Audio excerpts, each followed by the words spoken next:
over to Razor Comics fucking video about the same thing with a very similar fucking thumbnail about Sticky Goose leaving. On that, he says, oh, when trolling the trolls works. Good job, Razor. So on my video, it's about, oh, why can't this be about comic books? On Razor's video, it's, oh, you're doing a great job, Razor.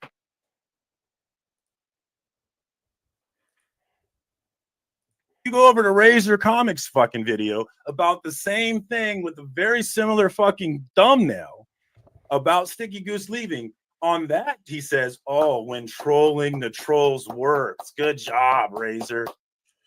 So on my video, it's about, oh, why can't this be about comic books? On Razor's video, it's, oh, you're doing a great job, Razor. You go over to Razor Comics.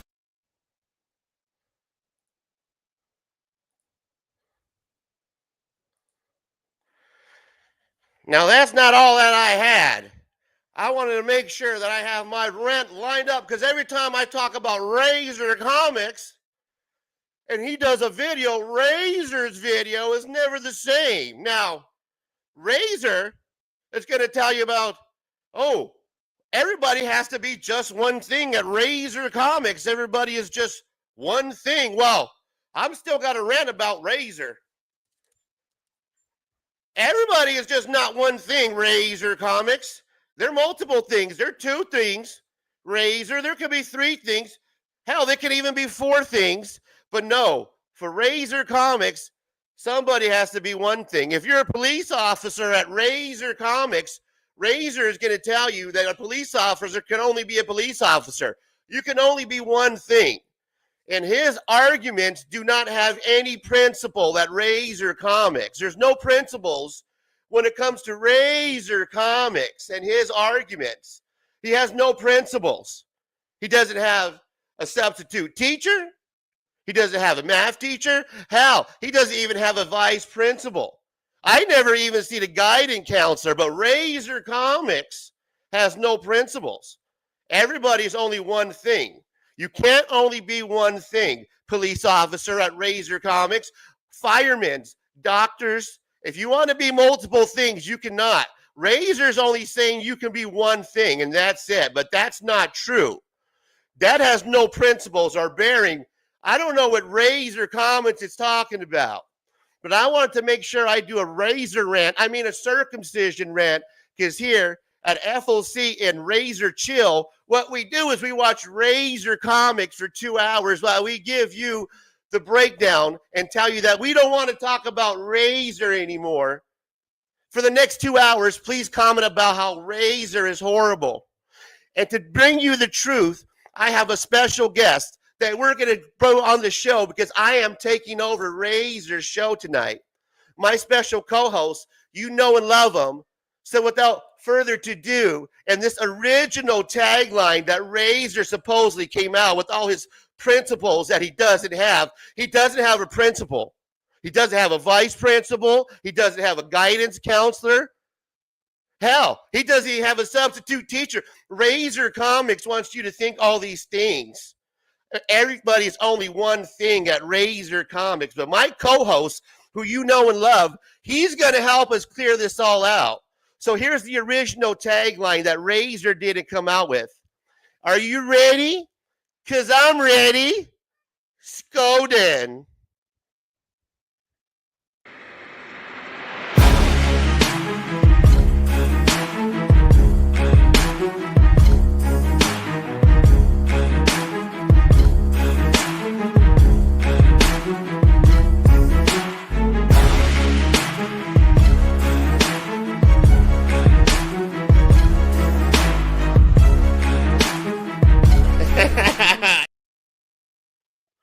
Welcome back. It is I, the ghost of comic book past. As you can see, Razor cannot get away from me. 1 Razor, 2 Razor, 3 Razor. The ghost of comic book past. Razor thought he was afraid of me. He couldn't get rid of me. No, he couldn't give me to Wahoo. He couldn't give me to Darth Lopez. No. Just when you think I am gone, I am back. I am the co-host for today's evening. Thank you, Circumcision. Thank you, everyone, for joining tonight's show. The ghost of comic book past. Ooh, Razor. Where is Razor, you ask? Well, he is tied up in the basement downstairs. Ha, ha, ha. One razor, two razors. But he cannot answer. I am feeding him Taco Bell at this moment. There is tape around his mouth. You will not get access to Razor Comics. Tonight, it is the ghost of comic book past. No Greek friend on the show tonight. No Greek Mexican. We will not have any of those. I feed off the young. All young comic book YouTubers. All new collectors to the hobby. There is none because I feed off their energy. Come to my award show. Come to my award show. Join us, please. Comic book pass. Oh, who's this guy? Wait a minute. This guy's not supposed to be here. Who is this guy? Hey. Wait a minute. Hey, you Greek Mexican, you guy. Jorge, you're not supposed to be here this evening. What are you doing here? Wait. Where's Razor? Where's Razor? Razor's not here, but that's okay. I have jokes. Just like Razor, but funnier. Let me ask you this. What's the difference between a Greek and a Mexican? Uh-oh. What?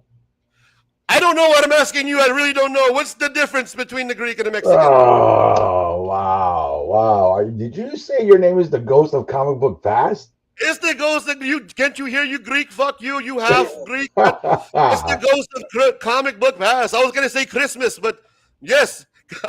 I don't think you celebrate Christmas, Ghost. Okay, here I go. Does this sound better? I apologize. This is the ghost. Oh, the ghost of comic book past. Ghost, what are you doing here tonight, Ghost? Well, I tell you what, George, Jorge, whatever you call yourself. Here I am here because I am the halls. I show up in the hall videos. Whatever hall video that Razor does, I show up. He cannot get rid of me, the doctor. I am the doctor, and I am the ghost of comic book past. Razor cannot escape this tremendous comic book of mine. Please like, comment, subscribe. So you keep haunting Razor. Yes, every hall video. I will show up. I showed up in the DJ Sphinx hall video. I was there. Ha ha ha. One hall video. That was and then one. 2 hall videos. I was in the last one. Let me finish talking, you Greek, half Mexican, you. Don't you dare interrupt me. I'm the godfather of this community. Oh, sorry, Godfather. Sorry. And I haunt the Razor no matter where he goes. This comic book will never die. What? Hang on. There's somebody coming up here. I think, but what's going on? Uh-oh. Hey, what happened? I don't know what's going on. Razor told me to jump on. I see this ghost of comic book past asking me crazy questions. I don't know what Razor's at. Did he say Razor was in a basement? Do they have basements in Arizona? Something weird about this. I don't think they got basements in Arizona. I don't know what's going on there. Why am I on? Where's Razor? Your mic on, George? Check. Is my mic on? Can you guys hear me? 1, 2, 3. Pentasextant sign. Can you hear me? 1, 2, 3. 1, 2, 3. 1, 2, 3. Can you hear me? 1, 2, 1, 2. Razor heard me. Ghost heard me. Yep. Okay. All right. I don't know what happened. Razor told me to jump on tonight, that he was going to be doing a bit. And it sounds distant. All right, I'm back. Oh, hey. Hey. Get rid of him. What is going on, my brother? I made it, man. It was craziness. It was the doctored the #1 comic book. I woke up in the middle of the night, and it was right next to me. My haul video was next to me. When I took a shower this morning, George, it was next to me. I couldn't get away from it, bro. Wherever I went, goddamn comic book was everywhere. Oh, man, it's haunting you, brother. What it do, comic book gurus? Welcome to the late night after hours. It's your boy Razor Comics. I'm here with my guy George for the 757 Hustle Show. It's the end of the world as we know it, and Razor and George feel fine. And we get high. And we got some people in the comments. It's a Saturday night. There's a lot of big shows going on tonight. I know, but we're hanging out. We're having fun, guys. This is what we do. Hope you're enjoying your night. Thanks, George, for joining us. We got Darth Lopez in the building. What it do? Comic book guru. We got Niobe. Hail, Niobe. What do you do, my guy? Congratulations on your Kickstarter. Hope everything's fine. Pentex X. I can never say that goddamn name, George. That's a hard one. That's a hard one. And that's the homie too, and I can never say it. Yeah. I got to at least try. Pentaxtistine. Yo, Luis Mendoza, my guy. Oh yeah, his mic's on. We can hear him nice and clear. Check one. 1 2 1 2. Gurus are in the building. We are hanging out, having a good time. That's right, guys. We're just hanging out. There's not a whole lot going on tonight. I got a couple of trailers that we're gonna watch, but that's all we're doing. It's just a fun night. I'm gonna drop the link in the chat. If you're a friend of the show, be more than happy to jump on and say hi. You got to be a friend of the show. If you're a troll, we're gonna get rid of you. This is our party, and if you are not invited, then you're just not invited. George, I missed you, brother. I haven't talked to you like in a week, man. We haven't been on the live for a while. How's things going over there in Virginia? Crazy. Getting excited for the 757 Hustle Show going to Arizona next week. Nice. Yeah, bro. Excited, man. I know. I thought it was last week. I had to shuffle my schedule around. How crazy is this? Tell them the story real quick. So I'm talking to Razor, and I'm like, yeah, blah, blah, blah, Arizona. And Razor kept saying Tuesday. Razor kept saying, yeah, Tuesday. And I figured it's easier to say Tuesday than the actual date. You know what I'm saying? We're going to meet on the 15th. So I'm like, oh, Tuesday. So all of a sudden, Razor's like, Tuesday. And all of a sudden, Razor's like, what are you talking about next week? You're supposed to be here like in 2 days. I'm like, no, Razor, that's next week. And Razor's like, oh my gosh. I took off of work. I shaved my balls. Exactly. And it's a Saturday night, so there's a lot of other big shows going on, and I get it. So I thank you guys for joining us. I do got a funny story to tell that I kind of shared with George and my buddy Stephanie, Madam Blaster. Shout out. She's the one who kind of gave me the haul. But I do got a funny story to share with the comic book community because as George, that I'm a single guy, right? That I swinging bachelor. I wouldn't say necessarily swinging at some time. wedding bachelor. Right. Oh man, you're gonna love this story, guys. So here's a story for you. I'm gonna drop the link in the chat. All are welcome. We're gonna tell you a good story here. Gonna make you laugh. All are welcome. And if it's your first time, well, welcome to the party. Welcome to the party, pal. Got some new stuff, George. You like that? Yeah, we've been busy, brother. I've been waiting for tonight. We've been off for a week, man. So I got a story lined up for you guys. Here we go. Check this out. Your boy's a single guy. I'm on the loose, looking for a good time. Well, this is a true story. I was on the phone talking to my buddy Madam, my bestie. We kind of conversate throughout the week during the day, just touch bases with each other because we love each other. The housewives of the comic book community, Phoenix. Mm-hmm. Exactly, that's right, buddy. We drink mimosas, we talk drama, we have a good time shooting hoops. So I had a delivery from Amazon show up. Now, a couple of things about this backstory here is that I don't drive. I Waymo everywhere in the city here in Phoenix. I get my groceries delivered. Well, lately I've been trying out Amazon Fresh, just because. I don't know why, really, to be honest with you. I've just been trying them out. So been trying out Amazon Fresh, and was it yesterday, the day before, I had a delivery for my groceries. It gets dropped off during the day. Well, the delivery person, this lady was the most gorgeous Amazon delivery driver I have ever encountered in my life. Absolutely gorgeous. Now, here's the thing. She was so gorgeous that... How gorgeous was she? Great question, George. So gorgeous that I basically turned into, reverted back to a 12-year-old, 9-year-old baby boy where I couldn't talk or coherently put words together. Everything shut down. Computer crash. Shut down. So I'm on the phone with my buddy Stephanie, Madam Blaster, the Amazon lady pulls up, who's extremely beautiful and gorgeous, right? And I tell my buddy, I go, oh my God, this girl is gorgeous, like beautiful, right? And I want to say something to her. I want to say, hey, like, you're beautiful. Can I get your phone number? Let's get together for a cup of coffee or something. Do you have some time to come in? All this is running through my head. Like, yeah, I got to say this to her, right? I'm getting my groceries from the Amazon delivery person, thinking this in my head. Of course, I never say a word. I just basically turn around, put my groceries inside my apartment. I do this. The Amazon delivery lady, she takes off. So I'm like, oh, fuck, man. I think I blew my shot. What a fucking loser, right? This is the one that got away. Yeah, you just basically seen a loser in action, right? So I was talking to Stephanie. I was like, bro, you just seen a loser right now. Like the people that come up to you on the... She's on the phone the whole time, right? Yeah, she's on the phone, bro. I'm like, she's like, you didn't say nothing to her? I was like, no, nothing. Like, you didn't even tell her that she's beautiful, or... I was like, no. You had a female coach. You got a female, like you had, like, in the superhero world, since you had the chairperson telling you what to do. Razor, ask her out. Razor, she was your computer chairperson. Yeah, she was like, yeah, Razor, now, move now, Razor. Ask her out.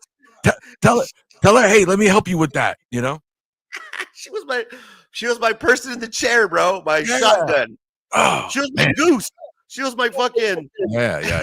Your Oracle from Batman. Your Oracle, yeah. Exactly. Look at that. Where'd who go? They went left, we went right.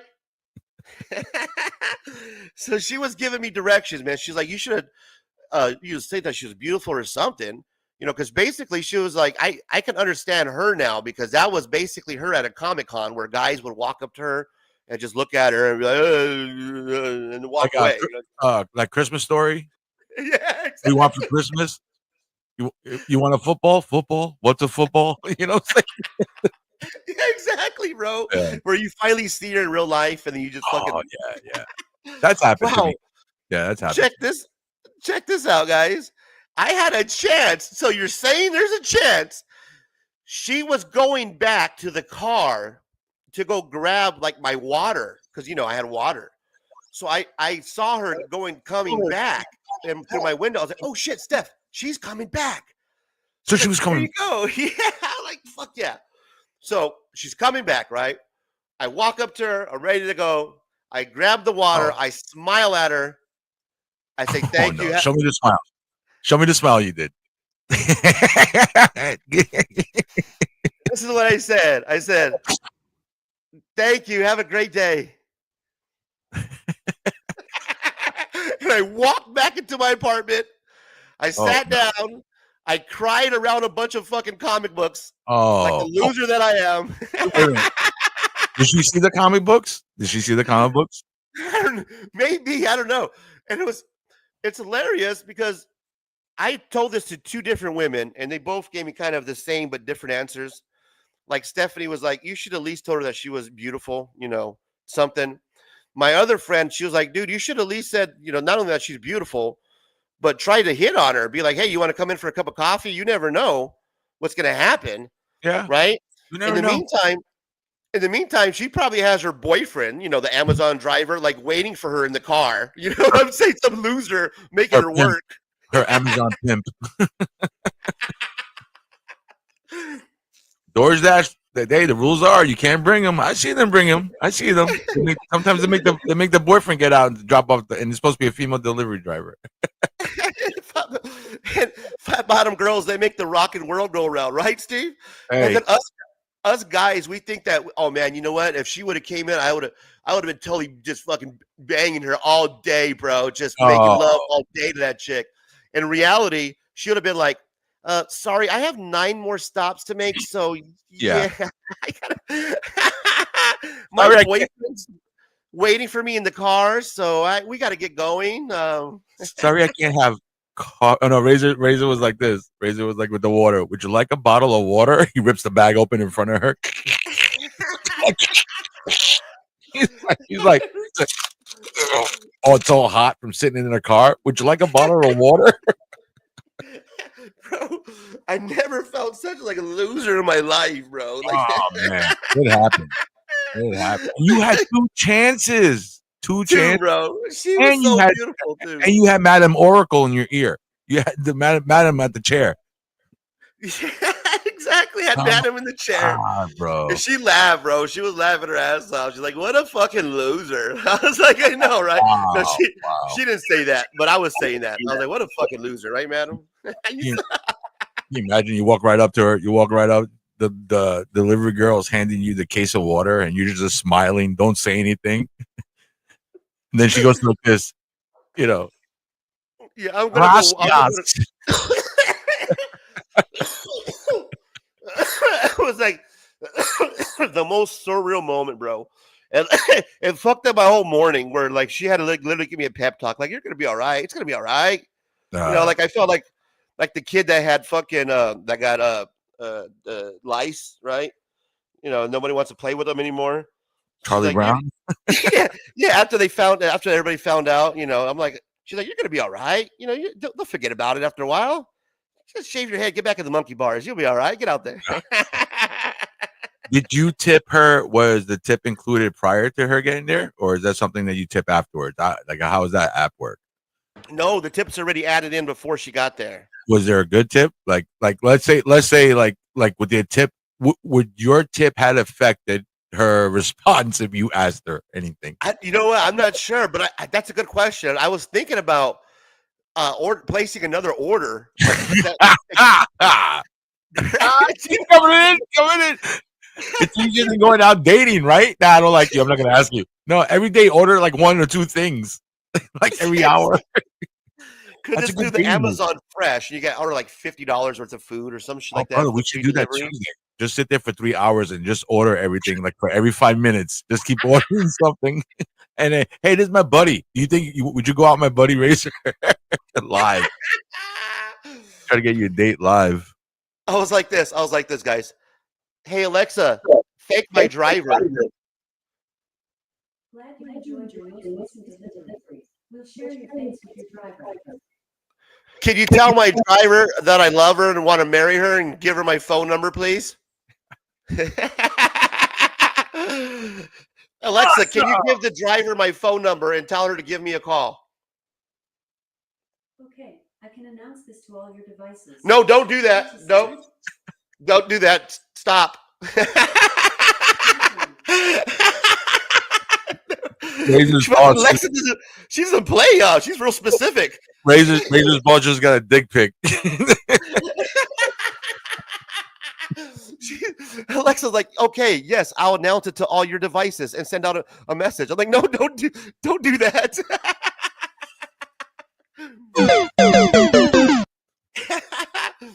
Luis, I appreciate you, brother. Yeah, man. I didn't even get a chance to go up to the fucking plate to swing, brother. It was Damn, brother.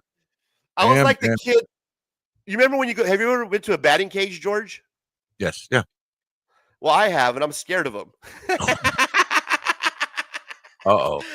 I'm that kid that goes, I never actually got into a batting cage because I'm that kid that went with his buddies, saw what was happening. I was like, "No, I'm good."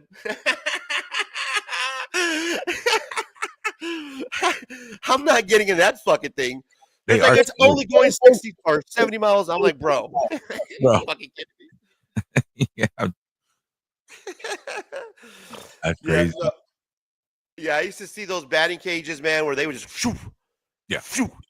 I was like, hell no, bro. Then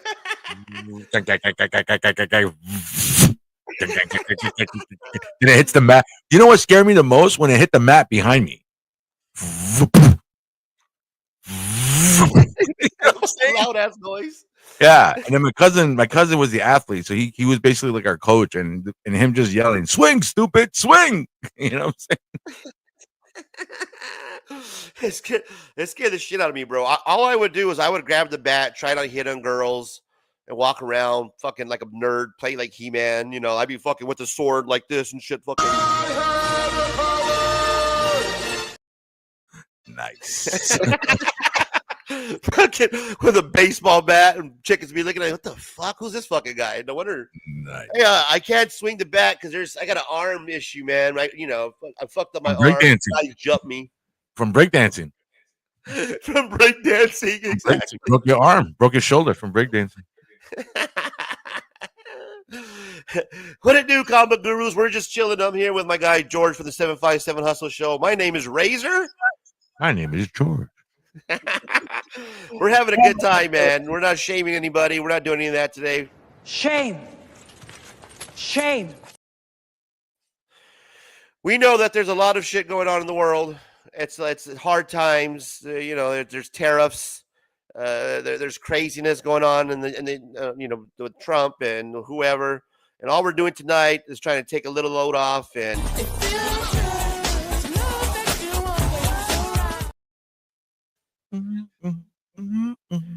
the link is in the chat or some shit like that. Anybody's welcome to join, as long as you're friend with the show. I got a couple of things lined up here I wanted to share with you, George, my buddy. What you got? What you got? Let me pull up the first one here. You know a little group called a little duo called Cheech and Chong, right? I remember those guys. Yeah, me too, man. I remember these guys. I remember. Well, they evidently have a new movie that's going to be coming out. Right. And I was not aware of it until I came across this clip. And it's called Cheech and Chong, The Last Movie. This is the official Red Band trailer. I don't know what that means. What does that mean, George? Official Red Band trailer. Do you know? Official Red Band? No, I don't know. Is that the... Nope. Do not know. Maybe the name of the company or some shit. I don't know. Probably. This is from the Regal whatever website for the theater Regal. So it's only about a 2-minute, 10-second clip. We'll play it and just take a look at it because it's Cheech and Chong's The Last Movie.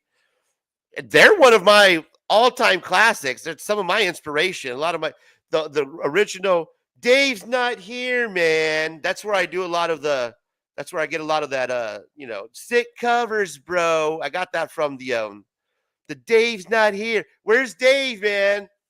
That's where I got that from, bro. The Dave's Not Here. Yeah, man. I know Santa Claus. Right. He's just he was the bass player in my band. How hot was she, Comic Journey? Well, pretty damn hot, brother. She was light-skinned and Mexican with red freckles and with red hair. Was it like those northern for like Sonoran Mexicans, like real light-skinned? Her red hair matched her red tights. She was banging, man. And I dropped the link in the chat. I know that we probably have a lot to talk about, a lot to catch up on. I got George here. And if you would like to jump on, man, and kind of clear the air about some things, because I would like to kind of have a conversation. And I think that everybody would like to hear it too.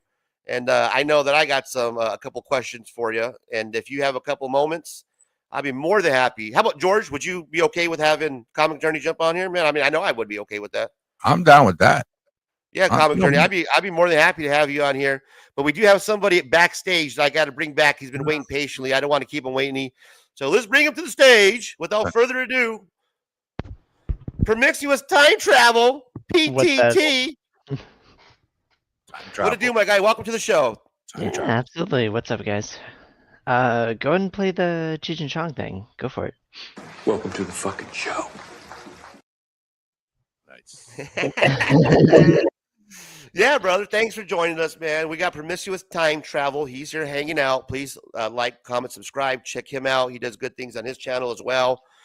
He's hanging out. We're going to watch the video together. It's only a couple minutes. It's a real quick trailer. We'll see if anybody else want to join us on stage. We got Lisa, Luis Mendoza, everybody hanging out. What it do, comic book gurus, just in time. George 757, Promiscuous Time Travel. The link is in the chat. This is a community hangout. All are welcome. All are welcome. All are welcome. All are welcome. And while we have a couple people here in the chat, this is a little couple housekeeping items real quick, George, if I may. Keeping. No, thank you. Sleeping. Lisa, And my guy, Derek, I'm going to be getting your giveaways out this week. So I will be mailing them out this week. I have your addresses. I will definitely text you, Lisa and Derek, when they get sent out. But yes, that's just a little bit of housekeeping. Without further ado, let's go ahead and add this back to the stage, run it back. Thank you, everybody, for joining us. This is the new movie from Cheech and Chong that's going to be coming out. It's just a quick trailer. It's called Cheech and Chong's last movie. Let's run it.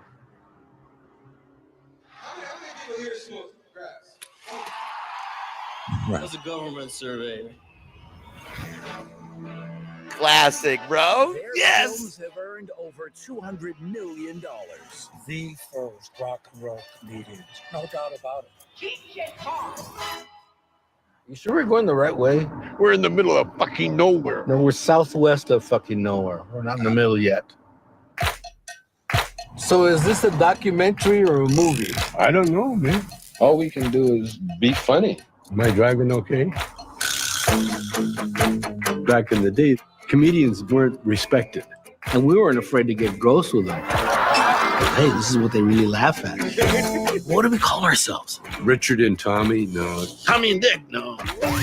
Cheech and Chong. Yeah, That was it. We were making up this method as we were going along. I got the tape recorder set up. Dave, come on, man. Open up. I think the cops. Dave's not here. Already on the Billboard charts. The movie comes out, it's a giant hit. Giant. It's not hard to see what drugs do to you. You know. Make you rich. Well, you But money and success might spoil them. You still won't grow your mustache back. You drive me nuts. We're no longer partners. Nothing lasts forever, Tommy. Nothing lasts forever. Except yes, George. I never met anybody quite like him. It's very painful sometimes. But he's my best friend. It's yin and yang, Cheech and Chong. All that stuff that happened, why don't we just let it go? Cheech and Chong, Razor and George. I'll give you a ride. Let's go. Cheech and Chong. The old stone charmers. Yeah. Look how far we've come. Got a joint?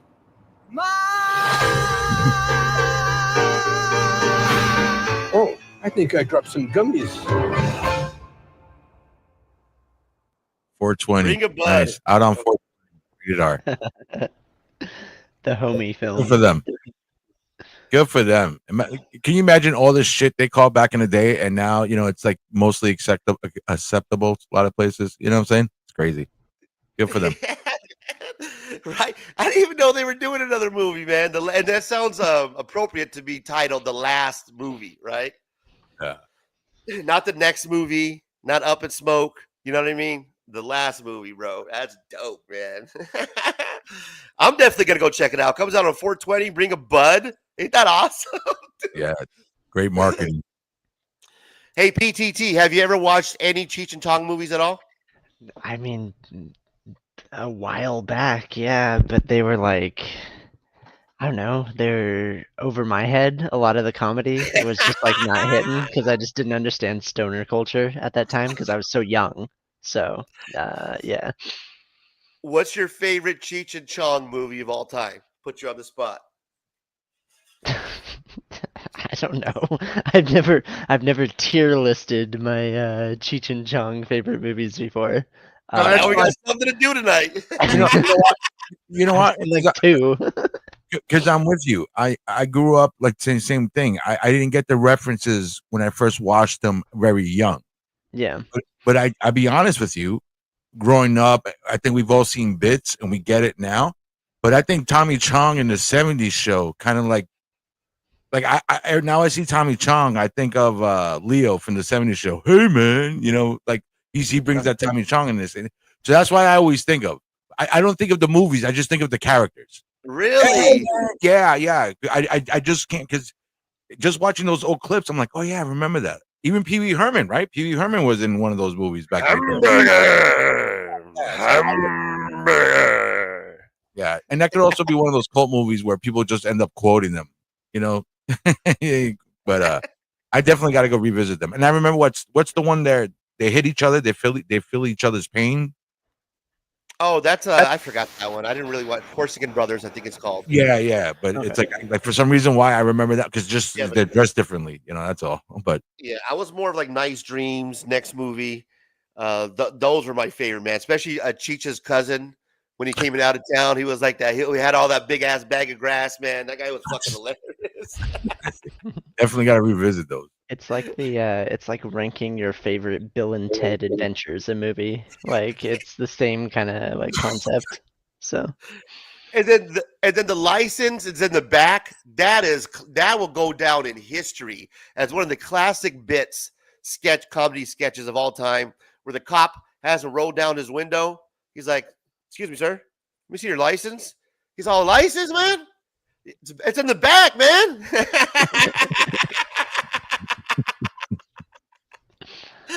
I'm blind. No, I'm just messing with you, man. That's the classic, bro. I mean, a lot of movies. Oh man, that's where I got the whole sick covers, bro, and all that shit. That's all from the Dave's Not Here, man. And do you remember Strawberry? No, I'm not. Strawberry was the guy who had the fucked up face and the parrot, and where they went to go score weed from. And they had the girl she's sniffing Ajax inside the kitchen. He was like a Vietnam veteran. His name was Strawberry. He's like, I wasn't looking at his face, man. They're right next to the guy. He's like, hey man, whatever you do, hey Holmes, whatever you do, don't look at his face, man. The guy don't like that. And then Strawberry gets all pissed off at him and he goes, I wasn't looking at his face, man.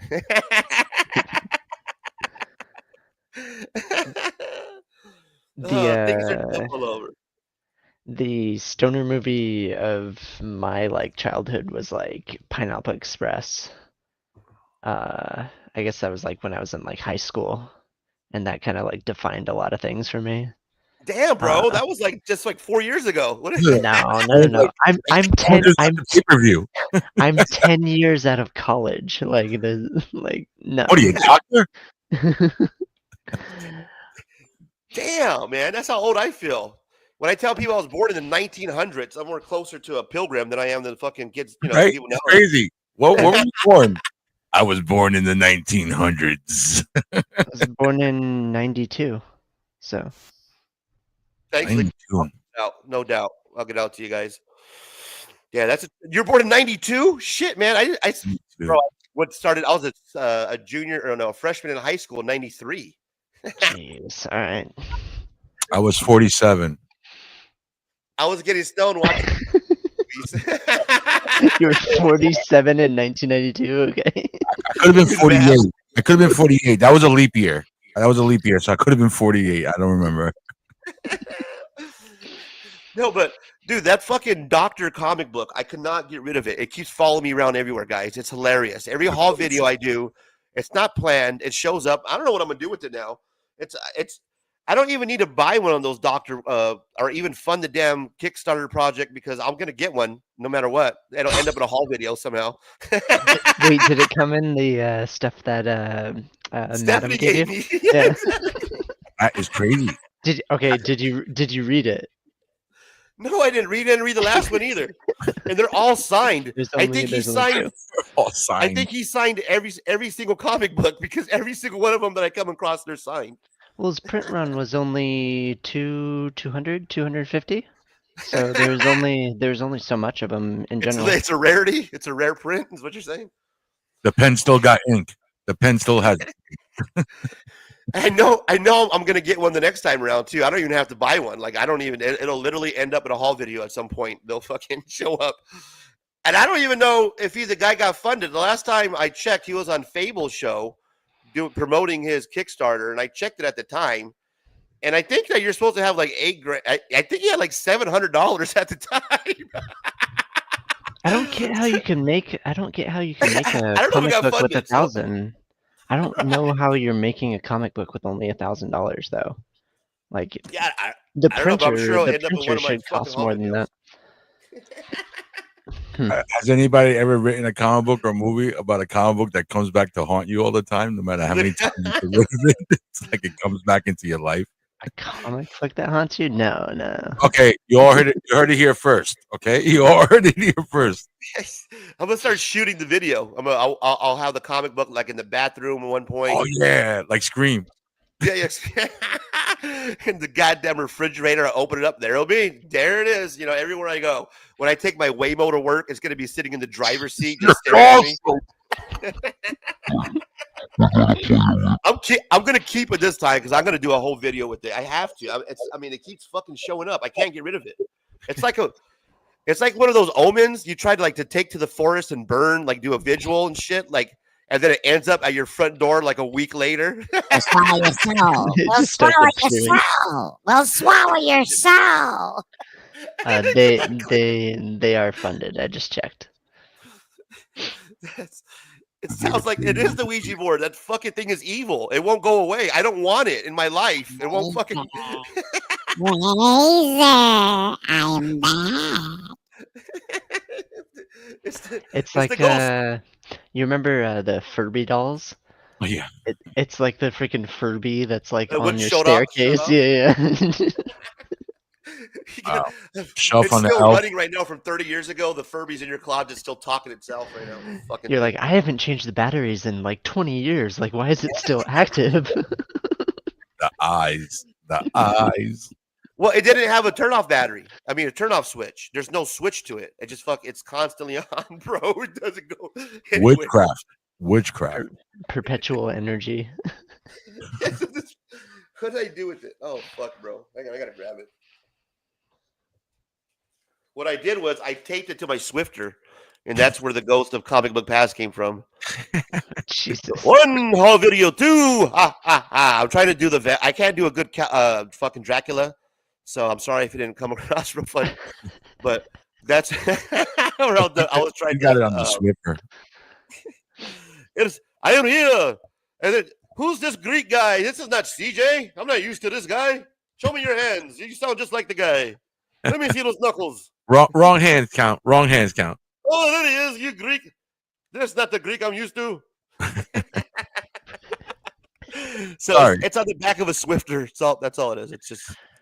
And I'm gonna do so many videos. You guys are gonna be so tired that for the next 5 videos, it's just gonna be constantly me being scared by the ghost of Comic Book Pass. I heard the ghost of Comic Book Past is going to get his own channel too. That's the rumors I heard. His own channel. Yeah, that's what I heard.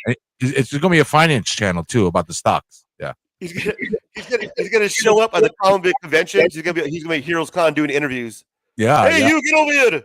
Come show up to my comic book community awards. You fuck you and fund my comic book Kickstarter. Better bring. You better bring cash. You better bring cash. Just walk around doing interviews live, you know what I mean, as the fucking ghost of Comic Book Pass. That's a bit, bro, all day. I'm biting my tongue actively.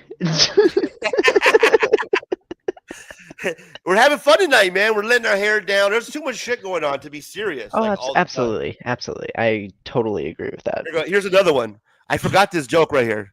I was gonna. I think I did do it right. Did you see that? Hang on. I gotta go big screen, guys. There you go. Bring us back. Do the echo. Oh, the echo. Fuck. That's right. Yeah, the echo sells it. Ladies and gentlemen, the ghost of Comic Book Past. So, did you see the Trump Zelensky interview? No. Well, you should have, because they said it was a trap. That wasn't a trap. The trap is showing up at 6 o'clock in the morning and making Razor jump on a live stream. Now that's a trap. Ghost, you're on fire tonight. You're on fire tonight, Ghost.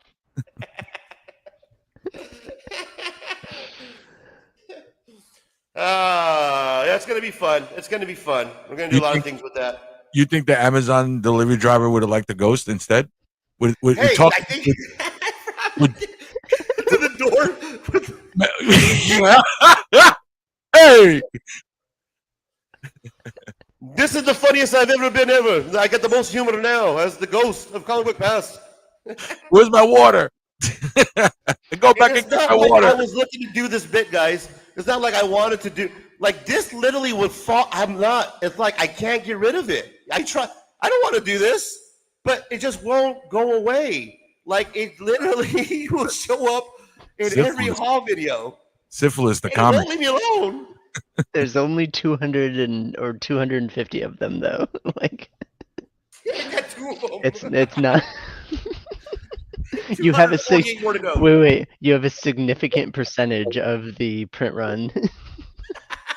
Autograph. I don't even buy them. I'm not even funding the guy, and I'm getting them for free. It's fucking horrible. It's like I'm cursed. Is what it is. I got cursed. Do you think he cursed me? You think that he did a seance out in where the fuck he lives on his bike with his dog, and they seanced me? I think that's what happened. Damn it. What's that movie? That Stephen King movie where the guy kills the gypsy wife, the gypsy mom or whatever, and then just gets haunted and stuff. Yeah, you put a curse. You definitely got a curse. I was thinking the freaking voodoo doll from like the Scooby-Doo live action movie. Or yeah, you definitely talk me down, Shaggy. Talk me down. Thinner. Yeah, thinner. Thinner. Yeah. That's right. That's what it was. Sizzler. Oh, I got to turn the reverb down here. Turn the reverb down. Man, that was hilarious. We're having too much fun, man. I imagine 757 George Hustle Show, PTT, Promiscuous Time Travel. We're hanging out, guys. The link is in the chat. Where'd the Comic Journey go? Comic Journey, get on here, man. We need to talk to you. We got some fucking things we got to talk about. But we're having fun tonight, Comic Journey. So jump on, man. Let's talk. Let's have a conversation tonight. Let's have a convo, man. He'll be up all night. He's watching. He's lurking. I know you're lurking, brother. Go in and jump on. We won't tag team you. The rest of the people are there's like 3 or 4 people that are just clicking the clip button, trying to like line up their 30-second clip on certain segments of the show. So that I mean, content's content, if you know what I mean. Right? I tried to nail my circumcision. I tried to do my inner. I couldn't. If Razor's doing a video that everyone says that everything's always one thing, he doesn't have any principles. Doesn't have a vice principal. And Razor says it. That's how. That was my best. I don't know why he carries the Razor. Like he has a normal voice up to the point where he says Razor, and then he gets this high pitch. It turns you to get Razor. Like yeah, you get him going, bro. You get him going. You're that impactful in his life. Yeah.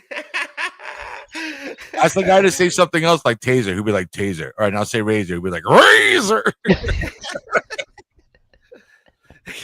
Like I was watching the video just so I can try to nail it, because he does, like he'll turn this way, right?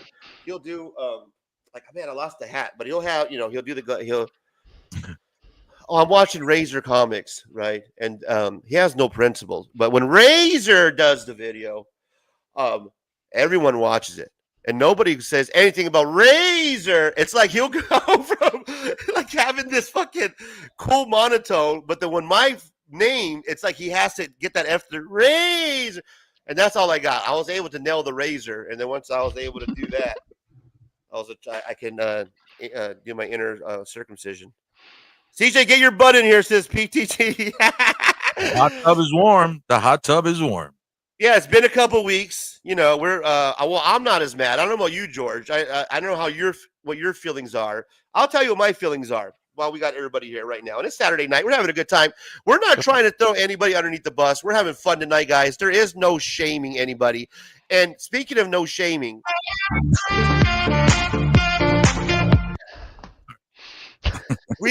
we're never, our intent was never to shame anybody at all. When we did our racist or not racist video, we went out of our way to say that. Yeah, that's racist. Oh, that is racist.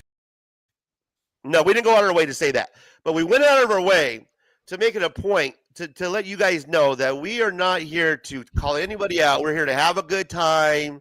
We're going to do a bit.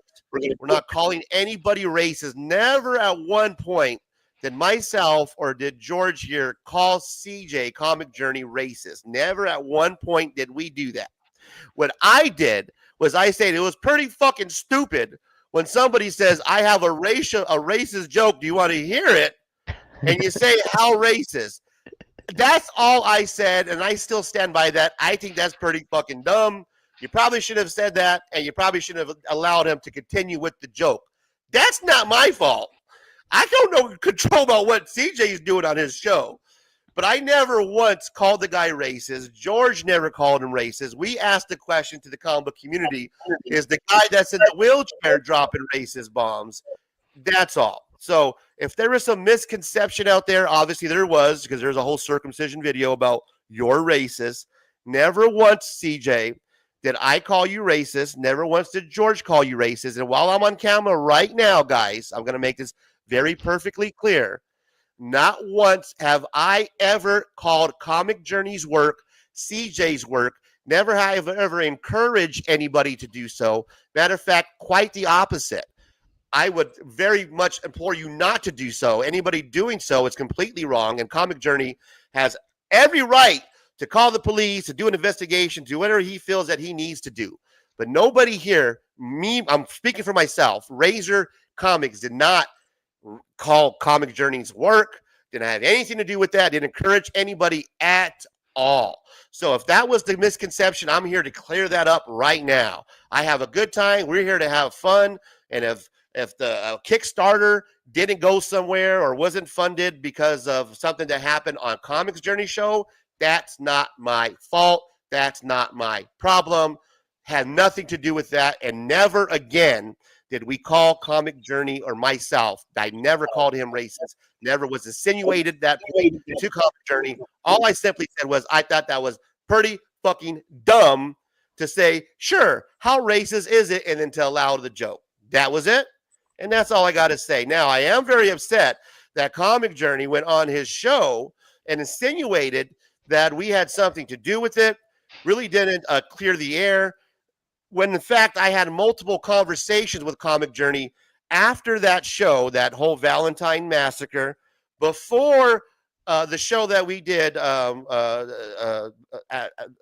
prior, and multiple conversations. And I also backed his Kickstarter plenty of times before it was even announced. I've always promoted him, was always been a big fan. So I just wanted to clear that up while everybody's here. And I know I said a lot. George. And after that night, we didn't make fun of, again, even the other guy we were talking about, that church kid, whatever. We never called him a racist. We just said the comment that he made, is that a racist comment or not racist? That was what the whole bit was. You know what I'm saying? That was the whole bit. So we didn't make fun of no handicap, nothing, whatever. And like Razor said, Razor spoke to CJ prior to the show. CJ was informed about the show. CJ was asked to come on the show. We hung out with CJ after the show. After a 3-hour stream, we talked and hung out with CJ, and we spoke about what's going on and everything like that. But that, and like I said, there's some stuff. My only issue was after CJ coming on and talking to us and everything, that when I heard his live stream, he wasn't defending us. No, that was quite the opposite. That's what I didn't like. He wasn't. Everybody was like, "Yo, that's fucked up what they were doing," and blah blah blah blah, and it wasn't like, no, they weren't doing that. That's, you know what I'm saying. I'm not gonna say what he said, but I'll just like what I felt like I didn't. You know, I was like, and that's what bugged me. That's all. Yeah. You know what I'm saying? No, I agree. It bugged me too. What bugged me too was the thumbnail, the broken heart thumbnail. There was a lot of, there was a lot of insinuation there. The broken heart, like we broke his heart. And that wasn't, it was just, there's a lot of chances to say, oh no, that's not what they were doing, man. Don't go after Razor, George. I talked to those guys. I can see that was a bit and whatever. He never took the opportunity to do that. So it came off, and maybe I'm wrong, guys, but I'm pretty sure I'm not, because of all the feedback, all the videos, everything that I saw. It came off as if I insinuated this, that I called Comic Journey a racist, that I had this whole show lined up, and that I ruined Comic Journey's Kickstarter, that his whole Kickstarter, I ruined him, his career, that because of me and the influence my 300 subscriber channel has, and the words, and like I am this big leader of this group that's forcing people to call Comic Journey, and that's what it came off. And at no point did Comic Journey correct it. No point did he stop it, and that's where I was upset about. Like, he had plenty of opportunity to be like, no, man, that's not the case, but here's where I'm upset about. So it came off that I had something to do with it, more specifically, and I did not. If you go back and you guys watch it, actually watch the fucking the whole bit, comedic purposes, we're having fun. We're asking the comic book community, what do you guys think?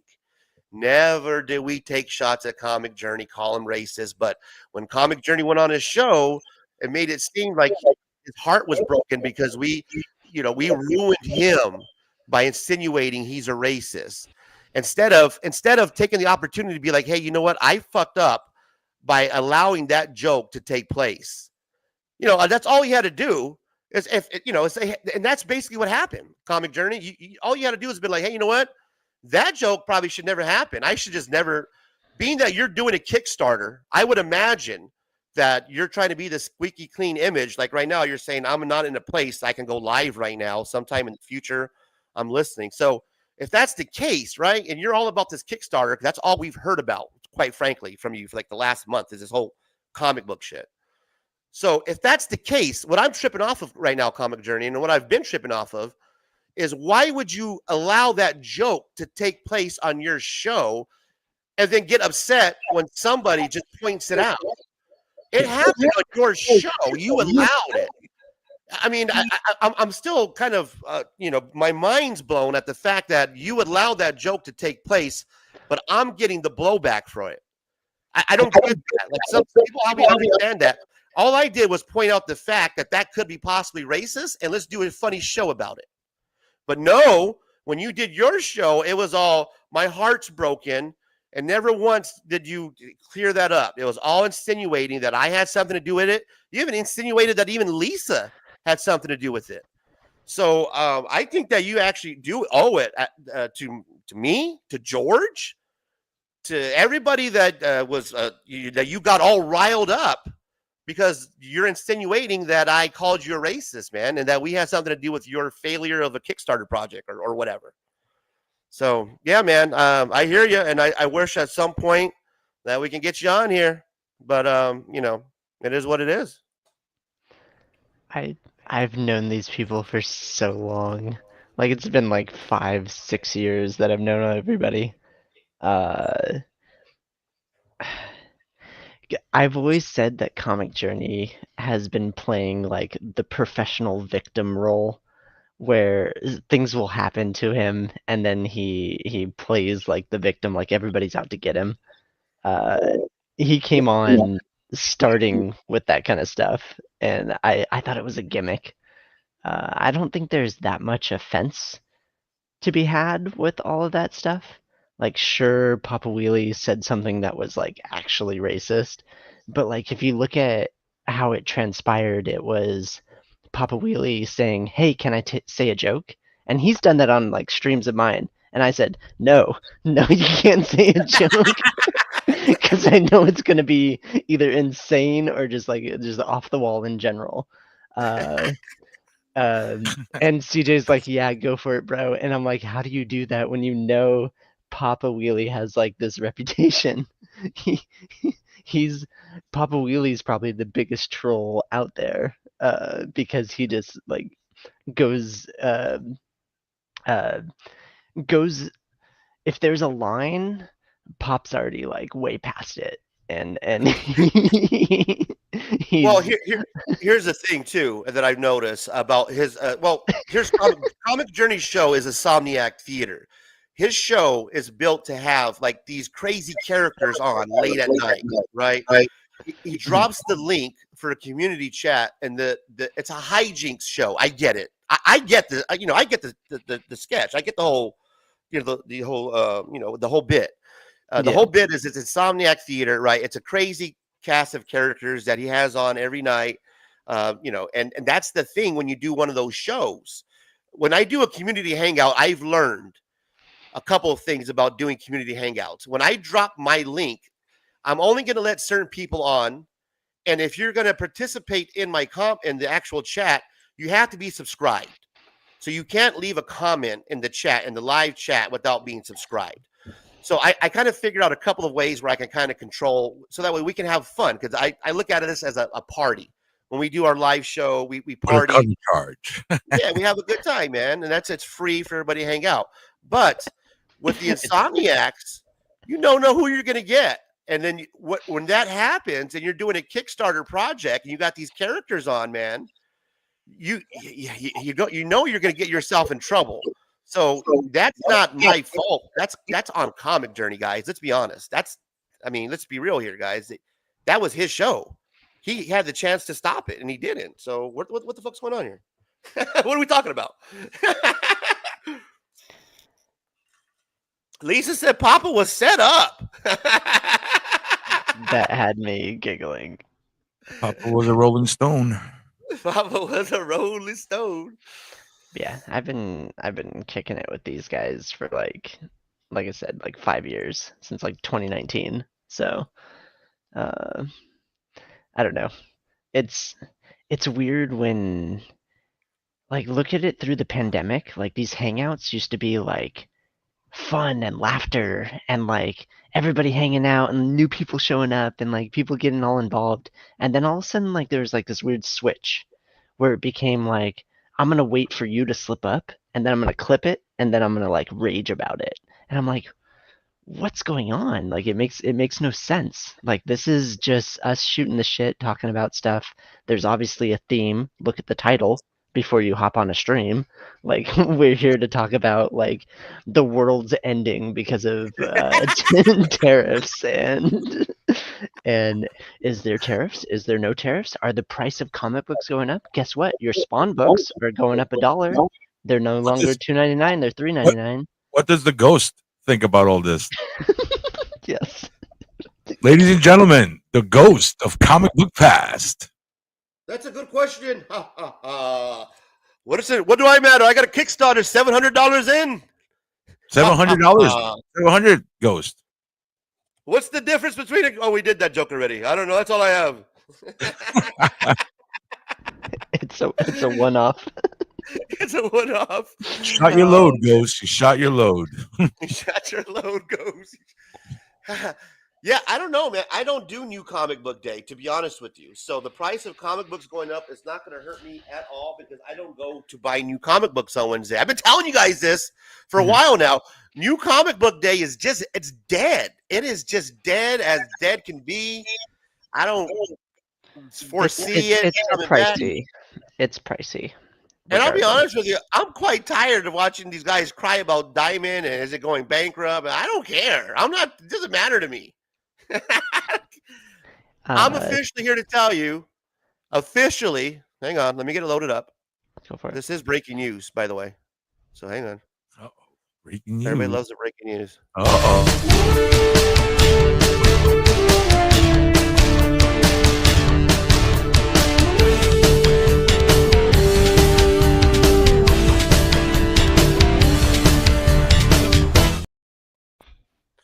New Comic Book Day.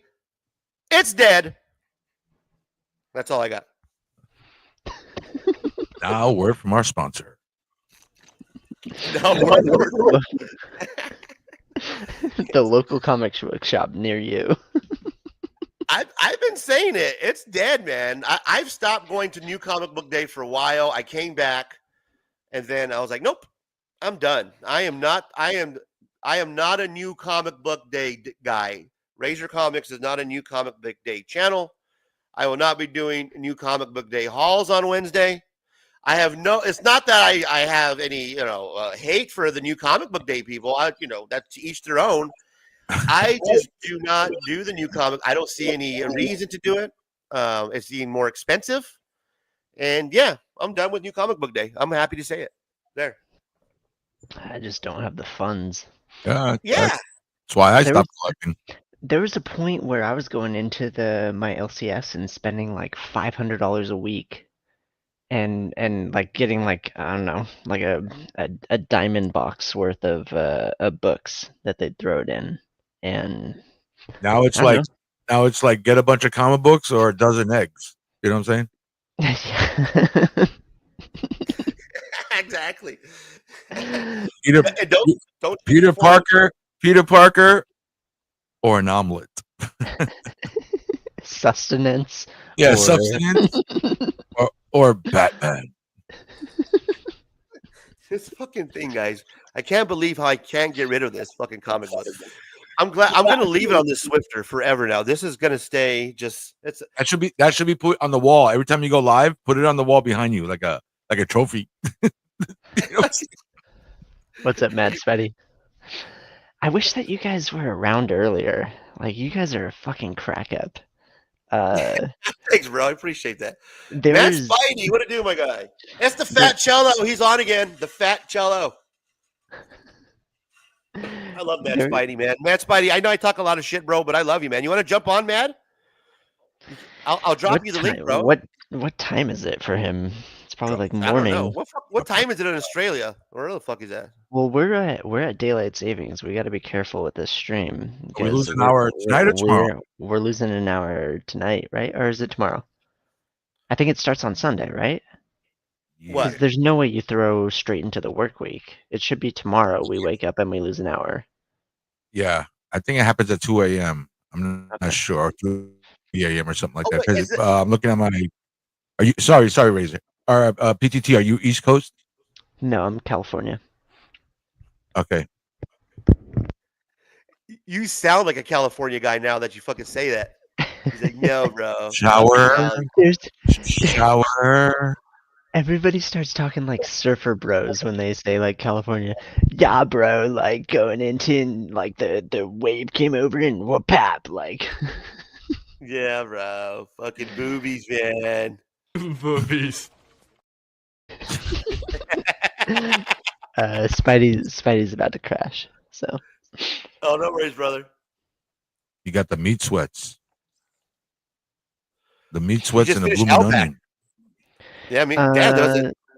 The Outback Community Hangout that used to be on what was it, Chip Gettler's stream? It was like the sticker crew. Oh, we're thinking about a fucking. Me and George are thinking about the restaurant. I was like, you just had No, a baby Spidey- back ribs, Outback steak, and some blooming onions. I'm like, I'd be knocked out also. Spidey's Outback was basically the Friday night hangout, or the Saturday night hangout. There's two really big ones. There's the Chip Gettler one, and then are you guys familiar with Spine Ticks or no? No, I've heard of them. I don't know. I don't know. Spine Ticks was like the trolliest shit. But then what was it? It was run by this guy named Sith Lordly. He started doing a bunch of shorts, and he kind of sold out with the doing shorts and just getting like amassing a shit ton of subscribers. And he just does like card pulls and card rips for stuff like that. Yeah, there's the lore. I know all the lore. I've been around for so fucking long. I've seen things. I know things. I know. Well, I was first introduced to the Whisper Network by my guy PTT. Like I didn't even know that was a thing, man. There's so much bullcrap, bro. We don't talk about. It's like the Fight Club, George. It's one of those fucking things you don't talk about, bro. You know We what I mean? don't talk about Bruno. Whoa, Yeah. whoa. That's the modern Fight Club reference. We don't talk about Bruno. And I'm breaking the fourth wall or whatever when it comes to like all this community shit. You know what I mean?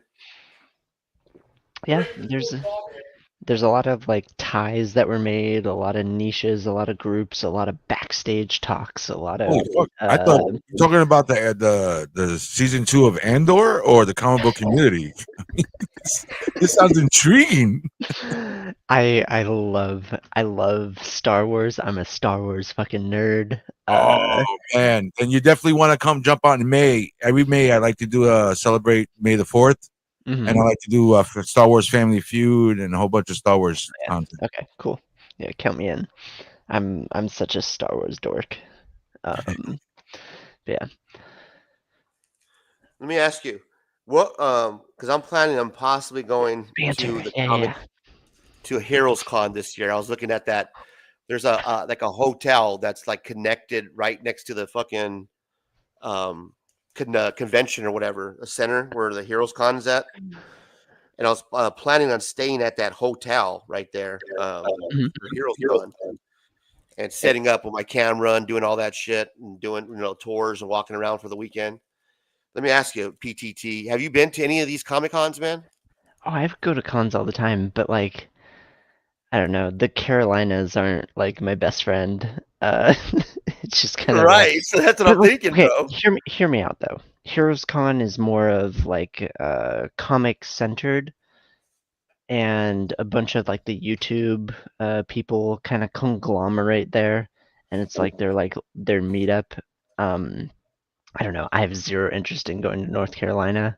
Well, that's right Um, here. Yeah, that's like I've their meetup and all yeah, that shit. I've So I've friends that live there, and I still don't visit them. Like it's, I'll throw North Carolina shade.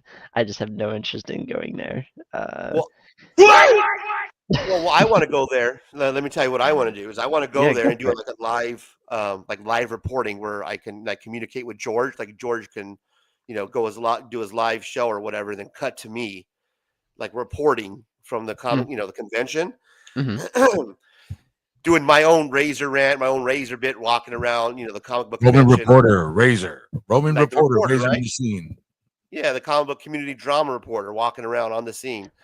Since you've been to these Comic Cons, how do you think that I'm going to be received when I start walking up to some of these YouTubers with my camera, I asking them a don't bunch of know. strange questions? Okay, As the ghost of comic book past, I start walking around.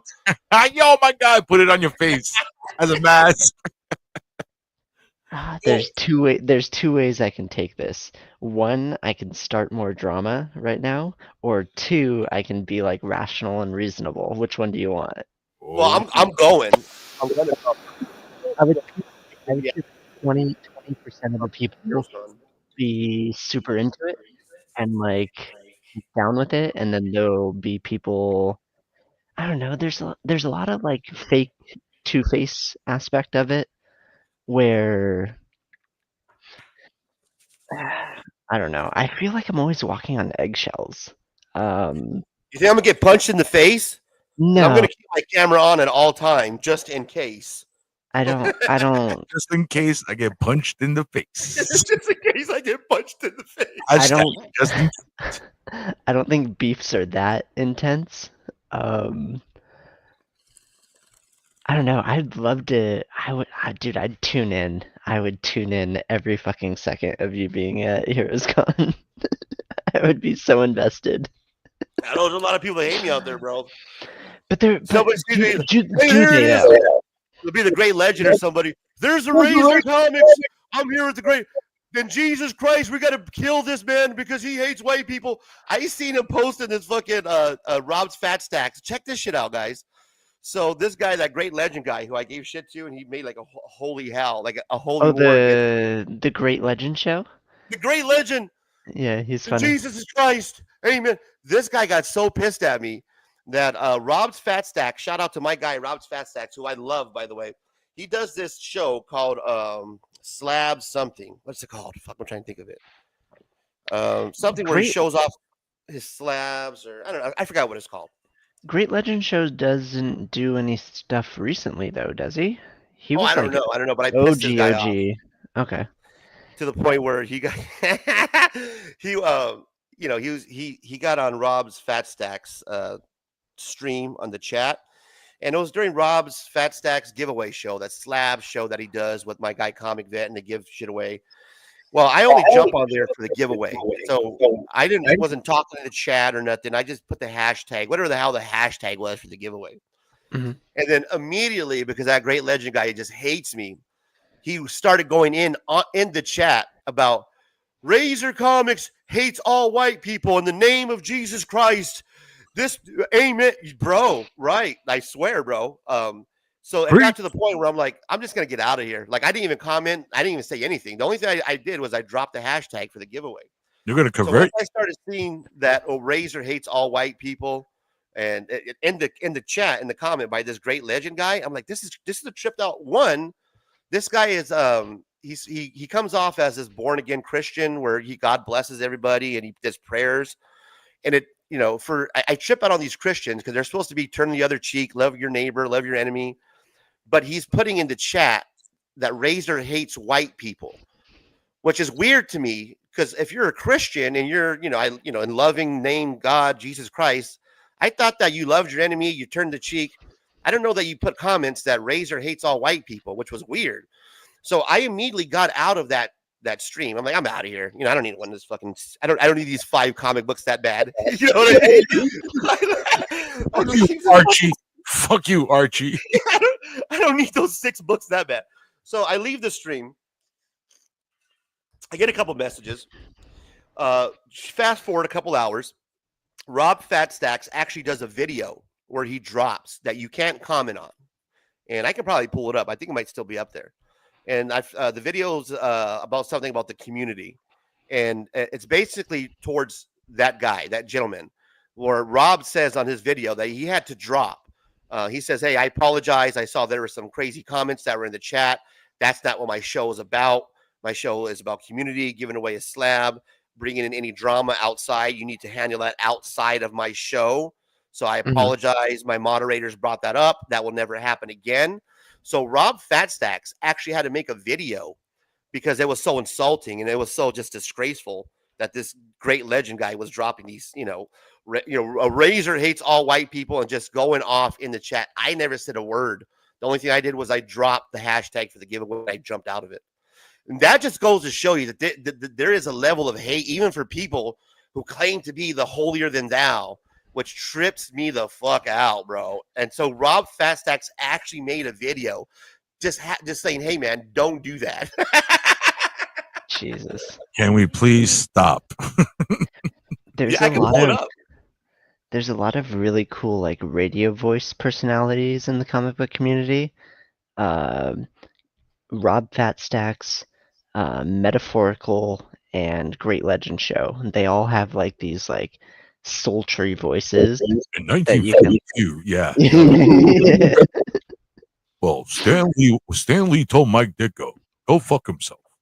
But no, Great Legend Show was even before me, and then he like dropped out and like retired from YouTube and then like came back, sort of pulled the old sticky. Yeah. Interesting. That I don't get why there's so much backpedaling though. Like why do you have to make videos as like response videos and like being like, "Oh, this isn't like cool" and stuff like that. Like we're not that big. We're comic book YouTube. We're Narnia. Yeah, well, it gets a lot of views, especially like the rage rants. I mean, I know for a fact it does because I've done them. But I mean, it comes off kind of, I'm not gonna say insincere or fake, but it doesn't. When you start doing rants to open up your show, where you've never done rants before to open up your show, I mean, that shows me that you're not, you're taking something that I'm doing, for one, and then now you're doing it basically. I'm doing rants about a rant. So I can't continue to do rants about people doing rants about me doing a rant. You know what I mean? Because it just keeps going in a fucking circle. I'm in the rant first. Yeah, exactly. So eventually, at some point, I have to just drop funny videos. Like that's what I'm doing with the Sticky Goose thing. I try to make it funny because I mean, how many times can you just straight up annihilate people all the time? You know what I mean? But look at the references. Some of the references go over people's heads, like the Cheech and Chong references from earlier. Like that they like sailed right over me. Yeah. We had a conversation about that, right, George? That you brought that up, man. Like, yeah, you're right. A lot of the humor goes over people's, and there's nothing I can really. I mean, we talked about this, right, bro? Like, I can't do nothing about that, man. Like, what can I do? Like, I put for comedic purposes in the description, I put mature content on the fucking thumbnail. Like, if you're coming here and you're getting offended, and I don't know what to tell you, man. Like, back in the day, we would change the channel. If you come into it trying to please everybody, you're going to be let down. You cannot please everyone. There will be a handful of people that are upset at whatever the fuck you do. Like no matter what. Hey man, we're passionate artists. We don't give a fuck about the million people we make happy. We get pissed off and upset about the one person that didn't like it. Yeah, exactly. That's how passionate people work.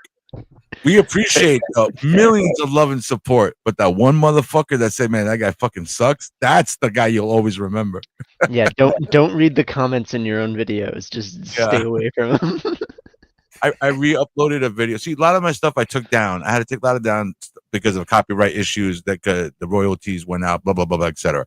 So I had to take down a lot of my stuff, and I re-uploaded it and I put it. I say, hey, this is classic hustle. This is like classic ESPN, classic a rerun, whatever. And then some guy wrote in the comments, "Why did you just upload this now?" You know what I'm saying? And I'm like, damn, brother, that's what you say? Like, why did you upload? Because it has the old intro and it says the 757 Hustle Show goes to Japan 2023, and he's like, and he's all like, why did it take so long to upload this? And I'm like, damn, man. I'm like, hey, great video, I dig it. Nothing. It's like, fuck, that's what I get. It's like, damn it. Like, bro, enjoy the art. This is art, right? This is a comic book community, right? You figure that these people, our comic book community, would be open to artistic, interpretation of what's funny. You don't like art, guys? I mean, you don't like art? We're artists. We all need creativity and a Snickers bar. Lisa said this is called the cops hire a PI community, not punch in the face. You know what I was gonna do, Lisa? Is while I'm at the Heroes Con, I'm gonna do the the Kendrick. I can't even fucking talk. hang on, slow down. I'm gonna do the Kendrick Lamar halftime show bit, where I'm gonna get I'm gonna walk around smiling and walk right past them and be like, they like to sue. And smile and do the and then start crip walking. So yeah, I'm gonna show up at Heroes Con, and I was just interested to see what you think. What the reception would be? Are they gonna roll out the red carpet? It's gonna be all hugs and kisses, or are people gonna? If somebody notices me, one of these YouTubers, name any one of them, do you think that they're gonna look the other way, or if I approach them? Do you think they're going to try to avoid me at all costs, or how do you think that's going to go down? No, I don't think it's that serious. They're definitely going to try to walk around you. It's going to be hard to do. I take up a lot of area. Yeah, it's a busy con. Explain your intentions. Oh, I can't do that. Because I need perspective. I need perspective. He's reporting live. So he wants to know how the people he interviews are going to react to him. Yeah, if I walk up, and even without even the bit, if I just walk up with the shirt, Razor Comics, my bandana or something, and I walk up to one of the YouTubers and go, "Hey man, it's Razor Comics, and I'm here with what's the you got to just whatever. Let's have just a regular conversation. Me walking up to somebody. What do you think the reception is going to be if I walked up to one of those YouTubers? Content. You think it's going to be warm? You think they're going to talk to me? You think they'll actually open up and have a conversation? But there's going to be thousands of people at the convention. At most, like the people that you're referencing take up a table and a half at the Cheesecake Factory. Like there's not that many of. Do you understand what I'm saying though? Like it's not that big. It's a drop in the bucket. So it's okay because I don't know how big that convention center is. So is it like? It's pretty big. It's pretty big. Yeah. Where is Heroes Con? North Carolina. Yeah, right. When? North Carolina, bro. I'm in Virginia. Oh shit! I didn't know. Yeah, I'm covering GalaxyCon at the end of March in Richmond. My uncle is in Virginia. It's like June something. Yeah, June 6th to the 10th or some shit like that. I got to say. Nice. I got to look into it. Apply for a press pass. Bro, we should meet up there. Oh, you think you can get a press pass? Can I get one too? I'll see. Everybody calm down. Before everybody starts attacking me. Can I get one? This is what it's like when I worked at the airport. Bro, you work at the airport? Can I fly for free? Everybody calm the fuck down. No, wait a minute. I'm a legit reporter though. I'm a legit comic book community drama. It's on my thumbnail, my station, bro. I says should be able to. It says it. report. It's gotta be true. It says it right there. in the thumbnail. June 20th. June 20th. June 20th. Awesome. I'm gonna look into that. Yeah. Yeah, the West End. better That's what it is. content. Shout out to Mad Spidey. It's the West End. Thanks, bro. That's what the West End next door to it, George. It connects to the convention, so I don't even have to walk far. It's fucking literally connects to it, bro. What's the convention in Connecticut? Was it in Charlotte? Would it be the one north? Where in North Carolina? Is it in Charlotte? The fuck. Anyone out there in the comments? Lisa, you're pretty usually good with this. Yeah, I don't think I get a gyro from North Carolina. Terrificon. Yeah, I'm gonna skip the gyros there. Terrificon's actually a better con than Heroes Con. It's in Synthetic Montville, panels, man. I skipped Connecticut. over you. What's up, Synthetic? I like GalaxyCon because it's a good mix of everything. That's fair. I'm gonna be going to WonderCon in Anaheim at the end of this month, at the end of March. My cousin, So- my cousin was flying out to. He had a convention to go to, so they flew him the weekend before. He got to go to Orlando MegaCon. Oh, nice. MegaCon's pretty cool. Yeah, it was pretty insane. I had him reporting live. That was awesome. I'm like, Charlotte, I've North been Carolina. going, I've been going to cons for like 10 years. I think I started in like 2014, 2015, where I went to like San Diego Comic-Con, but it's just because I'm in California. That's the brother. I worked at the airport for like 10, 15 years, and this was like 5, 6, 7 years ago. And we used to fly for free, and we used to be every year. We're like, we're going to San Diego. We're going to San Diego. And every year we miss out. That's fine. That's going to be my bucket list before I go. Is to hit that con one time. I will say do it once because it's very overwhelming. I don't recommend multiple San Diego Comic-Con experiences. It's very overwhelming. So I agree with you. Hey, George, what do you get with the press pass? Like, what does that entail? Nothing. Like, just get in for free. That's it. I get no special access, no nothing, no some cons. Sorry, I was trying to look up a video to play for you guys, but some cons, the bigger the con, the more bigger your channel or whatever you are has to be to get accepted. They literally tell you the rules. You need to have, if you're a YouTuber, you need to have certain amount of this. Some people do. Some people, you send the thing in, you don't even hear back from them. You know? So I sent mine in and I got it. I got it last year. And I was like, oh shit, it was my Galaxy and I got a press pass. And all it says is you get in for free, you know, but they ask you. They don't want you walking up to celebrities, which I did, but I wasn't like walking up to them while they were working or anything. I just happened to, you know, the guy that played like the guy who that are you played supposed to talk to if you can't walk up to celebrities with a press pass? Like, they want you to try to. Yeah, that's the weird part. And then when you walk around when they're signing autographs, because you know you go to for those who don't know, when you go see celebrities at cons, they're charging you to take a picture with them. So they don't want regular people just filming. So usually there's a people telling you like, "Hey, you can't be filming here. You can't," you know. And I at one point I was like, "Then what? Why do I have the press pass for?" And then they're like, "Oh, you got press pass? That's okay." And once they said that, I was like, "Hey, you're watching the 757 Hustle Show. My name is George, reporting live here from California." Oh yeah, bro. You know what I'm saying? I went full mode, you know, and I got some great footage and stuff. And then it is overwhelming. It is, like you said, there's a lot of people there, and to go as even just to go as a regular person, it's still a lot, you know. Any convention, you got to be like, okay, just like you go to an amusement park or you go anywhere, you're like, okay, there's this over there. Oh shit, they got toys over there.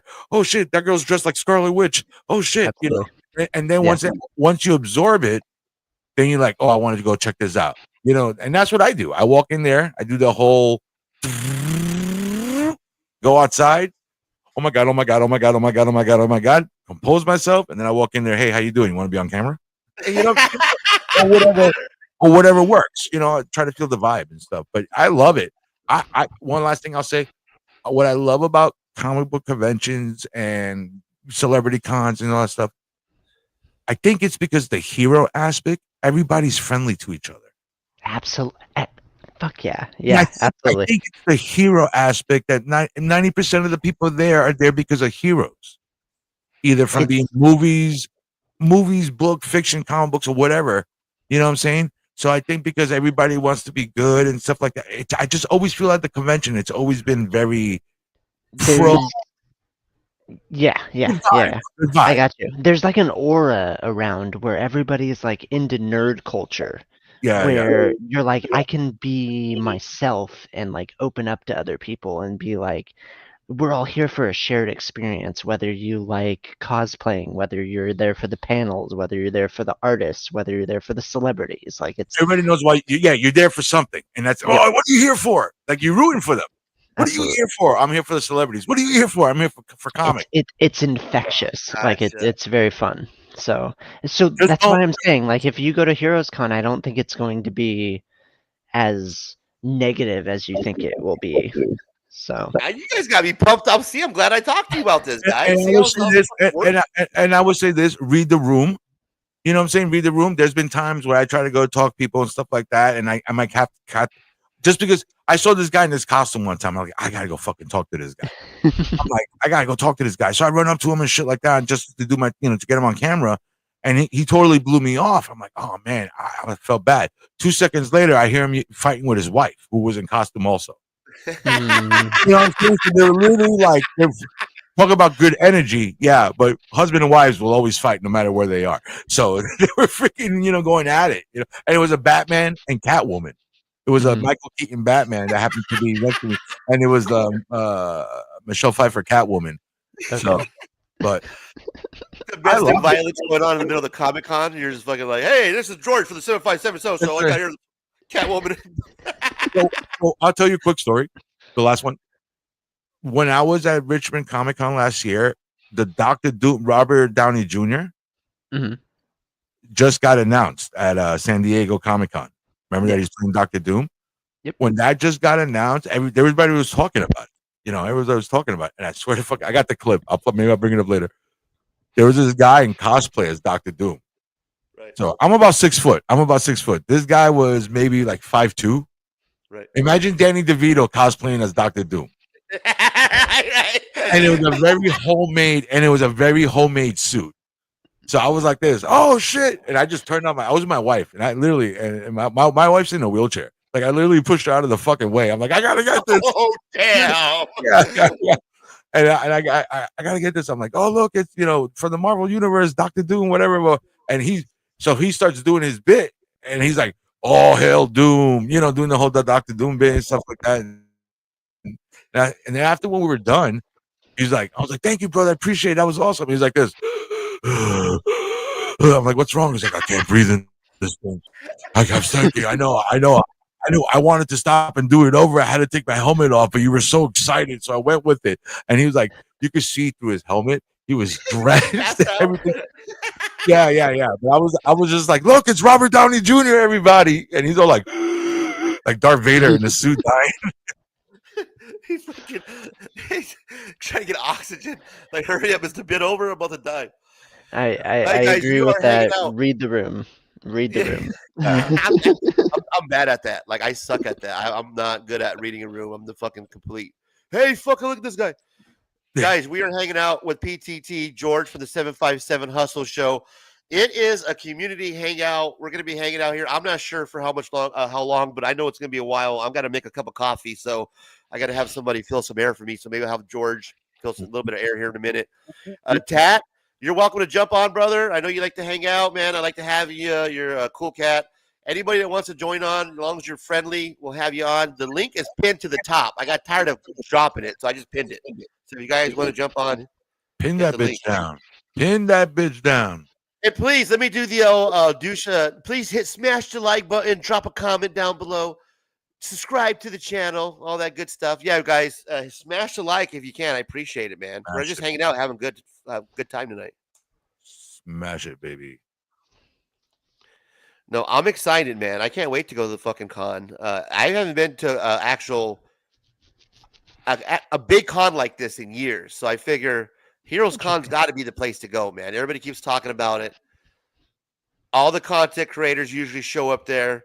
So, of course, I want to do some interviewing and see what kind of hijinks I can get in while I'm out there. I think it'd be fun. I don't know. It'll be fun. Absolutely, but I don't know. I'm spoiled, to be honest. Yeah, you're in California, man. They got cons like everywhere. I have literally cons just shitting out. Like, Yeah. I can go wherever I want. But yeah. Where in California? I live in Temecula, so like right in between San Diego and LA. Nice. So like it's so I'll go to like Kamikaze, which is now LA Comic Con. I'll go to Anime Expo, which is in LA, San Diego Comic Con, Anaheim for WonderCon. I don't know, it's fun out here. So you being a Star Wars fan, have you been to that bar on Hollywood Boulevard? Oh yeah. No, I know of it, but I heard of this. Oh man, I'm not into karaoke as much as like. But it's the bar that looks like the cantina. Yeah. Okay, We're all talking about the same thing. Okay. Razor, if you want to go make your coffee, go make your coffee, man. Yeah. Okay. Cool. I'll be right back. Thanks, guys. I'll be right back. It was like super hype when it started, and it was oh shit, you're up in Portland? Yeah, Rose City Comic Con. Tap Comics. I'm gonna try to be there. I have a cousin that lives in Portland, and I want to go to Rose City Comic Con. I know Emerald City Comic Con up in Seattle was this past weekend. Is it Oregon or Oregon? Oh, I don't know. I say Oregon. Oregon or Oregon, right? Oregon, right? I have family that lives in Portland. I got to reach out to them and see if I can crash at their place to go to Rose City Comic Con. But there's a lot of different cons that are like really fun. Yeah, hold on. I'm in a Discord call right now. I need to like deafen myself. Hold on. Booty call. One collection down. What's up, my brother? What's up? That's Fable. Hashtag blame Fable. Yeah, blame Fable. Dude, I've been in this community for so freaking long. I've been here for an hour and a half, and it feels like long. You're killing me. I think that you would have a lot of fun at conventions out here, just because they're kind of different. Like there's different niches. Like there's the people that literally just cosplay and they hang out with each other. There's people that just go to panel after panel after panel. There's people that'll spend thousands of dollars going through Artist Alley. That's crazy. Buying artwork and supporting. It is amazing. I'll be honest. I don't usually care for autographs. I've never been a guy like, oh my god, he signed it. But it was for free. Yeah, like that'd be a great story. But anybody could get anything autographed if they're alive, if you pay for it. So with that being said, but then I'm like, I have Secret Wars #1, the original printing, and I was like, man, Jim Shooter and freaking Ned Beatty, I think his name was, or Paul, whatever he's going to be, with the inker. And I was like, man, maybe I should just get it signed. That'd be pretty cool. You know what I'm saying? I got to speak with Jim Shooter last time at the con. Yeah, it was pretty funny. But like I said, I was excited. It was the first day, so it was kind of slow. And for those who don't know, Jim Shooter is like freaking 6'8". He's a tall ass. Well, I mean, he's an older dude now, but Jim Shooter is a monster dude. He's a big ass, and when he was young, you could tell he's wide and everything. We're walking by, and I'm like, oh my god! I did one of these, I'm walking, I see him, and I'm like, oh my god, it's Jim Shooter, and I just keep walking. And then my wife's like, I just walked in. Who's Jim Shooter? Jim Shooter, basically, he was he replaced Stan Lee when Stan Lee left Marvel in the mid 70s and 80s. Let's just leave it there. An artist. He was more like a writer. He was a writer. And he was known as the Golden Child because he got hired by DC Comics when he was like 15 or 17 years old. At 15 and 17 years old in the early 60s, late 50s and 60s, he was writing for DC Comics. He was writing for Supergirl, Legion of Superheroes, and eventually he started writing for Superman. He also wrote, which was the point of the story I'm going to, he also wrote the first time the Flash raced Superman. Oh, okay. That's a big story. Okay, so check this out. So and this is a lesson learned. So we chat with him. My wife said, "Hey, George."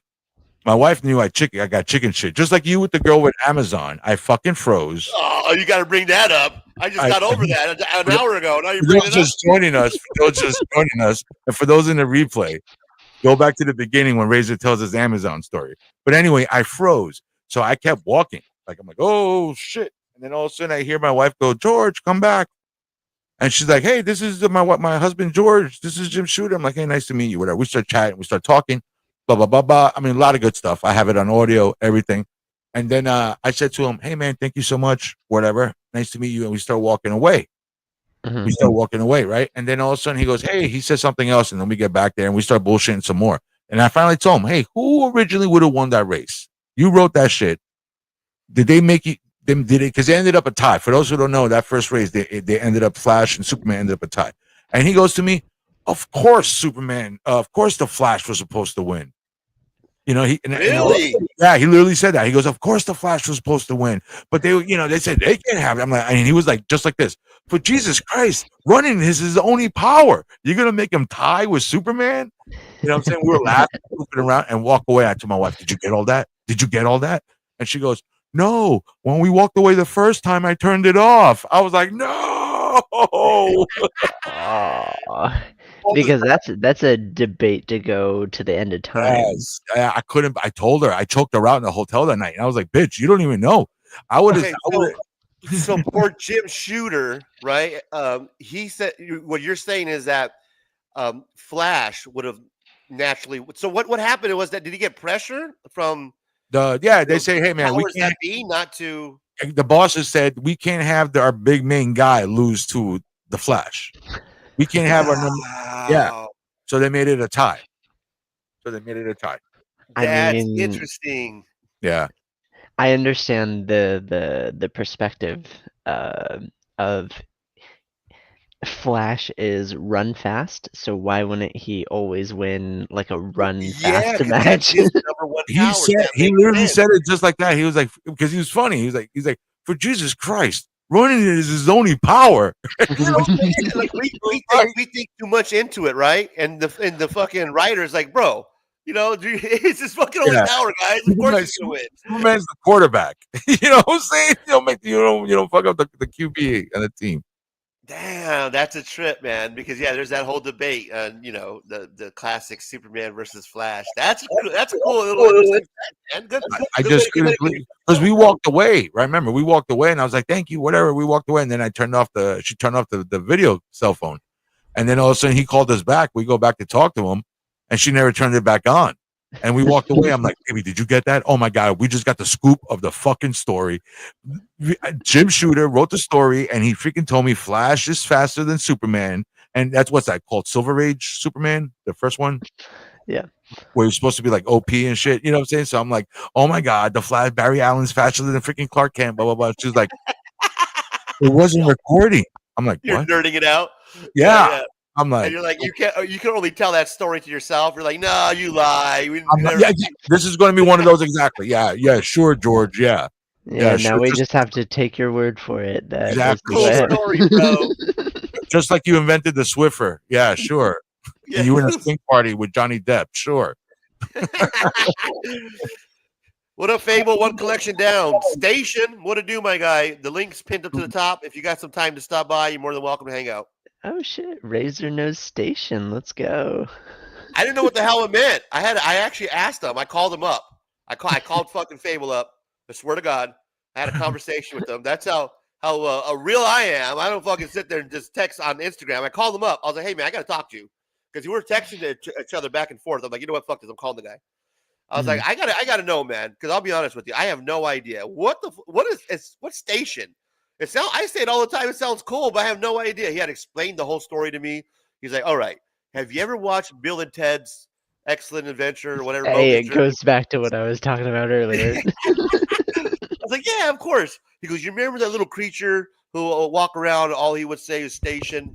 I was like, "Yeah." He goes, "Oh yeah, what it means is like have an excellent day or and like rock on or some shit like that." I was like, "Oh right," or be excellent to each other or something like that. I was like, "Oh yeah, that's cool, man. That's a cool little." I totally forgot about that little creature that said station. That's totally random. We got synthetic panels dropping a paragraph. I got to put my glasses on because I'm 40 years old. I can't read. So it happens. You know what my doctor told me, George, about my glasses? Because I asked him about getting a test to get my eyes checked out. And my doctor says, well, how's your reading glasses? I go, they're fine. He goes, so you just need them to read? I go, yeah. He goes, well, your eyes are doing doing what they're supposed to do. He goes, after 40 years old, just like any other muscle, it starts to deteriorate. It's just closing. I'm like, what? Are you saying that I'm getting so old that even my eyes don't even want to open up anymore? What the fuck? My eyes are slowly closing on me? That's not good. That's Your eyes, my eyes have the diabetes. That sounds like a death to me. What are you talking about? Yeah. It's not right. Yeah. You know, it's natural. I lost my sight like overnight, man. Seriously. 1 minute I'm like, reading shit, whatever. The next day I'm like, I'm like, what? What? He told me that shit. I'm like, wait a minute. He was like, yeah, that's just natural. It's just a muscle. It's starting to give out. It's just I'm slowly just dying. Basically, my eyes are just closing slowly. It's like, yeah, just slowly, yeah. I was like, all right, great. Every birthday is a year closer to your end. Synthetic panels, my guy AI. The Flash managed to outrun Superman in the race featured in World's Finest Comics 198 through 199, published in 1970. This storyline was titled "Race That Must Have a Winner." So he did outrun him, but not in the original one, though, right? It was a tie. I think that was the second time, the second big time they did that. I think the first one was in the 60s, if I remember.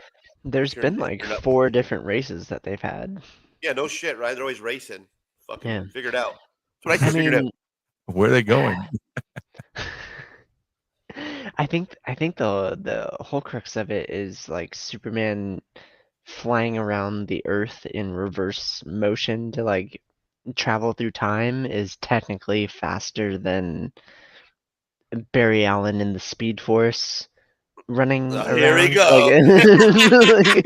Yeah, that's what, right? That's what the final thing is, that running Flash is faster, but if Superman flies, he's faster than Flash. Here I wanted to ask certain iterations, yes. Hey, Razor, I got a thing clip real quick. It's like 30 seconds. The audio's kind of rough, but this is when I was talking to Jim Shooter, just to show you. Oh, you got it? Okay, gotcha. He didn't know how old I was. 1 year old. He didn't know how old I was.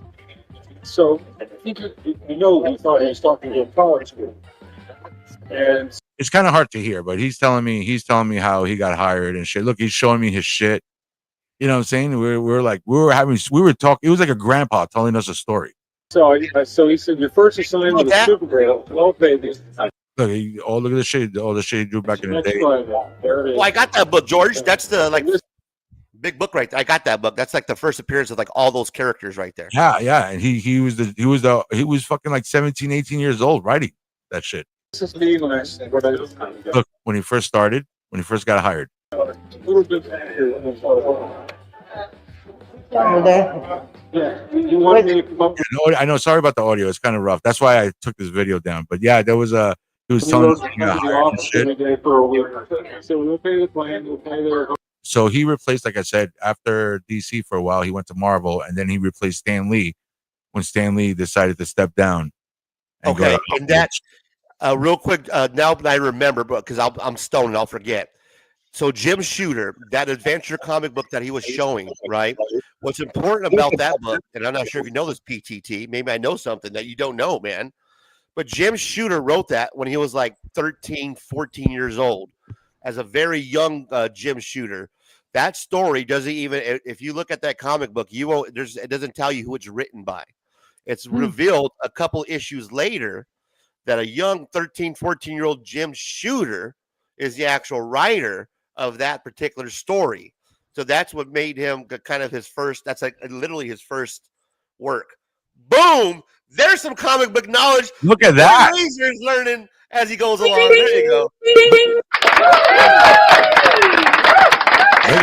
Did I just sound like I knew something right now? I amazed myself.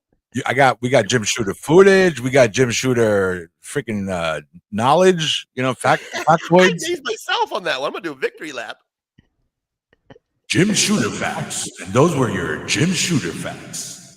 Why do you think I would know that? I'm a modern comic book collector. Like I don't know shit about Golden Age. I don't know anything about copper, silver. I don't know any of that. Did I nail that, chat, or what? There you go, brother. He definitely look at the stuff he wrote. He was the one that wrote Secret Wars, and he was the one that created. I think he was part of it also. The Spider-Man getting the black costume, Venom.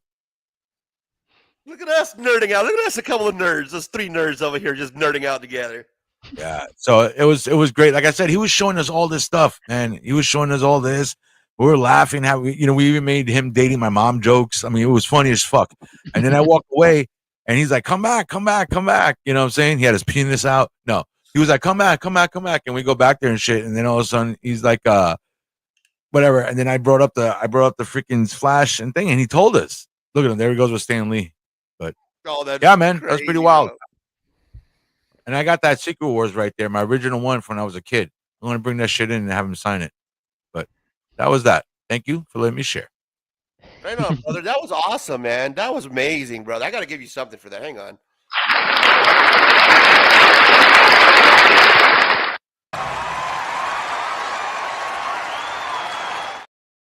Show your covers. Show your covers. You absolutely had the power on that one. Don't tease me with a sweaty. Oh, you want? Hey, Tat, you want to show your covers, bro? Tat says he got some sick covers, man. Speaking of sick covers, I wanted to ask PTT and the chat in general. You guys, okay, so I did a haul video where I came across these Walmart packs. Let's get straight to the point here. Let's get down to business, fucking down and dirty. And if you notice, I shaved the mustache. Look at that. Just for the whole bit. I had to go straight circumcision. This is how much I was committed to the bit, guys. I even shaved my mustache. How fucking committed I was. I shaved my beard for circumstances. That's how committed I was to the bit. I nair my taint for this. Okay, so I have these. I have a Walmart pack. Okay, a Walmart pack. You guys know what these are?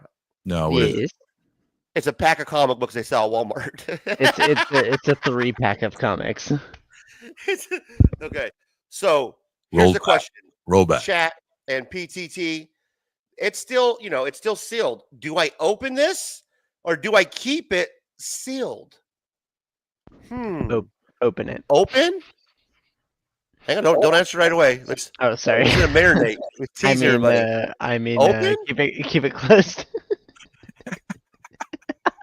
Or sealed? New or near mint? New or near mint? Let's see. What up, Random Reads, my guy? Random Reads is killing it. That guy's one of the coolest guys, man. He's another guy that's like real laid back, man. Like nothing. He's like, nothing bothers me, man. I'm just gonna chill here. Don't bother me, man. He'll be looking at something. I could literally just look at Kevin all day. Like he could do a live stream and he could just sit there and I'll just watch him and wait for him to say something. And it'll be totally cool. He'd be like, all right, man, I'm gonna show you something cool, man. I'm like, hell yeah, bro, let's see it. Same with Fable. We got open it, duh. All right. And then we got Fable saying to open it. Okay. Tat says, I have Secret Wars signed by Stan Lee, slated at a 9.8, and my second copy signed by Mike Zeck. Well, come on to show it off, man. Mike Zeck, that is my boy right there. That's my artist. For whoever who said that, that was my artist right there, Mike Zeck. Now, are you guys saying to open it because you want to see me open it? Or are you saying to open it because there's something in there that might be of value? Is it more of value to keep it sealed, PTT? You be honest with me, man. Or should I open it? You tell me the truth, bro. Open it. So my whole beef goes back to like the old polybag books where polybags had like a seam on it and it would actually like crease the book with the seam. The whole point of comic books from the fucking get-go is open the books, enjoy the books, love the books. You will never know what the other two books are in that Walmart pack until you open it. You know what I mean? Yeah. Like you have no idea. There's no resaleability of the Walmart packs as like a sealed thing, like a Sealed pack? mystery pack. Yeah, Gotcha. there's Alright. no value to behold. That's But what I if need to hear. if we're talking like Star Wars collectibles, don't you dare fucking open any of this because people love that stuff in pristine, like shaped box, everything. Don't even So get your fucking fingerprints on them. yeah, don't even breathe on them. Don't even breathe on them. Hey, Razor, can I play 2 more clips real quick to wrap up? Which one do you want me to load up first? The one that you don't see me in. So you played that He-Man clip, right? Of I Have the Power. Yes, sir. So the actor Dolph Lundgren, for those who don't know, he played He-Man in the 80s movie. He played Drago in Rocky IV. He was at one of the Galaxy Cons, and this is him actually talking about the He-Man movie you just played. Of the toy line, the cartoon. So I'm just gonna fast forward, but that was You're good. It sounds good. I think I saw it not too long ago, 35 millimeter print, with the original sound, and it played pretty well. Just rewatched the movie. So you like the way it looked. Movie that kids can watch. A lot of my movies are violent. So let me play the next one. So let me set up the next one. So during this time, Dolph Lundgren had just became a U.S. citizen. He passed the test, right? And he just became a U.S. citizen. So you understand what the joke is. At the end, I say to him, "Hey, one last thing. I just saw online that Sylvester Stallone posted that Schwarzenegger helped you get your citizenship test." So he looks at me, he goes, "You did?" And I'm like, "Nah, I'm just messing with you. Thank you." You know and when I start, he thought he's like, "Wait a minute, did he?" Yeah. I was like, Stallone said that Schwarzenegger helped you pass the test. You know what I'm saying? So, and then all of a sudden, I pointed when I first started talking to him. I'm like, "Hey, I was a big fan of yours. At first, you scared me as Drago, and then I became a fan. And then I asked him, I said, what do you do when you go home? Do you watch 90 Day Fiance? Do you scroll on Facebook? You know, so I just wanted to set that up real quick." Everybody else there, growing up, you scared the hell out of me. That guy right there. And then you became a hero as the Punisher and He-Man and everything else. What do you like to do on your downtime? And tonight when you go home, what do you do? Do you scroll on Facebook, watch 90 Day Fiance? Well, yeah. I saw him laugh. I heard everybody laugh. He smiled. I was like, "Thank you, Lord Jesus." Yeah, right. Even as a 70-year-old man, he was still scary. Chill out and put my feet up, and we kind of homebodies. I like to bust out the bong, put some old Cheech and Chong on. And just kind of chill out and try to rest. I mean, I've traveled and worked so much in my life that I've stressed around so much in many years that I'm trying not to. Just give myself a little bit of a break. And speaking of training, is it true? I saw Stallone put a post in that Arnold helped you training for your citizenship test. He did? I don't know. Thank you for being with us. He looked like he's barely there, huh, man? Like he's like just kind of hanging in there. You know what? You know what bothers me? Because that's the first time I've ever seen him live. And I said the same thing. I said, "Man, he feels like he's got no." And the whole interview, bro. The whole interview was, you know, the host was very, "Hey, bah, bah, bah, bah, bah," you know, like a Z100 DJ, you know. Yeah. And he was like that, like, yeah, whatever. I mean, you heard the audience; they were laughing at my jokes, so I was like, yes. But he was like, you saw him smiling. I've seen him since then on other interviews. He's so animated. He was like, you know, very like, yeah, telling stories. He was like literally like Drago, like dragging Drago on this, and it kind of bummed me out. But yeah, man. But that's cool though. When you meet the people and you get to line up when they have the panels, they set up a microphone. Everybody starts lining up and shit like that, and you get to ask questions. You remind me of a bad guest, like somebody that you invite to your live stream, like you're going to do an interview. You know what I mean? And you hype it all up, and then you have them on, and then you're like, "What the fuck? This is the guy who get the fuck out of here! I can play clips all day. Get out of here! I don't need you." That's happened to me so much, man. It's like, "Hey, man, how's it going?" Good. What? Yeah, exactly, bro. Like it's like, get the fuck out of here. Yeah. One collection says, I heard they throw racial variants in those 3-packs. Nice. Yes, Yeah, like Racial. Walmart exclusive. Oh, Walmart racist comics. That's the next Oh, title. Thumbnail. Walmart ratio variants. Random Reed says they no longer make those Walmart variants, and mystery bags are history. Oh, so maybe I should keep it sealed, Random? Is that what you're saying? Gotta get on my Ollie's now. Oh, you don't have an Ollie's in Arizona. That's right. Depending on the showing comic, the packs go for 20 minimum or up to 50 or 60 or more with a variant on front. Really? Huh. Yeah, okay, now you guys are making it hard on me now if I want to open it up or not. You're making very excellent points here. That's fair, Random Reads. Exactly. Real good point there. Random, what are you saying, Random? Should I not open them up? They have exclusive walnut variants. Some are reworth tons. So should I open it then, or should I keep it fucking sealed, man? Oh, you sent me some pics? Oh shit. So Tat sent some pics of the comic book that he picked up of the slabs. Let me pull it up. Dick pics from Tat. We don't judge. We don't judge here. We just measure. We don't judge. What is this right here? Oh, look at fucking. No, most recent. Check most recent chat.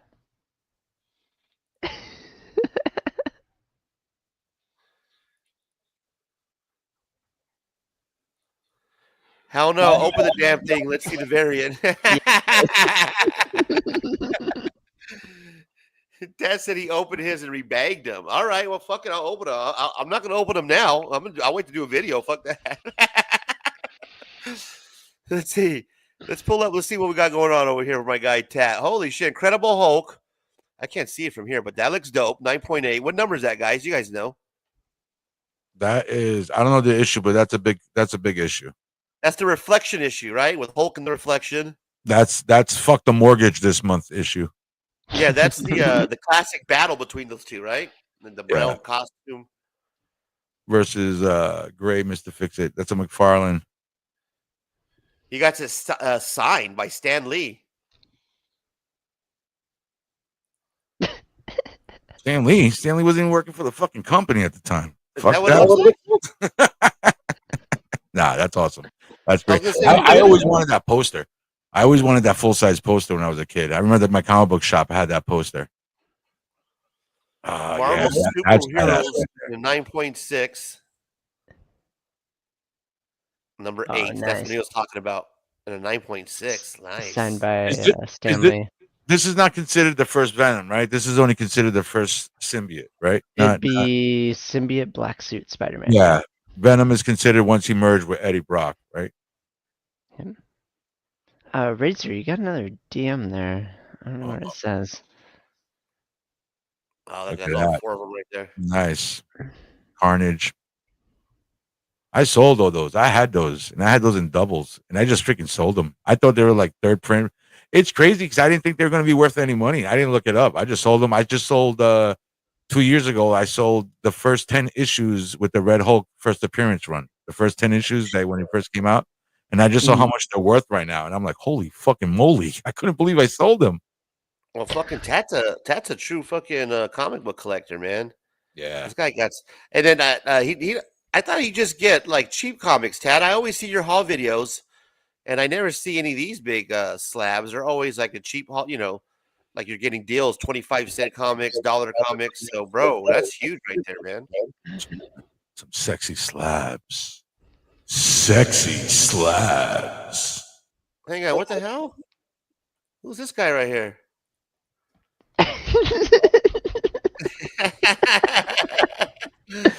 Oh, you got a random. You got hate mail in your DMs, bro. Good writing. Good writing. What did I do to you, PTT? Good writing. Thought we were buddies, man. What the hell is that about? Ooh, little reach around. Little reach around. Look at PTT's trapping me. See that? Another one that just trapping me. Just like Trump trap Zelensky. It's all part of the gimmick. Good pickups, brother. Right on. Congratulations, man. Thanks for sharing. That's awesome, bro. Very nice. So, guys, how hard is it to open up a slab once it's closed? Not hard. You just need a screwdriver, a flathead. Okay. Then just. Oh, here, I want All to show around. you what I got. Here, I got something to show. I still have comic books in my original the plastic bags with a fucking notebook. You know those black and white composite notebooks for school, using them as backboards Oh, and with shit. the three-hole puncher thing. Yeah, that's crazy. Random.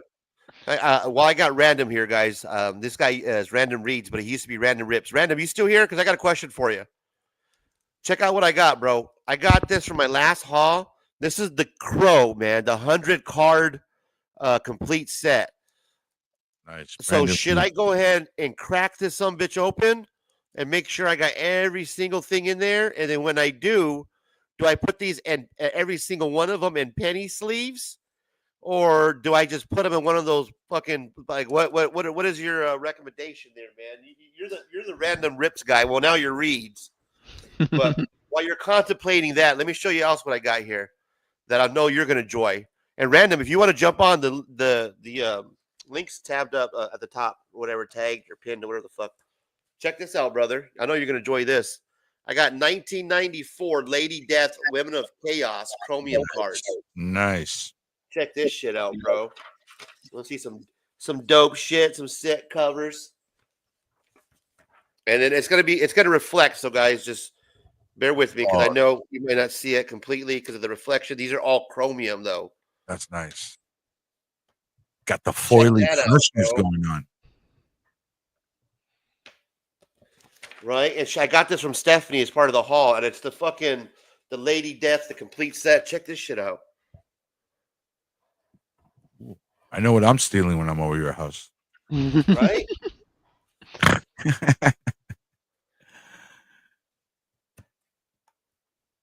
Man. You didn't show that shit to the Amazon girl? Come on, Ray. I should have, huh? Like, bitch, look at that foil, bitch. Look at that foil. Oh, nice. Yeah, it's badass. That's freaking badass. That's like trying to shape your Instagram profile to like make certain posts as like a full picture. Random says, yeah, open the set, but put it in like a 3-ring binder or something. Check this out right here. Put it in a trapper keeper. That's badass. That's hot. Oh, nice. That should be on the wall, man. That looks hot. Like if you get little mini picture, like little mini things and put them separate. Oh, that would look badass on the wall. Wait a minute, Random. Did you say a trap? Not a 3-ring binder, right? A regular folder, right, bro? Oh, hang on. He's back here. Yeah, this guy. This is the guy I need to nerd out and talk to you right now. Just like the normal binder set. No. I heard that you don't want to get a binder, bro. My guy Monkey, Mad Monkey Love, was telling me that that'll actually mess the cards up when you're flipping through them. That you want to get a folder, because like yeah. Let me load it up right. Hang on, one sec.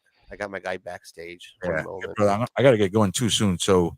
Oh yeah, thanks, brother. Hey, I appreciate you. Thank you for dealing with my bullshit earlier, man. Thank you, everybody. Be safe. Love you. Later, George. Be good, everybody. I'll talk to everybody soon. Thanks, brother. Have a good one. George from the 757 Hustle Show. Hang on, let me get my guy loaded up here. Welcome to the show. It's somewhere around here. Yeah, here it is. All right. Welcome to the show, my guy, Random Reads. Welcome to the fucking show. Hey, there's the guy, man. Well, first off, welcome, brother. How you doing tonight? Good. I can't talk too loud because people sleeping. That's okay. I can do all the talking for you. Just nod your head like yes or no. What do you think, man, about my Crow pack? First off, should I go ahead and open up the Crow pack and just sleeve these up? What's the recommendation on this Crow right here? What do you think about? Do you have these? How do you feel that I have these and you don't? That's a pretty cool set there. Are you jealous of me that I have these and you don't? I'll probably have one by next week. He's like, I'm already looking on eBay trying to find one right now.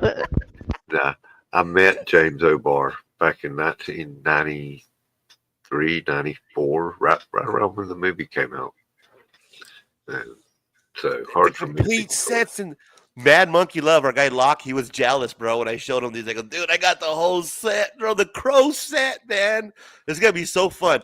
Hey, should I do a rip, Random? Should I fucking open these up, Kevin? Like a video? You know, I would do a video putting them, leaving them up, or see, I just do it like this.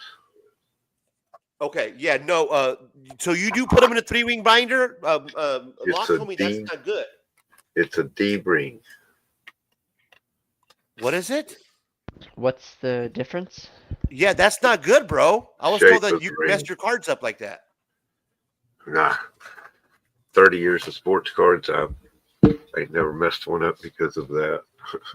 No, okay, because Now- yeah, I was. Now, if it's a circle, yeah, that's why you buy D-ring binders. What's the difference, and why is that better than a circle? What is it going to do compared to the circle? See if I can get it here right. See that the page lays flat, Uh-huh.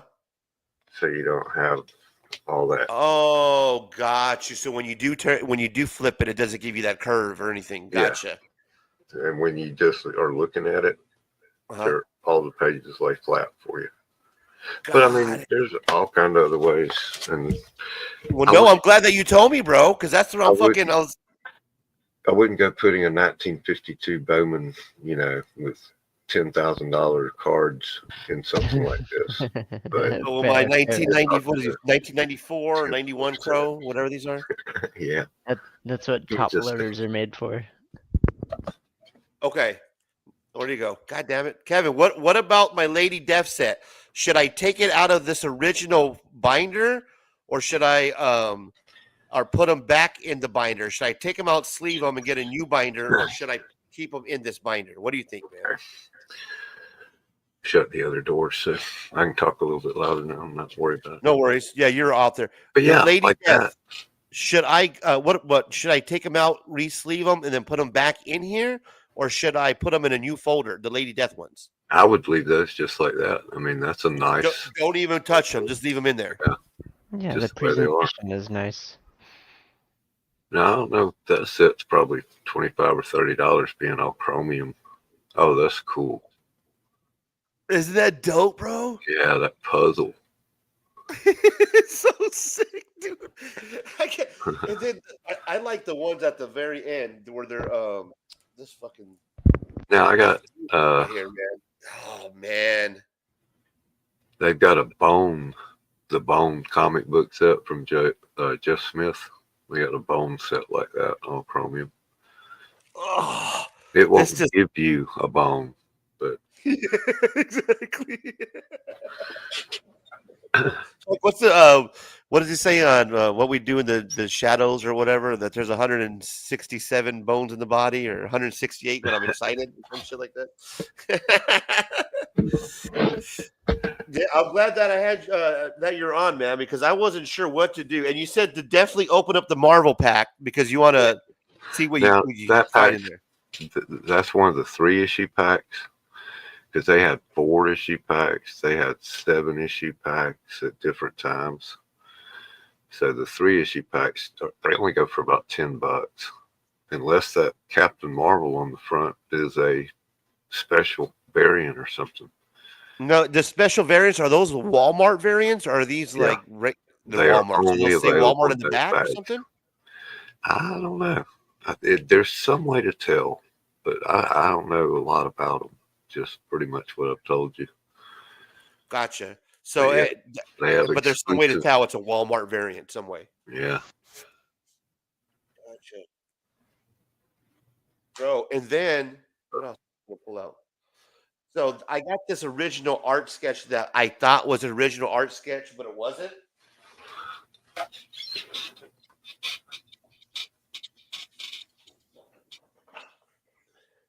So I was literally up when I got this to like midnight with my buddy Locke, because I thought that I came across this original art by David Finch, right? Wow. Let me show you, blow it up. It's pretty fucking gnarly. But this is the original art by David Finch. Hell yeah. And it's a sketch, bro. It's a print. It's original art print. Oh, print. Yeah. So it's a but it's man, it feels like it has the like the Those texture are to still it. nice, man. I mean, they're so nice they look like the real freaking thing. Exactly. Even has the trim, like the trim on the edges and shit. So when I was looking at it, I was like, what the fuck am I looking at, Locke? So I sent it to my guy, Locke, and I sent it to my guy, Brian McClay. Yeah. I didn't want to bother Stephanie all late. It was like, 12 o'clock at night, bro. We're the only guys up, or, us. Yeah, right. I sent it to Locke. I'm like, hey, bro, what the fuck is this? Is this an original art sketch? He's like, take a pencil or take, pencil and try to erase like a very small corner. Yeah. You know what I mean? And if it, if it erases, then obviously you got The real something thing. that's, but like along the edges right here, I don't know if you can see it, but right I there, see my it, thumb's yeah. at. Yeah, you can see where the print is on there, like, Right. property of fucking DC or whatever. Yep. That shows it's a lithograph. But we actually were up nerding out on it, and we found out that it was from Dark Knight #1 from the New 52, page 18. So it's a spread. Nice. Right? So I want to get the comic book now and Yeah. just like display it with the Next to each other. That'd be yeah, sweet. would that be dope? Hell yeah. I don't know. You want to see what this little red binder I just showed you? I Yeah. just got it because I just finally finished the set. Show you what it is. Oh, nice. The heavy metals, all of them. Yep. The cover set that we were looking at that one night.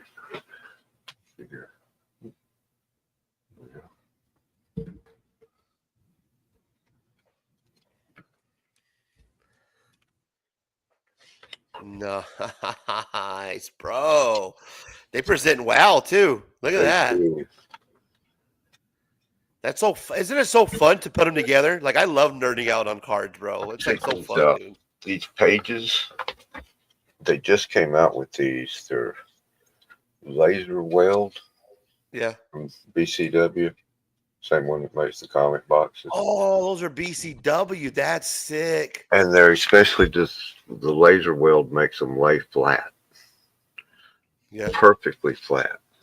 Most card pages have always bowed up and kind of, they never did lay really flat, but these, they're impressive. Nice. Yeah, they look good, bro. And they didn't cost any more than the regular ones do. Best part. Right. But yeah, I like these. Just how many is in the set, Kevin? In that heavy metal set? 90. Yeah, 90. 89 90. covers in the checklist. That's crazy. That's how many Scotty Vaughn has. He got that whole fucking. Somebody sent him all those heavy metal covers. Man, I wish I had all the magazines. Start working on it. Hey, I did get this today. Check it out. You like these Kinder eggs? These things are delicious. But I just noticed the brand new one's got DC pops in them. Oh, I got a Funko Pop can. Oh, that's dope. I thought it was a Funko Pop, not some little flat thing. It's small as hell, bro. I don't even know what it is. Well, what were you expecting? Yeah, exactly. It's fucking small as hell. Yeah, right. Something like this. Oh shit! Here we go. Our guy Fable's sharing some stuff about the variant pack that I just showed you guys. Let me show you. Let me share this. Yeah, he got some info on it. So give me one sec. Settings. Wait, you have your own random rips yeah display when mat? I was doing sports cards. I pivoted from sports cards to comic books because sports cards priced me out. And he's doing great at it, man. A couple weeks ago, the new comic book day video did like almost 3,000 views. And I never got into sports cards. That was a glitch. The average view time was 3 seconds. Oh, that doesn't matter, bro. Take the compliment. I don't know what the hell that was. Take the compliment, man. Let's see. We got here. Oh, look, check this out, guys. So CLZ Comics, Captain Marvel, Volume 11. That's the first appearance of Ripley Ryan. Fair, whatever. FN. What does that mean? FN. I don't know. $4. All the stars align as the Kelly Thompson and Carmen Canero, whatever. Blah blah blah. So yeah, it is a thanks. Good looking out, Fable. Yeah, Captain Marvel number 11. So it's second printing Walmart variant. So it is a Walmart variant. Yeah. How do you tell though? Is there something that where it says Walmart in the motherfucker? Like how do you? It's just a different variant. Yeah. It's literally just a different variant. That's a Walmart exclusive. Yeah. But it doesn't say like on the back of it, like how how it says like unknown comics or whatever. No, exclusive. they don't brand it like that. No. Too bad they should have. There would be a little Walmart Yeah. logo somewhere down there. Make it easy for the collector? Are you kidding me? No. We need it convoluted and hard to figure out. Right. You think that would just make sense, right? On the back of it, just Walmart exclusive. This Ramjet's pretty dope, man. Look at that. Nice. Jeez, look at the tags in that post. Man, how many people did you tag, bro? Holy shit. Am I tagged in here? Yeah, there I am. I'm tagged in there too. Holy shit. Legion. Transform. That's pretty bad, Ramjet. I wish I knew my characters on Transformers. I am embarrassed to say that I don't know Transformers like I should, man. Like I used to watch it and play with the toys, but I literally outside of like Optimus Prime. I was gonna say I can name 5. I think I can name like literally 2 or 3, bro. It's embarrassing. I know more about He-Man and Masters of the Universe, and I get crap all the time because I call them He-Mans. I don't call them Masters of the Universe. You sound like an old grandpa. What you watching your He-Man on TV? You play with your He-Man. Well, that's what I used to call them when I was a kid, man. Was He-Mans. I play, play with my He-Mans, bro. Did you see the new He-Mans I got with that haul video? I'll be honest, I kind of skipped through it and tried to figure out like the general gist of it. There's Beast Man. Nice. I'm one of those people that actually really liked the new Masters of the Universe. He-Man, but did you get this one? Herculoids. That's the original Merman. I imagine that's new, Kevin? Yeah, came out last week. Gotcha. shit. No, I have not. Of course, being Dynamite, there's like 38 different covers. Let me see. Let me take a closer look at that bad boy. The Herculoids? That's sick. Yeah. One of my favorite cartoons from the 70s. Oh, that's right. It was the cartoon. That's where I remember that from. It was this, Space Ghost, and Johnny cartoon, Quest. And that Dynamite's doing all the comics for him. I'm not wild about the art style, but I guess it's made to reflect the cartoon and the way the cartoon looked. Yeah, I like when they do that, though. You know what I mean? Because it looks like you're reading the cartoon. That looked like Vegeta from Dragon Ball in the bottom right corner of that panel. My favorite character was the Gloop thing, whatever the heck his name is. Yeah, exactly. Big blob. That's then you got the Tundra. Shoots the big lava balls out of its horn. I hope that's what that is. I guess you can shoot rocks out of it too. Yeah, I don't think it's going to be as good as Space Ghost. Space Ghost is freaking awesome, dude. That's one of the best comic books going right now. And you know what? I can never, I'm not saying never, but it's hard to find like Space Ghost for like a couple bucks when I'm cruising through whatnot. You know what I mean? They put up that Space Ghost. It gets picked up pretty. Yeah, when they did Coast to Coast back in the 90s, that really kind of picked up his image a lot. He's probably more well known than any of the Vanderbilters. Yeah. Just open it, man. It doesn't really matter. Fuck, all right, I'm gonna open it. Like you twisted my arm. I'm just Yeah. being realistic. Like there's no even I don't know. It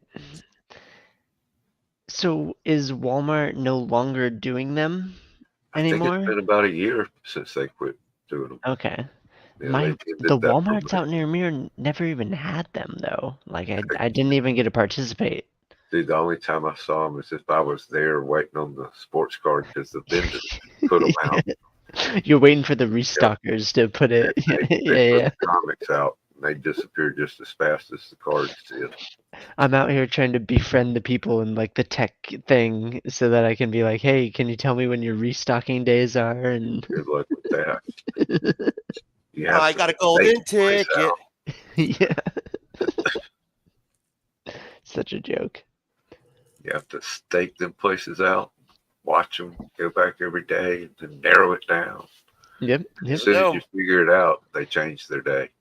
All right, I might here, get a golden ticket, guys. You never hold know on, what's in here. I'll tell you the value of each one when you do it. Okay, here we go. This is gonna be like Willy Wonka. I want the Oompa Loompa. I want the Oompa Loompa now. All right, here we go. So let's do this. Let's do this Hall style. That is a nice Cap Marvel. Thank you. So we already seen this one. This is second printing, Walmart exclusive or whatever. I don't know. I don't know what you call it. Captain Marvel. Number one. Ooh. Gonna put on my whatnot store for $50. Look out for that. Okay. Oh, and let's see. You know what? Let's check to see if it says Walmart on the back, right, Kevin? Yeah. Yeah. Okay, so it doesn't, but it looks like an exclusive though. So check it out.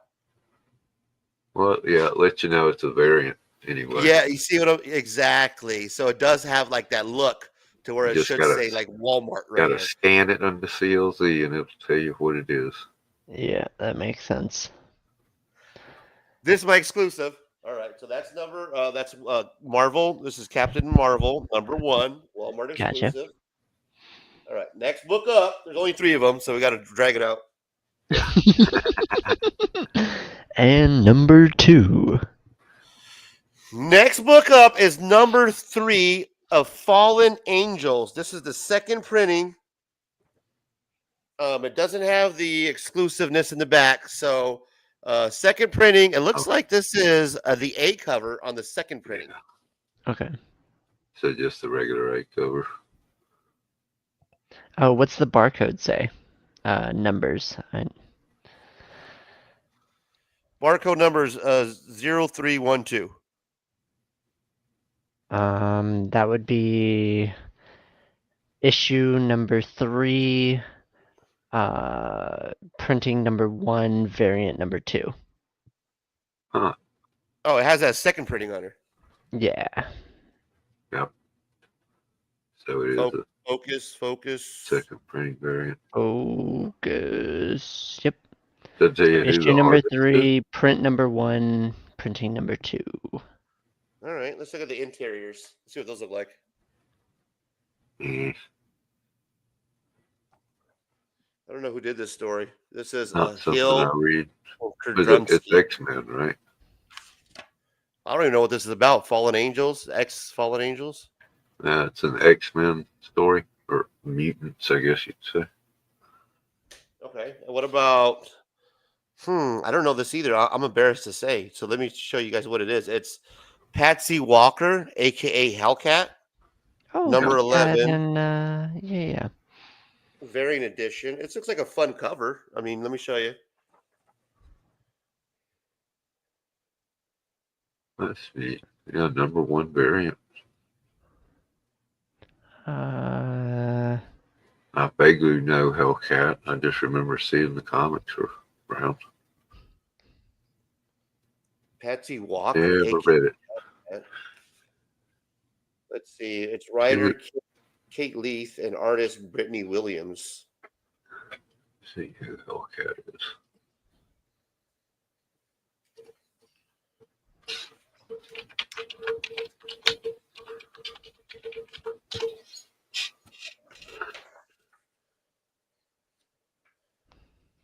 Number 11, huh? Patsy Walker. It's not like from like the 50s or something. Patsy Yes, Walker. she was first introduced in 1944 in Miss America magazine by Timely Comics. Oh shit! So they made a comeback with her, evidently, huh? Yep. Wow, that's a trip. 1972 in Amazing Adventures number 13.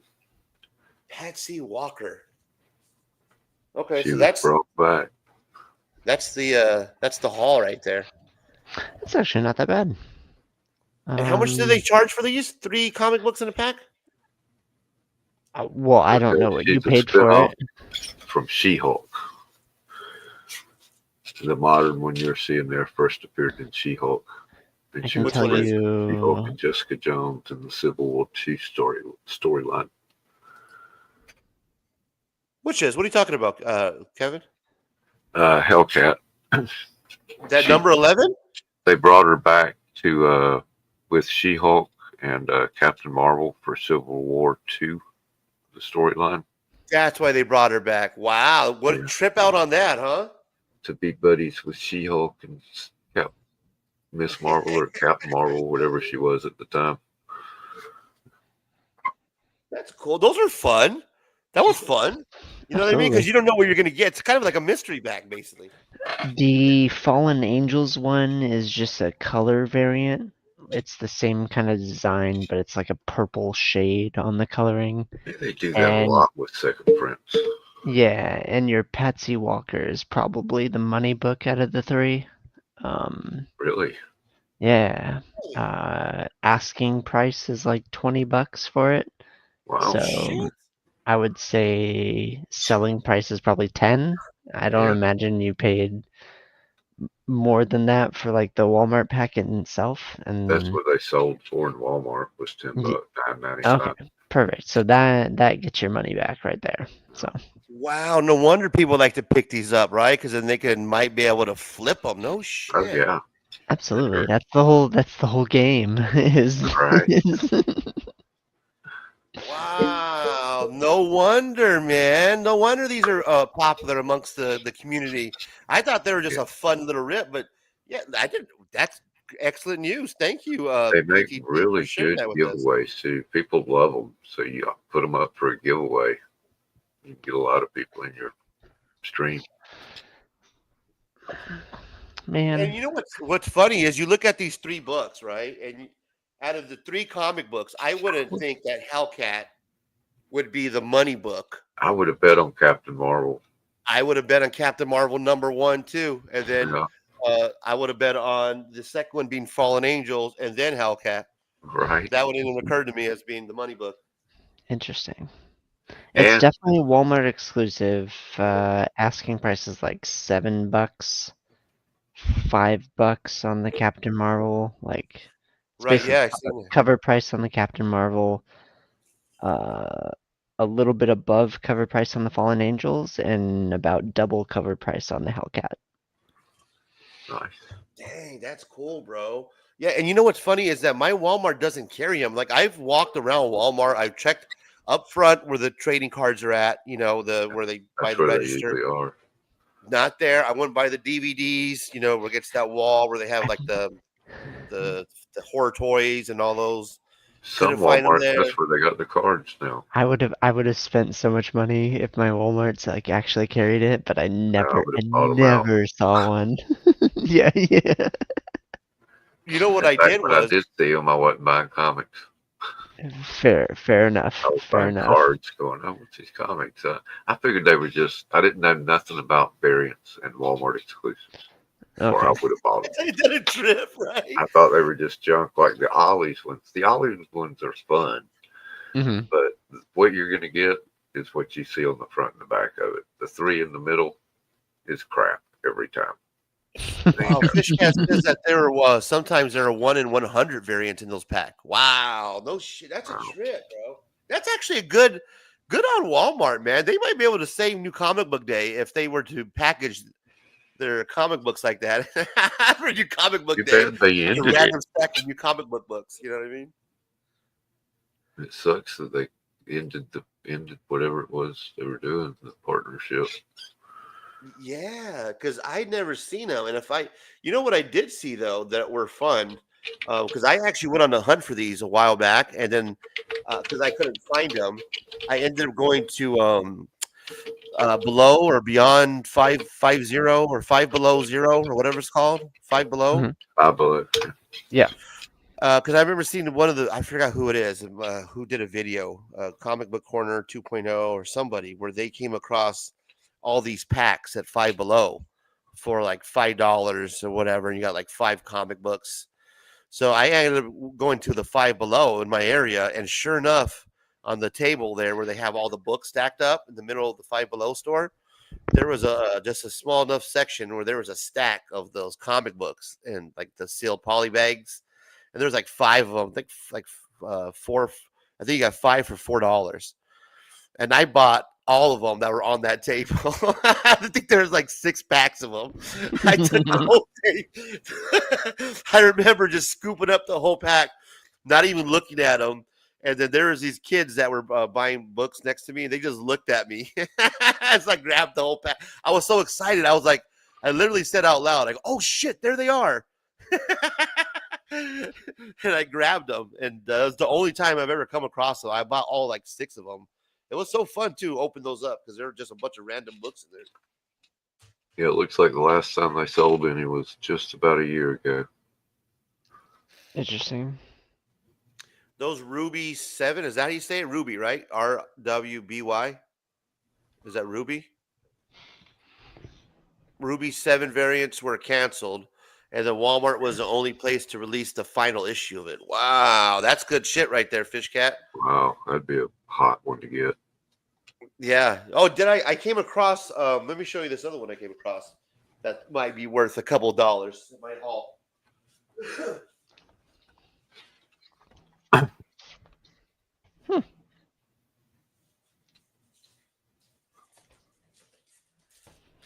I remember on Comic Book Day, like last year or a couple years ago, whenever this came out, I remember seeing this and not picking it up.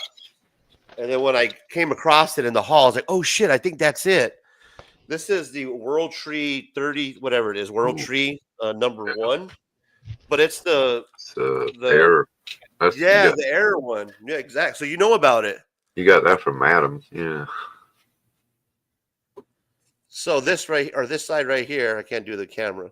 This side right here is all dark, where you can't see what's going on, compared to the actual version where it's real light. You know, the printing's different. Yeah. So this is the World Tree number 1 error print, where they recalled these. The comic book shop were like, "Hey, yeah, we're taking these back." Blah blah blah. So yeah, I came across that. I remember that from the Comic Book Day, my last days of going to New Comic Book Day, because I was so pissed off that I didn't pick it up. I was like, "Oh shit, that's the error one right there." I remember that. And they were talking about it in the shop because they were showing the comic book guy. He's like, "Is this supposed to be right?" He's like, "Oh no, that's supposed to be recalled, man. If you guys want to keep it, because we're supposed to take those off the shelves." So I was like, so when I seen this, I was like, "Hell yeah, that's the one. It's the friggin' error print." Dude, I'm amazed any shop sends any recalls back. As soon as something's recalled, I'd buy everyone and put them up. Now it's gonna be worth something. Yep. Yeah, right. Never had one of either. I'm glad it's one of those ones that you regret not picking up when you're in the shop.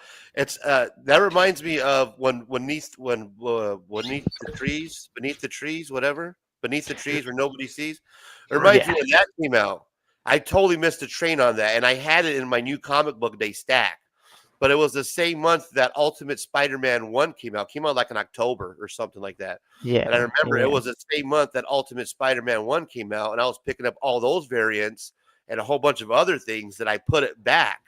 Like I was like, "Oh, I don't need this funny cover of this blood." Dude, I've done that so many times. And then, bro, all of a sudden, the next day, I watched one of these top 10 shows, and it's like $100 book. I'm like, "Oh god!" Just what I 2 weeks ago, my little LCS that never gets anything special or worth a damn.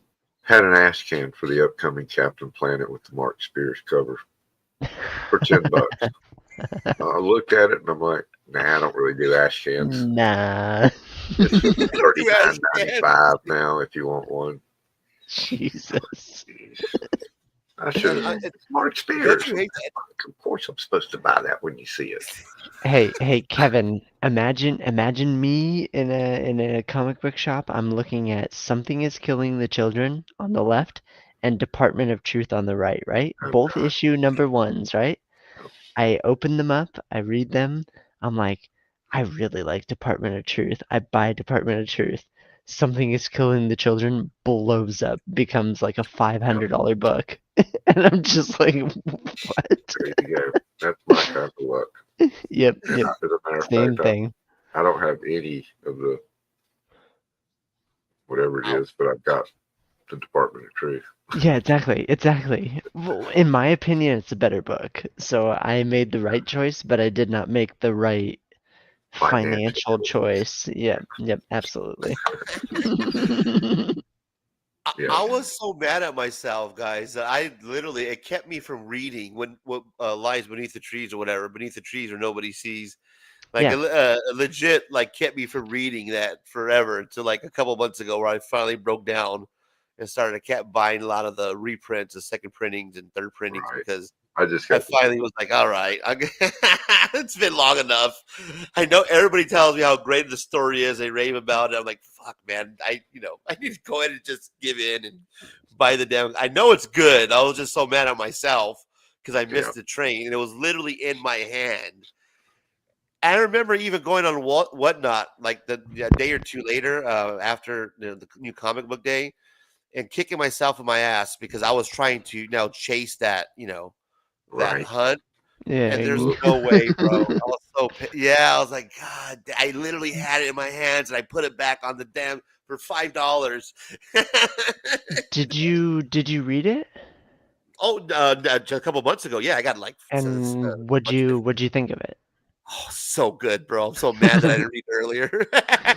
So I was at a convention. Fuck, this is like one of the things where I know too much in the industry. I was at a convention with the creator, Patrick Horvath.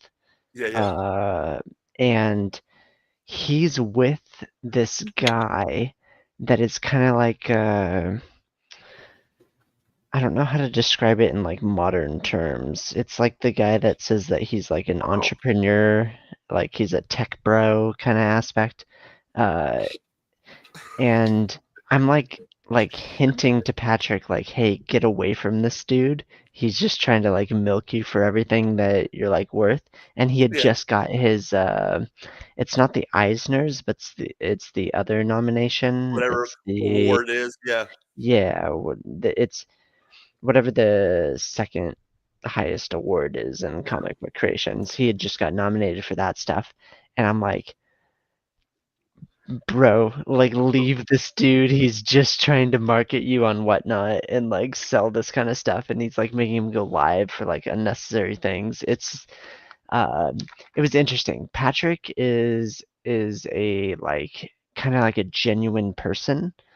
And I hate to see like the corruption kind of like get to him, where people are like just profit seeking and like resellers and that kind of stuff. Right. Don't get me wrong, like reseller is not a derogative term. It's there are certain people in the reseller industry that are like actually like scummy, and there are people that are actually doing it for the love of the medium, for the love of cards, for the love of comic books, like. The Beneath the Trees Where Nobody Sees is such a genuine series and such a good series, and the creator is like just an amazing person. I'm happy that you enjoyed it, is basically where I'm getting at. I did, bro. And I was so mad at myself for passing on it for so long. And everybody keeps saying the read of the year is, Beneath the Trees. And sure enough, I read that first issue. I finally broke down and bought it. And I got it after, for $5 or $3 or whatever it is now. Yeah. But I read that first one and I was like, oh my God, I got to go out and now buy all the covers. Immediately started picking up second, third, fourth. And I remember that I had the number one, and then I had number 1, 2, and then for some reason I didn't have 3, but I had 4, 5, and the rest of them. So I stopped reading after the first 2 for like a month or 2 until I picked up, because I was not going to skip ahead. So I waited until I got the 3rd issue, because I didn't want to, like, there's no way I could just, and I was like, God, I want to know what's going on though. You know what I mean? Like, I got to read it. And what's funny is I think we all have these instances, like one collection down, our guy Fable, he said when he started collecting in 2019 that he passed on the first appearance of Miles Morales because it was $40. And I can understand that, bro, because that's my limit on a comic book, because I won't spend more than 40. So if I was on eBay and if it was $42.50 or whatever they make, I would have fucking went out. I would have been bowed out too, bro. Like me selling that damn turtle book for $300.99.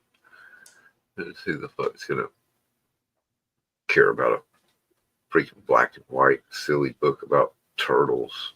This cartoon is not ever gonna be anything worth a damn. That's what I thought about. Now a $30,000 book for $300. That's what I thought about Beneath the Trees. I'm like, this fucking teddy bear, dragging this body down. Like, who's gonna? You know what's funny? I should go back and look at the books from that month and see which ones I picked up compared to what I passed on. Because I had a stack. My stack, I remember, was like over $100 because I had to put a couple things back. And to imagine that I probably picked up just nonsense and passed on the number 1A cover. I mean, I've been collecting off and on since 1978. Just think how many times I've done that. Fair, yeah. And you're just beating yourself about it. Collection in 1993 that had all of the 70s and 80s Spider-Man, X-Men, all the mutant titles, all that. Sold the whole collection for $3,000. Jesus. That was pre-grading before they started slamming shit. Fair. A few years later. Oh, sorry, Kevin, go ahead. A few years later, I could have graded that shit and made a fortune. Yeah, like quadrupled, if not. Well, on the other hand, where it does work out is on that same month, I did pick up Ultimate Spider-Man 1, the A cover, and a couple of other issues that is sitting in my short box that I refuse to sell. That's funny. I walked in my comic shop and they had Ultimate Spider-Man #1 on the shelf, and I said, "Okay, cool. Love Spider-Man. I'll pick this up." Got home with it, read it, put it up. Didn't even notice that it was the white cover. I didn't know nothing about the variants.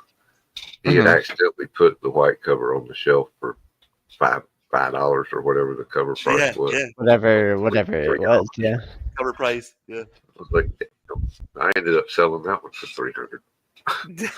Nice, bro. White variant, Ultimate Spider-Man #1. Yeah, I was so tempted too. I was like, man, because at that time it really shot up in value. I don't remember what it was going for. At least a couple $100, man, for that Ultimate Spider-Man 1, because it was real limited. I remember there was only, I think they said like a couple 100,000 copies or something that was printed. Yeah. But it was like real limited. Maybe not even that, but it was something that was crazy. And they didn't realize how Ultimate was going to take off like it did. Yeah. Everybody started Ultimate Black Panther, Ultimate X-Men. But I remember having that. I still do. I feel so happy that I have that comic book, bro. Even to this day, it's like one of those ones. Like, I don't think I'll ever sell, because it's like I fucking was right on Ultimate Spider-Man 1, and people passed on Ultimate Spider-Man 1. I couldn't believe it at the time. Like in the shops, they were picking up underneath the trees when nobody sees, and I was picking up Ultimate Spider-Man 1. So we both kind of made out. Yeah. I wish I had. I didn't. I avoided all the Ultimate titles, the new ones, and now it's like that's one of the best damn books out there, according to what I hear. You don't have an Ultimate Spider-Man 1? No. The A cover? I'm gonna read. I'm gonna read them online. But Kevin, when it comes out, it just seems like another gimmick, though, right? It's like, exactly. like it's just this is the new Spider-Man, like whatever. Like Yeah. I've Yeah, that's another seen one. what Oh boy. I 15 say that, different but iterations. Spider-Verse this week. You know. I Fair, got fair, Spider fair. Hulk. I got Spider. Spider I- She-Hulk. Spider Vampire. That's the new guy. What was it? I Count Peter or no? Count Parker. Yeah. yeah. I didn't say there weren't contradictions though. Like it's just when you see certain things, you're like, I don't know, maybe, and then you like beat yourself up about it. It's always That's the the ones whole. up half on that end up being valuable. Yeah, exactly. Okay, now this looks good. I'll buy it. Worthless piece of trash. That's my big Spider-Man key, guys. That's my spec for long-term investment. Is my Ultimate Spider-Man one. That's it's the only one that I have. I consider that my major key. Meanwhile, I'm still buying every Amazing Spider-Man they print. I don't care how bad it is. I've still got to buy it because it's Amazing Spider-Man.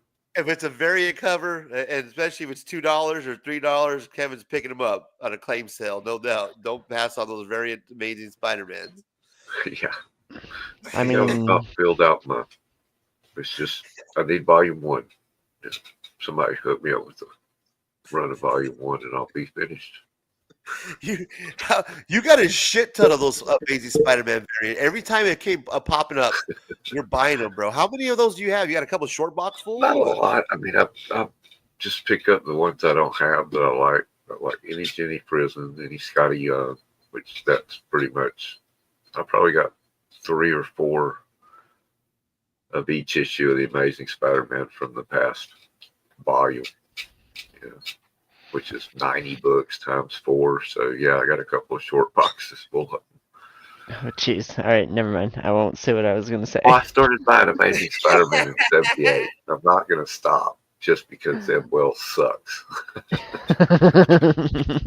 It's terrible. At least he's not writing it now, and it's actually improving. So. Like I said, I'm biting my tongue right now. So. No, I understand it though, man. I mean, it's Spider-Man, bro. Like we all grew up on Spider-Man and Batman. It's kind of hard not to pick those, even if it's horrible. It's like one of those things. Like I don't care. It's kind of hard. You've been buying every month for 30 years. You're get it, bro. Stop. Have a good night, Fable. All right, Fable. Have a good night, brother. We appreciate you stopping by, man. Fable. Have a good night. Bro, no, I get it. The ones that I'm really picking up now, though, are everything that I grew up on. So that's gonna be like every time I see a GI Joe cover, especially on this new run, any of the Transformers with this new run, any of the what is it, Scarlet, Destro, any of those nostalgic covers I'm picking up, especially like the Transformers. There's so many of those different covers. I love picking those up, bro. And the G.I. Joe, so many different covers. Oh, I hear the story's good too. I've never been a Transformer. I was already in college when Transformers came out. I'm more of a 70s. So my nostalgia is like the new Friendly Neighborhood Spider-Man. Loving that. That's, And then we got PTT, who's like, 2000s, where it's all Dragon Ball Z or whatever the fuck these kids are watching. You're gonna hate what I was about to say. You're gonna absolutely hate it. Honestly, okay, I'm gonna say it anyways. Actually, Transformers, My Little Pony, the little crossover that they did is fucking fantastic. I'm not big into My Little Pony. I'm not big into Transformers. Oh, you're not a brownie? In the least. No, not at all. I'm not a brony. I'm not a fucking transformer. I'm not an Energon universe kind of person. But that series freaking got me. It was so ridiculous and over the top and wacky and like I don't know. It just worked for me. So. That's awesome. But that's what we're about. Like you walk in, you see the weirdest shit that you've ever seen in your life, you pick it up, you have a laugh, and you enjoy it. Like that's what the medium is about. So that's why I want to pick up those the Masters of the Universe and the Teenage Mutant Ninja Turtles. Did you see that crossover?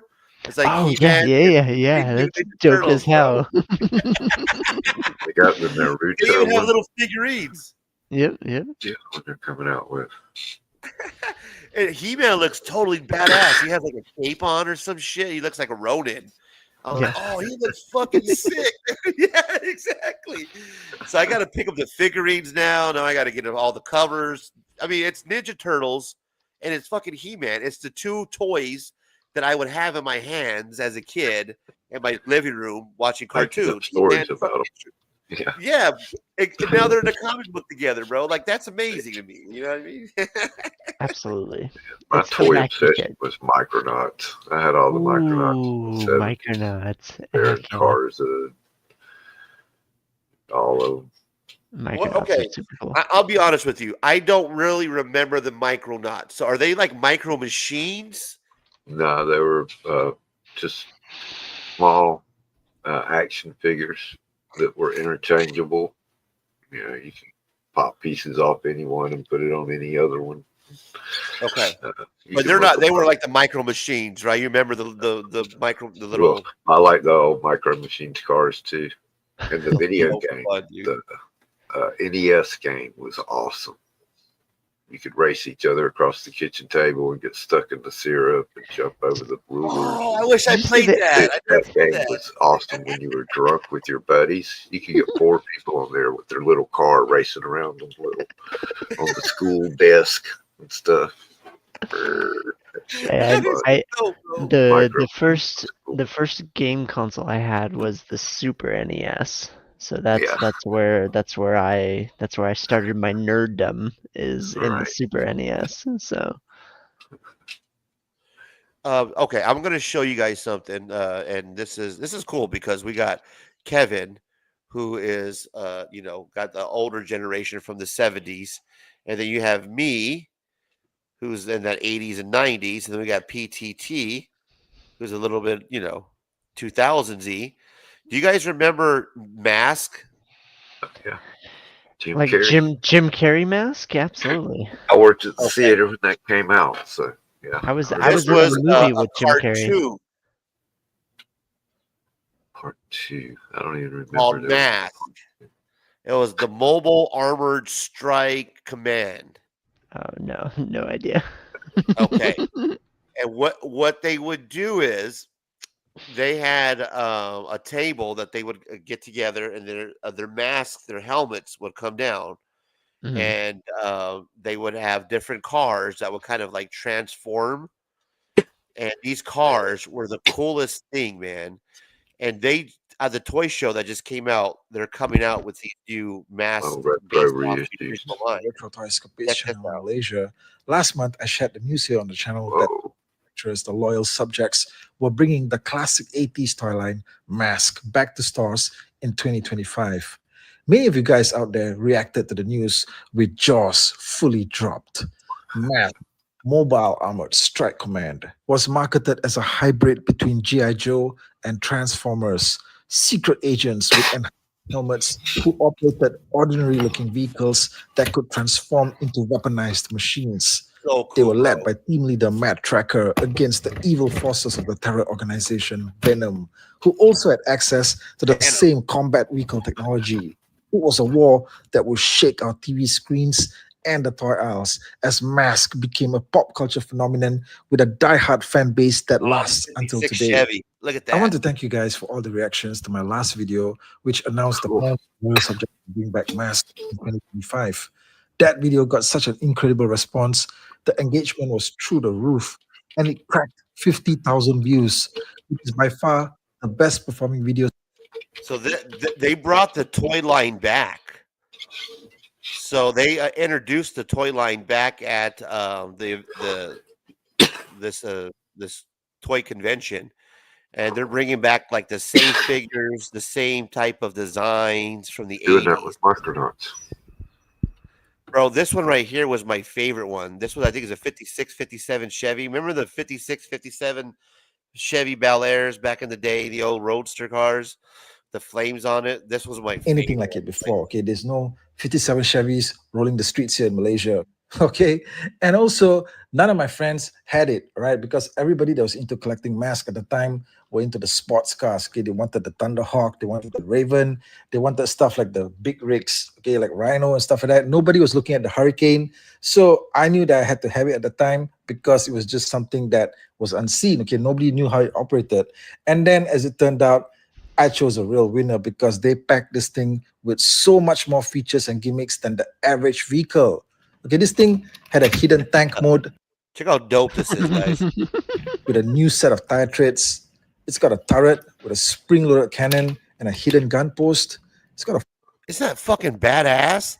Fucking a turret pops out the top. fully detailed interior cockpit for the figure to ride in or also be placed securely on the turret, which could also then rotate. Bro, look at that. That's fucking out of a 57 Chevy, bro. I've only worked on like cars out of the 60s. I'm not that familiar with 50s. This is tough, man. Now, imagine a kid in the 80s playing with this thing. This Oh, this absolutely. There is a target audience for that. Absolutely. Oh, I was one of them. I loved Mask. I had the helicopter that transformed into like a jet, and then I had the 57 Chevy. This was so fun because it would literally it would pop up real easy. Like it was a real easy transform type toy. And it was like a crossover between, like Transformers and G.I. Joes. It was so cool. Around to wherever the enemy was coming from. Okay, this is awesome. Then the headlights would extend out to become lasers. Check that out, bro. The fucking headlights come out to become lasers, dude. How's that not dope as hell, dude? And then it says Mask right there in the fucking, dude, the bottom. You had a hidden secret targeting screen in front. Right, check this out. On the back, you had a saw blade that could extend out, okay, just grill into whatever it was that was coming. Look at that, dude. That's 80s saw blade, bro. Somebody's trying to come up from behind you. That's the most expensive 50s Chevy I've ever seen in my fucking life. It's got James Bond beat the hell. You have to have hydraulics, you have to have a saw blade, you have to have an extendo top with a turret and laser freaking headlights. It's like they gathered all the kids in to make this think tank this thing together, right? And they're like, here, throw a saw blade in the back. You know what I mean? That would be cool. If we had laser beams that would pop out of the headlights. Coming for it. And also a spare tire, which could launch out at the enemy. Look at that, dude. This was way before there was any type of safety measures put in place. This is 80s straight up, baby. You got a saw blade and a fucking something that will just knock your ass the fuck out. Bullseye. That's the video, guys. Drop me a like if you enjoyed it and share it out there. Support this channel so I can bring you more updates like this. Thanks for watching. Or spring loaded gimmicks are needed. Just a few quick manual steps are all it takes to transform it from a cool speed bike to a single man operated chopper. Just beautiful, man. Now this right here represented the childhood for thousands. Ain't those dope, guys? You want to go buy some mask toys now, huh? Yeah, right. All right, let me show you the other one I have real quick while we have this pulled up. This was the cool one because this was the Venom. Let me see if he has it in here. Venom was the cool one. Well, this was the star of the show. This cat right here. This was like the leader. This guy. This one right here. Toys with the Thunderhawk homage release, the magnificent Machina red galving. The set came with an all-new sculpt for the driver with increased articulation points. Compared to the Thunderhawk, the red galving gave us a more streamlined and smoother activation button to pop up the side doors for flight mode. The wing lasers were also more securely stored within the door frame and can be extracted out for combat. We also got a new way for the rear stabilizer and thrusters to be engaged. Sliding on this button on the undercarriage will affect the spring-activated pop-up feature. Yeah, very cool stuff. The bombs will now stored within their own storage doors, which could open and close and then have the payload. Bombs, bro. Bombs underneath that you just, not missiles. That's carrying bombs. I'm confused. There's the 50s Chevy, and then what is this, like an 80s Trans Am? Like, what's going on here? Got it. You got Oh wow, they just revealed those last week. Yeah, they just came out. Exactly. They came out with them. They just released them. And they're only doing like 2 Dude, or look 3 at what of them. else is coming out. Oh, shit. My Finish bad. yours, and I'll show you what else I got pulled up. Yeah. Let me see what you got, man. I got you on the big. I was just checking that out. That's the. Yeah, see, there they go. That's the blue. That's the helicopter that turns into a. See right there, and the blue one. It's a jet, right? But it's a helicopter. Yeah. Like, yeah, it pops up and it actually turns into a fucking helicopter. That was the cool one right there. Yeah. I had that one. That's Venom. So instead of Cobra, the bad guys are called Venom, and the good guys are called Mask or whatever. Yeah, there it is. Yeah, that's the booth right there. So they came out with just like 4 of them. They haven't come out with the whole line yet. So they're releasing a couple of them. Well, it's funny because they just came out with the first 2 of the new Micronauts reissues. They're playing hardcore on nostalgia at this point. Early Jeez. March. Biotron, bro. I remember Biotron. My dad used to have Biotron. I used to have cars and the horse, whatever the horse was called. But check these out. Here's your G.I. Joe reactions. These G.I. Joe reissues. Those are gonna be so friggin' sick. Check out the reactions. Those are bad, bro. Yeah, how they build them. Yeah, all the They're well, because way the more original ones powerful. weren't able. They didn't have the limbs that moved and shit. You know what I mean? So Right. these are gonna be $35 a figure. Woo! I Well, mean, he's only 20. Okay, it looks like it's 20 for most of them. it only adds up when you buy all of them. Well, you gotta buy all of them, right? Fish Cat, you had the Chevy, bro? Yeah, man, the Chevy was tough, right? Oh, there's. I had every mass vehicle and Boulder MTN, the gas station. Damn, I would have been hanging out with you, Fish Cat, if you had all the mass vehicles, man. I was a big geek. Right. I was a big geek, man. I used to stay inside and play with my toys all day, bro. I never used to like to share. I used to hate when my cousins used to come over because I would hate to play with other people. Later, brother. Oh, they got a lot of G.I. Joe stuff. Oh, I They love must have it, been doing man. G.I. Joe for Just a the while. old school. Those look at Destro. That's cool. Just the artwork on those back those boards. You know what I mean? The hanging boards or what are those? Do they call them? That the figurines come in. The artwork was amazing, man. So cool. It reminds me of going to Toys R Us and picking those off the shelf. Yeah. Flint. And your mom will allow you to pick one G.I. Joe. I remember going to Toys R Us, and my mom would be like, okay, you can pick one G.I. Joe, and then going through all the G.I. Joes and trying to figure out, all right, which G.I. Joe should I pick up? You know what I mean? Right. Speaking of G.I. Joe, let me show you. I do got a couple of original G.I. Joes here with me now. Oh, yeah.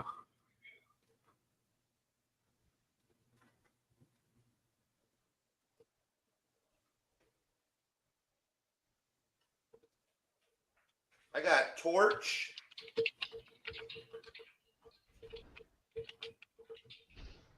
So I got Falconer on the little stands. Myself big. So there's Falconer from the original line. And it comes on that little stand or whatever. And I just came off that I just fucking dropped. So there's Falconer. And then I got Torch.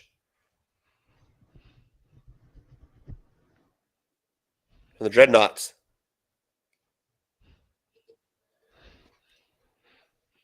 Hell yeah. And these were I think I got them for $10 each at the toy convention. Wow. Already open. Yeah, already open. They were just like little packages. That's the way I'd buy them because they're cheaper, and I want to open them anyway. Bro, and I love just having like to touch them. Like it reminds me of playing with them when I was the original ones that you have. You get it's all about the feel factor, like having it in your hand. Like I used to play with this. Like these are like almost 40 years old or whatever. How old these GI Joes are? You know what I mean? Mm-hmm.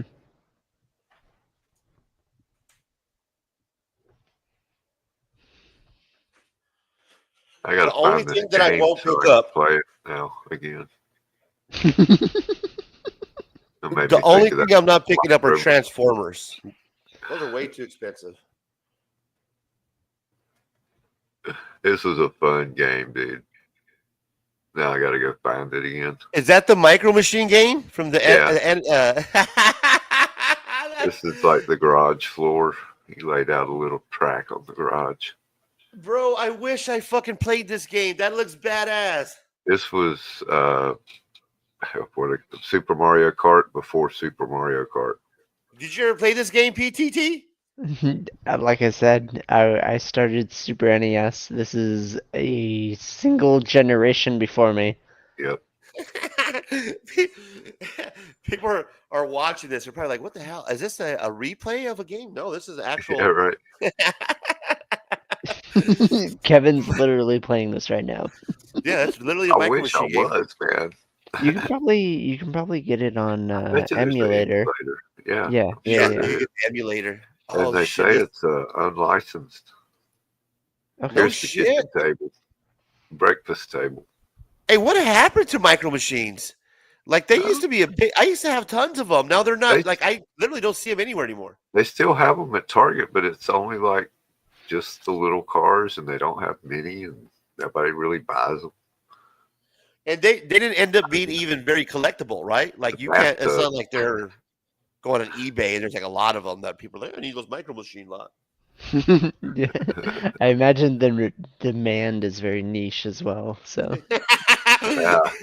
They made a shit ton of them too. I remember having like a bucket full of like legit Lego bucket full of Micro Machines. They made a shit ton of them.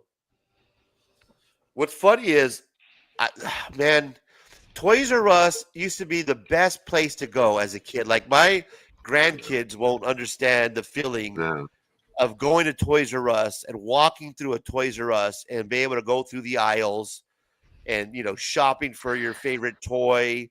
I remember having to go to the video game aisle and there wasn't any video games. There were just like those cards, that would say the name of the game. And then you would have to, depending on how many cards were in there, it was how many games they had. So you would take one of the cards out and then go up to the front of the cashier, and then they would give you that video game, which cost like $100 or whatever it was. Yeah. It was a different experience shopping at a Toys R Us, man. These kids nowadays, they'll never get that nostalgia.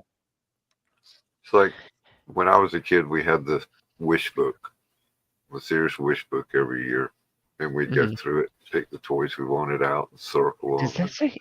I mean, wait, Kevin, does that say $8,000? Sure does. Jesus. For 11 Micronauts figures. Oh my god. Holy. It sure does.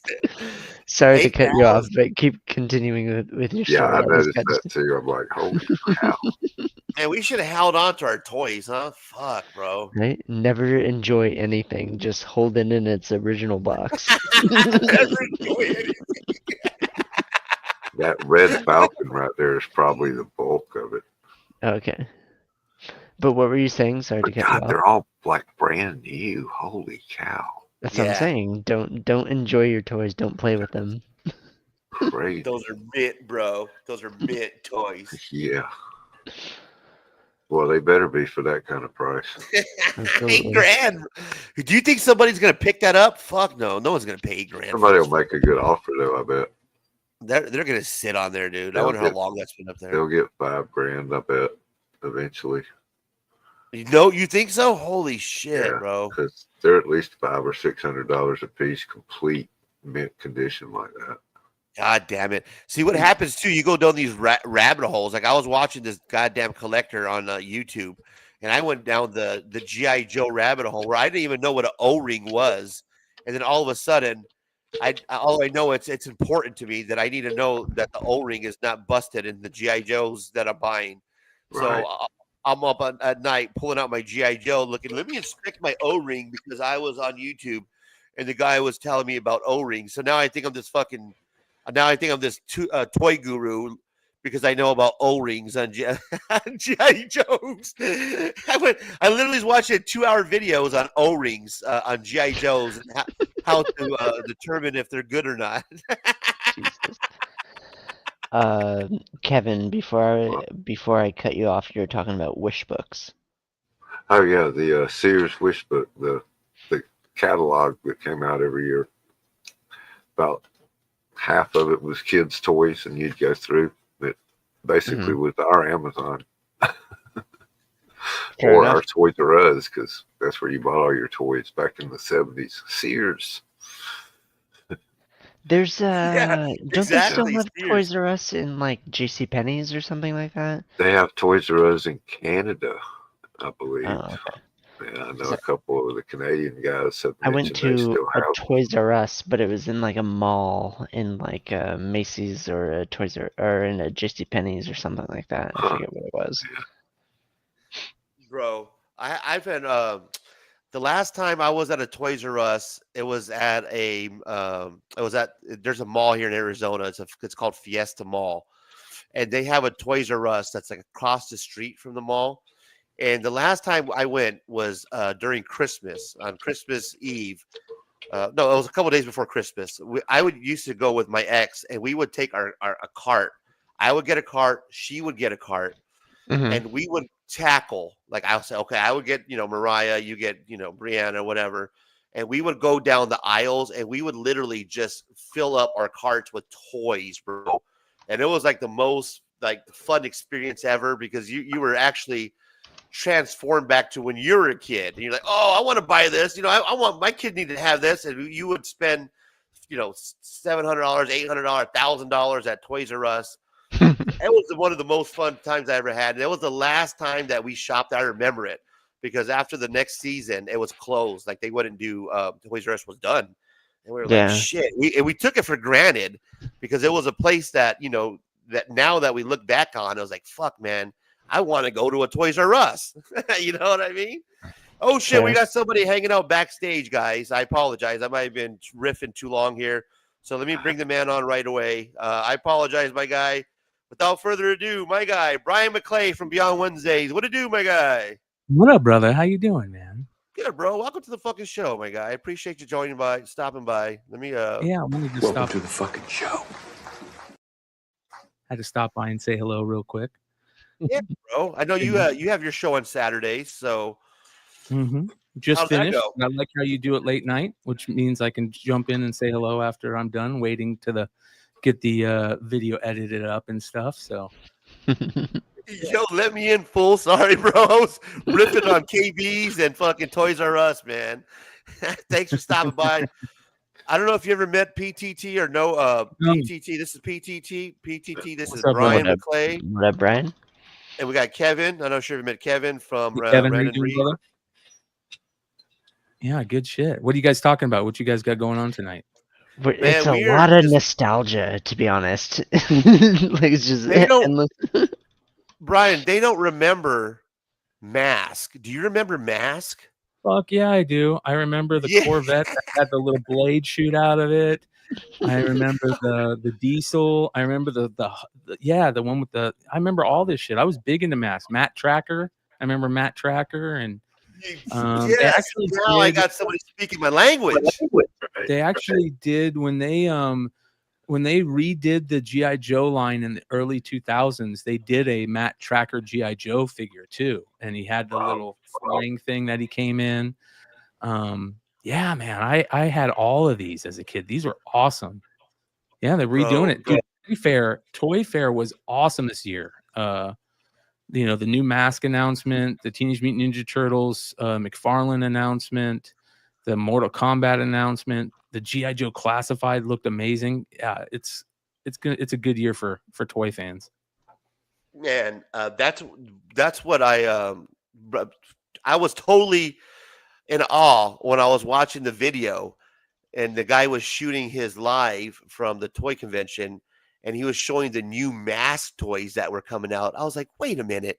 Are we talking about the mobile armored strike command unit or whatever it was? Because I remember watching the cartoon, bro. Hell yeah. The guys would get around the table. You know, they would meet around this round table, and then the helmets would come down, right? And then they would go jump into their cars, which would transform like a cross between G.I. Joe and Transformers. And they would fucking take off. And it was the coolest thing, man. I was showing them my favorite car and the one that I had, which was the 57 Chevy. This I bad had boy, one of those, right? yeah. That's Check dope. this one right here. I picked it out at the store because I had never seen anything like it before. Okay, there's no 57 Chevys rolling the streets here in Malaysia. Okay, and also none of my friends had it, right? Because everybody that was into collecting. Look how tough this is, bro, with the flames in the 80s. You know what I mean? Playing with this bad boy, it's fucking this thing is amazing. Watch all the cool things that are added to the vehicle. And you can only do this in the 80s because this is totally 80 kids that are just sitting around saying, hey, add a saw blade to the back. You know what I mean? Mask at the time were into the sports cars. Okay, they wanted the Thunderhawk, they wanted the Raven, they wanted stuff like the big rigs, okay, like Rhino and stuff like that. Nobody was looking at the Hurricane, so I knew that I had to have it at the time because it was just something that was unseen. Okay, nobody knew how it operated, and then as it turned out, I chose a real winner because they packed this thing with so much more features and gimmicks than the average vehicle. Okay, this thing had a hidden tank mode with a new set of tire treads. Check that out. Look how tough that is. About that, dude. It got 6 tires, bro. Yeah. The other 2 wheels just popped out right now. You didn't even know they were in there. Now we're just starting to get, we're warming up. Like this is just the warm up. We haven't even got to the to the main course, man. This is just the appetizer, right? So watch this. It's got a turret with a spring-loaded cannon and a hidden gun post. It's got a fully detailed interior cockpit for the figure to ride in. Bro, I love how the figures fit in the toys too. Yeah. You got headlights for lasers, and then the cockpit opens up. Or also be placed securely on the turret, which could also then rotate around to wherever the enemy Look was. at the turret, and it rotates, bro. This is a kid in the 80s. Look at the I turret. can't remember. Man. Did you have to put the stickers on the decals on yourself, or do they come with the decals on them? I think, and I might be mistaken, that they came with the decals on. It's coming from. Okay, this is awesome. Then the headlights would extend out to become lasers. Look at that, bro. The headlight, and that's totally 80s shit, right? Because that's all these shit that you would think about as an 80s kid. Like, we need to make lasers out of the headlights, man. That would be rad, bro. You know what I mean? And then somebody at fucking Hasbro's like, yeah, that would be a good idea. Headlights for lasers. Let's do that. You had a hidden secret targeting screen in front. All right, check this out. On the back, you had a saw blade that could extend out, okay, just grill into whatever it was that was coming for it. That's my favorite, dude, the saw blade. I remember that. Fuck yeah, I remember that. That's a great tailgating solution. Yeah, exactly. The saw blade. That's that. If that doesn't speak 80s, man, that's totally 80s. Saw blade coming out of the back underneath the fucking license plate is 80s. And also a spare tire which could launch out at the enemy. Bullseye. Bullseye, he said. Bullseye. He said he's from Malaysia? Yeah. And you know this was in the 80s because that would literally not pass any type of safety inspection now. A flying particle. Yeah. Hey, that's the video, guys. Drop me a like if you enjoyed it and share it out there. Support this channel so I can bring you more updates like this. Thanks for watching, and I'll talk to all of you guys again. Very cool Check stuff. out the private chat. Check out the second link in the private chat, Razor. Bro, I can't wait for the fucking new one to come out. Oh, here we go. So this is what they made a Matt Tracker figure for G.I. Joe when they did G.I. Joe. Right? That's And if you go down, you'll see go down a little bit, you'll see the picture at the bottom, and click on. You could see. Go up. Go up. Go up. Go up. Right there. There we go. Click on. That's dope? tough, bro. That's tough. Yeah. So there's the Matt Tracker figure that they did a mask figure for. Codename Specialist Tracker. Look at that. Wow. Yeah. So very, very cool. I love the mask stuff. But I got to tell you real quick, I wanted to jump in, and I don't mean to derail everything, but I wanted to come in and tell you, who is this guy that's going around all the chats as you? Do you know who it is? Oh, the Ray Moreno guy? Yeah, I don't know. He's using my I think it's like the single white female guy or whoever. I think it's Sticky, bro. I think it's Sticky. Oh yeah, you know what? I thought about that too. I had this conversation. No, seriously, with Darth, because at first I thought that's who it was. Like, and Darth was like, "Well, how do you know?" Well, I'll tell you how I know. Because the guy is pulling up information that I know that Sticky only knows about. So when he's dropping these little things in chats about me, about where I work at and stuff, which I don't like, I announce where I work at. Like I'm totally transparent about who I am, bro.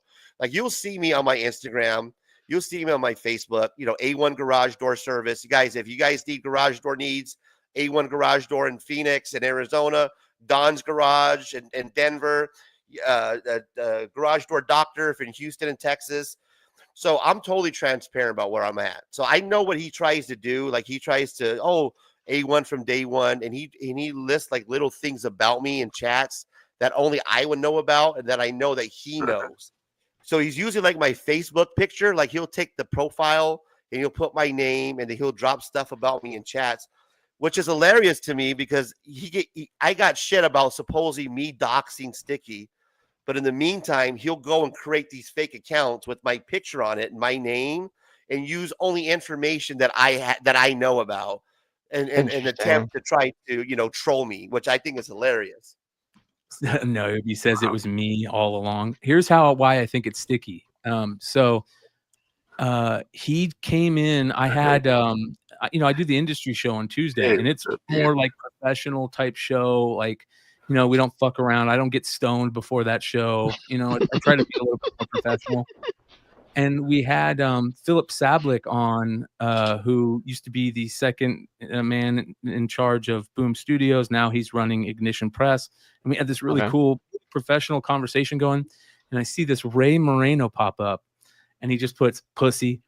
And I'm like, what the fuck? And instantly I go, why is he doing that? Well, in the drama the week before in Drama Alert, I EFAP'd his video of him, that he put out where he started talking shit again. And, all I did was just call him a pussy because he's become the ultimate pussy. He's the biggest pussy in this world. So I know he wanted to come in and call me pussy. But the reason why I think it's Sticky Goose is because he types like he talks as Sticky Goose. He does, exactly. The mannerism and the type. Like you could tell like the cheesy little comebacks that he has. He's typing like I laughed about something. He goes fake ass laugh, and I'm like, bro, that is totally Sticky Goose. Like, yeah, right. I have multiple accounts. I'll be honest. I have to cognizantly realize that like there's a way that I talk and there's a way that I type. Like you have to cut ties with that to like not come off as yourself. So yeah, that makes perfect sense. It was terrible, and so I just went. I went. What do you want, Sticky? Like, what do you want, dude? Like, I'm not gonna recognize you and derail this whole fucking show. So he just starts talking shit. So I time him out. Like I don't block people. I time people out so they have to wait to type something. And and immediately he gave himself away again because he comes back as another throwaway name is Bob. And he goes, oh, now you won't let people comment. Oh, what are you doing? You're not allowing people to comment. And that was one of my biggest things is saying that he's a pussy for turning off comments, So Mhm. I think it's sticky. I don't think it's anger at me. I definitely think it's sticky, There's dude. too That's much just backstory to figure it out. No, you're right, bro. And I was telling that to Darth. He's like, no, it's single. And I go, no, bro. I know by the things that he's saying, how he's saying it, and like you said, and the mannerism and how he's typing it. It's like, yeah, that's sticky, and it's funny, man, because it's like this dude legit, and this is one of the reasons why the last video I did about sticky. It was a funny video. It didn't get too many views because it wasn't me going all off on a rant. It was just me trying to be fucking hilarious. And one thing I figured out is that, in my personal opinion, is that Sticky is just fucking. He legit has a problem. Like he has either a narcissist problem or just some type of issue. What it reminds me of, as I look at assess his whole situation, it reminds me of, and I don't want to say this to kind of put the guy down because I've been around a lot of people who, including yourself, Brian, who've had some substance abuse problems in the past, right? He reminds me of somebody who had some type of abuse problem or issue where he's not now he's sober, right? Yeah. So this is the way how he's trying to cope with being sober is going out and trolling, making the videos, this is how he's coping with living an addiction. And I've seen it before, and I've noticed it in addicts that he reminds me of somebody who was an addict at one point that's now no longer an addict, and this is their way of dealing with that type of demon. That's just well, here's what I think it is.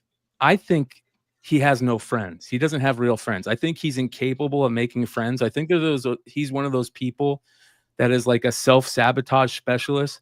There's certain people that were never on if they were on a sports team, they were the kid everybody picked on or didn't like. And he was never, he couldn't be in like a band, or like if he was in a friend group, he wasn't like the one that was close friends. He was just around because he'd make a funny joke every once in a while. Like he seems like the type of guy that cannot make friends. And one of the main reasons I see that is because he gets so butthurt. He gets so butthurt, and he derails his whole, he was going to change his whole channel, and he wasn't going to do drama built channel. And as soon as he saw somebody, take a shot at him, even a perceived shot at him, it might not have been real, he immediately got butthurt and had to make a video about it and derailed his whole thing. Right. So I think he's just one of those kids that can't have friends. He can't play well with others. Yeah, and, I see that, man. And I only know that because I watched you. Like and it was the Jim Mitt situation you're talking about. So Jim Mitt did his room tour video, and a 10-20 second portion where he comes across his wall, says, oh, look at my comic capsule. Oh, let's see if there's anything wrong with it. Nope, looks good to me.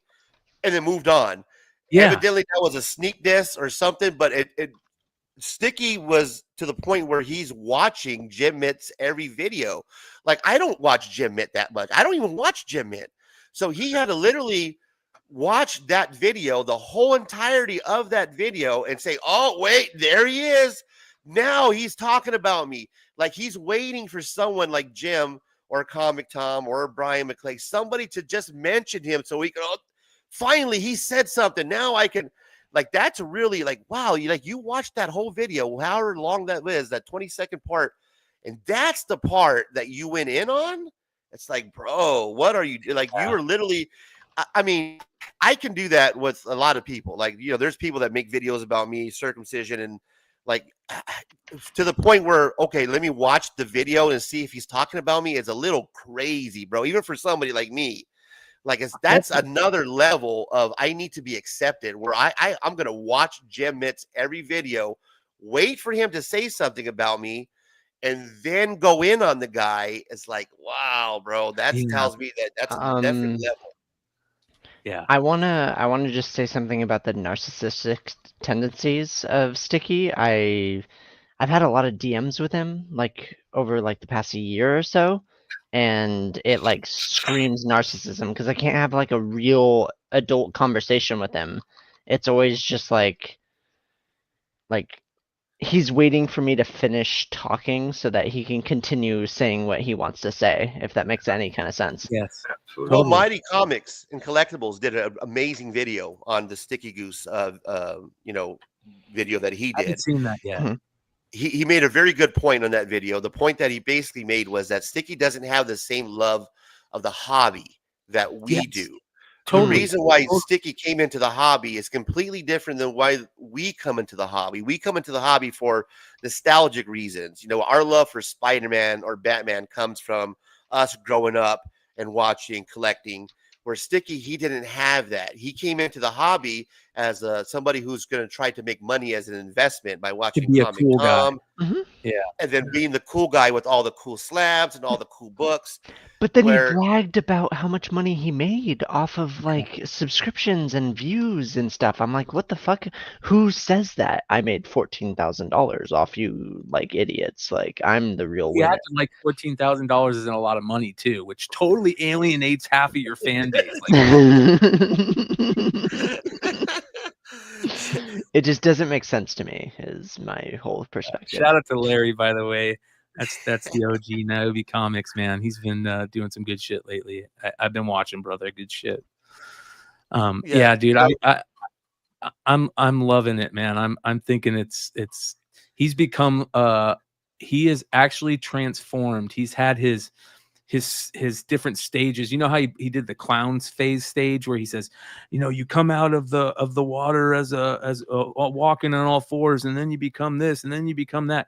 Well, I think that he's had his pupa stages where he started out as a slimy worm, and then he tries to get into his cocoon, and he's transformed into the ultimate lol cow of the comics universe. Because what is a lol cow, right? A lol cow is somebody in content world that makes that people just poke and prod, because you know that if you poke and prod them, you will get them to react. And the way that they react is this crazy way, and they make a video and then you laugh at them reacting. And that's a lol cow. You just keep poking and prodding them until they react in a funny way so you can laugh at them. And that's what Sticky has become. He's become the very first. I don't think there's ever been a lol cow in the comic book content community on YouTube, and Sticky has become that in the last. That's a good way to put it. I think you summarize it eloquently, because there's no humor anymore to what he's doing, where before there was some type of humor. Yes. Originally, yeah, there was. He was funny at it originally. Maybe it went over my head, but I didn't It was find any of it good funny. And it felt like it was like really smart humor, but I think that was just him being lucky and throwing shit at the wall and it's sticking. Because for the longest time, I used to think that it was a shtick. And the way and in the moment I figured out it wasn't a shtick is he did this video where he had a glass of beer, and this just beautiful glass of beer just sitting there the whole time. And he's talking about how he used to be a drinker, and he finished drinking and all this stuff. And he talks this whole story about it. And I'm thinking the whole time, he's going to pound this right at the end of this video. You watch. And he was telling the truth, and he didn't pound it. And I'm like, what the fuck is going on, man? Wake up, Kevin. Wake up, Kevin. Yeah, I was about to say, I'm about to fade out, man. You can go to sleep. Don't let us stop you, 4 man. o'clock in the morning here. Good night, Kevin. Good night, Hey, y'all. brother. Thanks for having me, Razor. Yeah, thank you, bro. To answer the chat, Ian and Becca Comics, you don't want to watch my stuff. Trust me, it's not worth it. Why you say that, man? Go check out his shit. I'll go check it out. It's just parody stuff. I clown on everybody. Don't take anything I post as serious unless I like explicitly state that it's serious. I felt like that was Sticky at first, but when he didn't pound that beer, and that was a whole serious video. And you're right. It goes back to what you're saying, that he feels like an addict that stopped. So he says that he was a drinker. He stopped drinking. Yeah, that makes sense. So, that at least gives pertinence to it. Yeah. Well, that was where I think he's at on like, the evolution. okay, I'm wrong about Sticky Goose. Right. And I think his evolution too, at this point where he wanted to come back and kind of be, the serious comic book guy, but we can't take him as a serious comic book guy because he was never that. Like he got into the hobby for the money and the coolness. He didn't grow up as a comic book geek like us, like a nerd or nerding out with your buddies or Garbage Pail Kids, and Spider-Man's my number one character. It wasn't until later on, after he got some money and you became a dentist or whatever, and he thought that, well, I need to get into a hobby. I want to get into something, so let's get into comic books. Let's collect these keys. Let's listen to Comic Tom. Let me invest and buy these books. And when that didn't work out, he got pissed off, got angry. And then these guys that gave him this advice that he took advice from, like Comic Tom and Jim Mint or whoever, he trolls them because he's pissed off that the shit that he bought was, not worth what he's getting for, or, what he paid for. So then he turned into the guy who's mad at the comic book community because, I was told to buy all this cool stuff, and now it's not really worth anything. So now his take is that I'm pissed off at all that. You know what I mean? So it's like, man. Also, he's so butthurt that he's not friends with Jim and Tom. That's what he wanted so bad. And I think Lopez did a good job at kind of pointing that out on his little clips that he's been doing, where he plays those videos of Sticky literally saying how bad he wants to be friends with those guys. That makes sense. And now that he's not friends with them, he is so butthurt, and that takes me to my thing. Like, he just can't. He's not one of those guys that can make friends. He's incapable of it. He can't play on a team. He can't be, not feel. There's certain people that always think somebody's talking shit about them when they're not, and that's that type of personality. Do you think he doesn't have any friends? Like, he just doesn't have any friends, and that's why he's. Yeah, it seems to me like he just doesn't have friends, like, period, like in real work, like real life. Like, he has his work, and then he has his wife, and he doesn't have like that connection to anybody. And then he came into the hobby thinking that he was going to be loved or accepted, and there's nobody that he's friends with. Like, he can't go and hang out on a crawl with anybody. Like, he doesn't have that. So he goes back to his regular life. And now he doesn't, he still doesn't have friends. He just goes to work and he comes home to his wife. And now he goes on to YouTube to try to create that community, that environment where I can now buddy up with somebody like Jim and Comic Tom, and doesn't get that. That's got to drive him crazy, right? Like, you're striking out in your personal life with friendships, with having those personal relationships. And then you come to a community where we're really open. Like, people are really forgiving in this community. Like, even with a guy like me who's real controversial, people will still talk to you and be real open and forgiving. For him to still come to a community that's real open and forgiving, and people just don't really want to connect with him on that level, it's got to be heartbroken to a guy like that. That's, that all his life, who's probably, been told he's a great guy and amazing, and then doesn't have that personal connection with his personal life, and then comes here and can't find that either. Sure, it's kind of frustrating, right? It's got to fuck with you.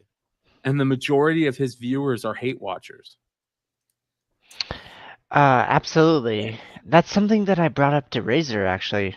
Razor was, he has 300 subscribers, but like some of his view count is like 1,000. I'm like, that's a lot of people that are like not subscribing to your channel, don't care about anything, but they're like waiting for you to say like something controversial, or they're waiting for you to like spark a fire, if that makes like any kind of sense. That I've learned, I've been creating comic content for a long time now, and something that I've learned is sub count doesn't mean shit. All sub count means is it could mean something. It could, like, if you have a huge sub count and then you have a huge view count and engagement count, then that means that it's working. But you could also have a huge sub count, and like, say you could have like 20,000 subs, but you're only getting 200 or 300 views per thing that you put out.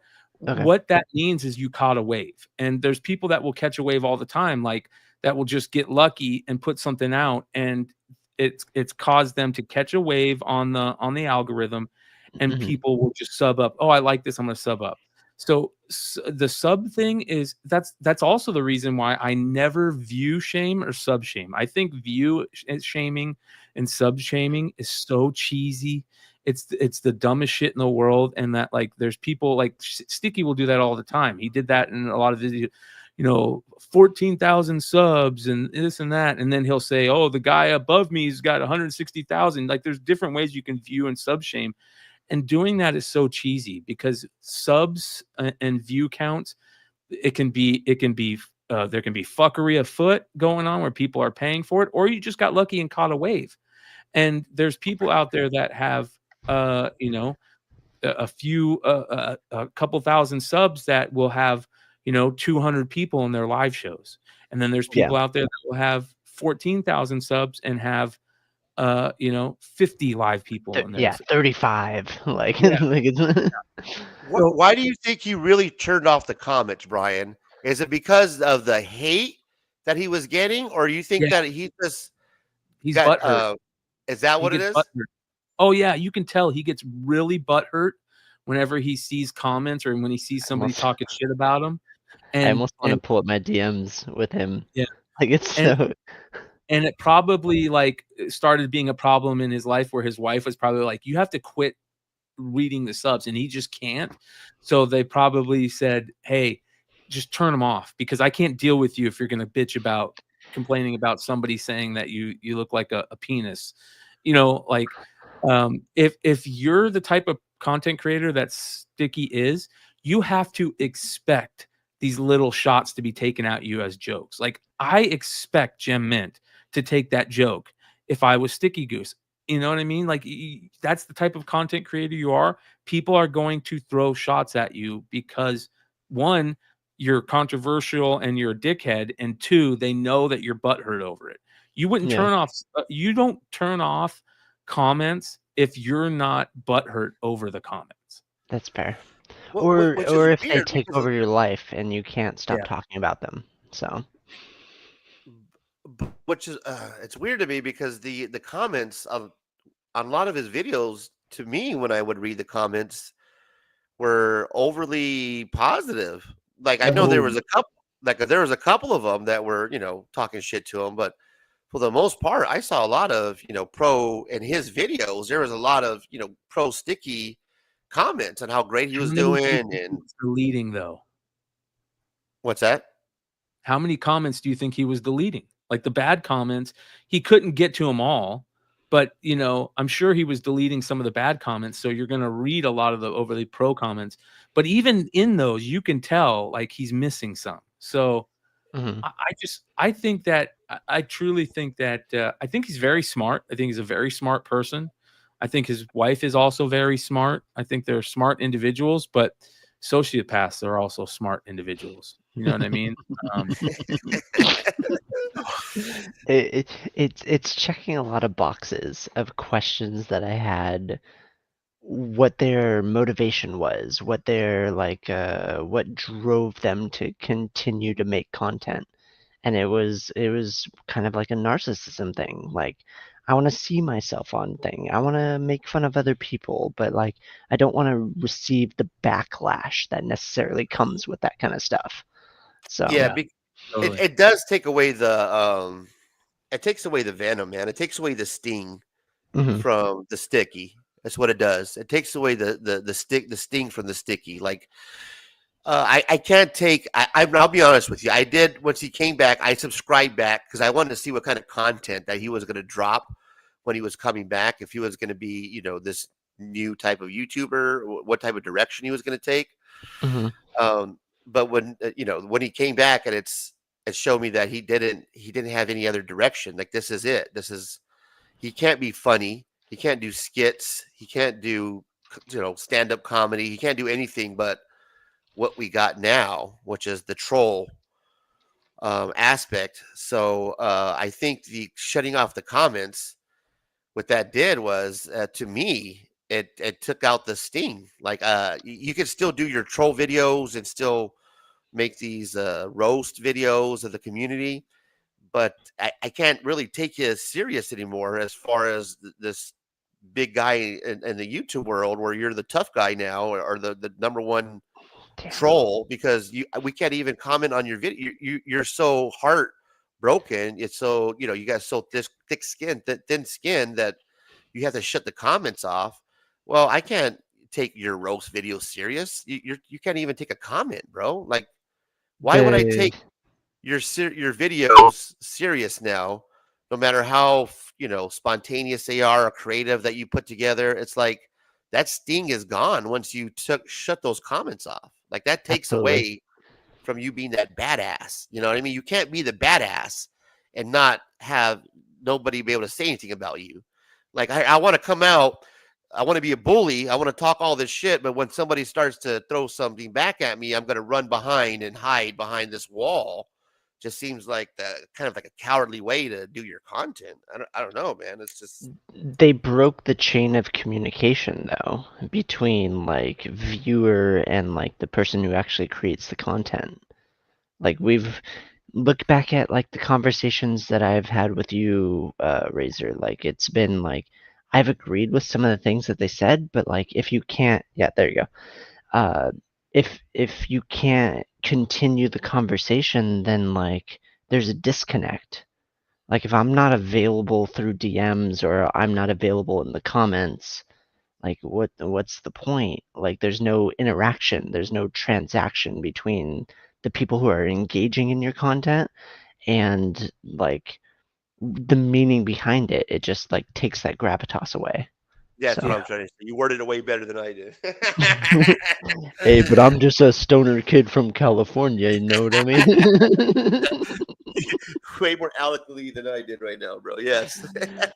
But like it's the same thing with me and Marcus. Like, the thing that pissed me off about Circumstances is the first thing that he did was block me. So what does that do? That cuts that line of communication. So I can't participate in like a back and forth. There's no intellectual like conversation that goes on. It's just, I got pissed off, I'm gonna block you. That's it. And that's kind of like the shitty part of social media, is you can just snap, disconnect. You can stop engaging in the content. You can cross them out of your thing. You could block them. You could ban them. Like, it's like, okay, I'll actually plug some of my stuff. My favorite thing that I ever did on YouTube was I posed as like a used car salesman that was like a shitty comic book salesman.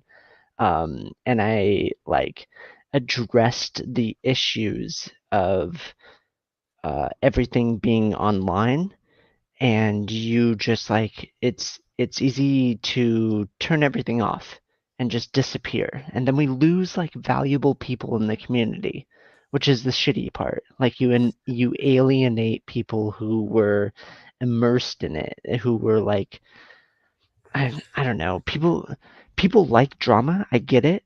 Like, you can generate a fan base based on the drama, but you're not going to keep that if you just randomly decide to be genuine and you're like, oh, I based my entire thing on like reaction videos and drama videos and stuff like that. And then all of a sudden I do like, check out my new comic book day haul. Like, you're not going to hold or retain the same audience in that aspect. It involves you. Yeah. Yeah. I want to ask you, Brian, because before you jump off or you have to leave us, bro. I'm not sure how much longer you got, or if you're in a rush. Yeah. We're Go ahead. 4 hours into the stream right now. Jesus. But when it comes to the drama, my opinion going forward with the drama in the comic book community is that it's come to a standstill. It's dead when it comes to the comic book community drama. I think with the Sticky Goose shutting off his comments, I think where we're at with the Comic Tom, the Gem Mint, all that situation that's unfolded, and where we're at now as a community, somebody who's been engaged with drama and back and forth with various YouTubers, I can honestly say that I feel, in my opinion, that the community comic book drama has pretty much boiled down to its lowest point. Going forward is even going to get a lot cooler. You're not going to see a whole lot of more of drama, because there's not a whole lot more that can be created. There's not a whole lot more that can be produced anymore. As far as the big guys, the Comic Toms, the Gem Mints, the Sticky Gooses, what can actually be said. There's not anything else we can go forward with. Not only that, but the type of drama, like I'm going to say it, like the rants, the raging for vengeance, the going off, where you're sitting in front of a camera for 10 minutes and just bashing somebody.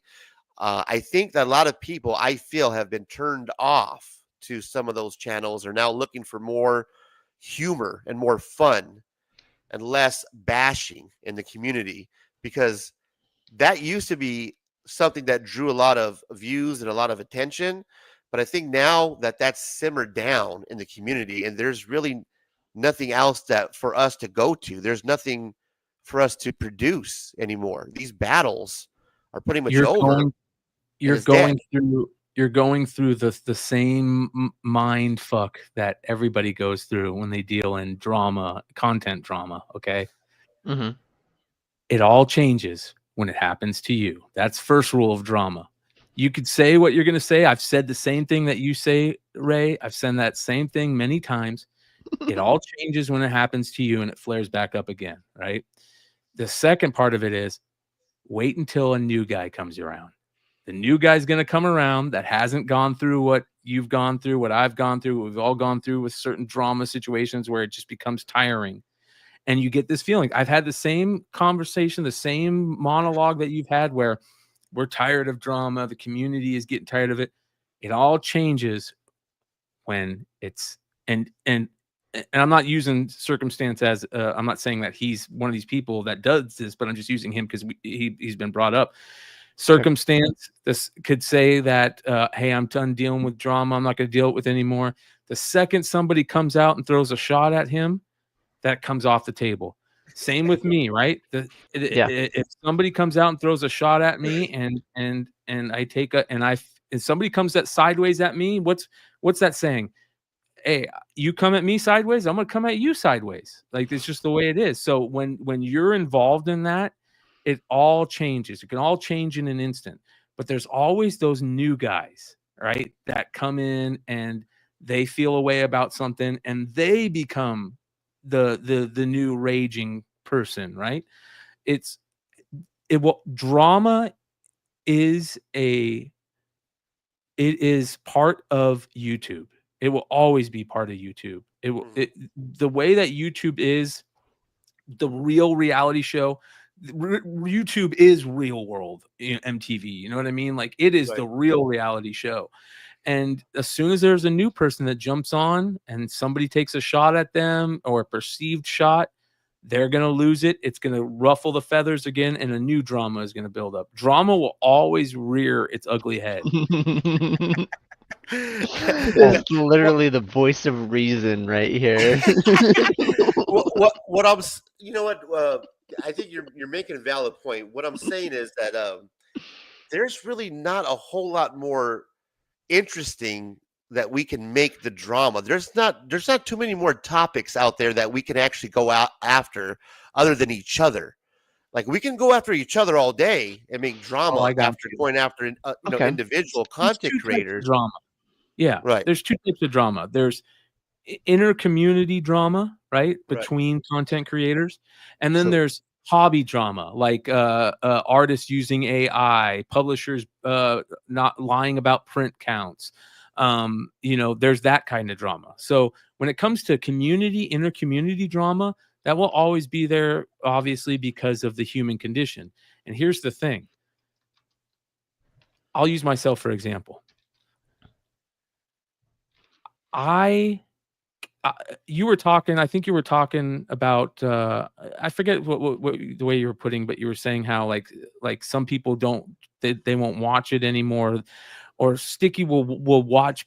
I remember what it was. You said Sticky will watch Gem Mint, waiting for Gem Mint to take a pop off at him.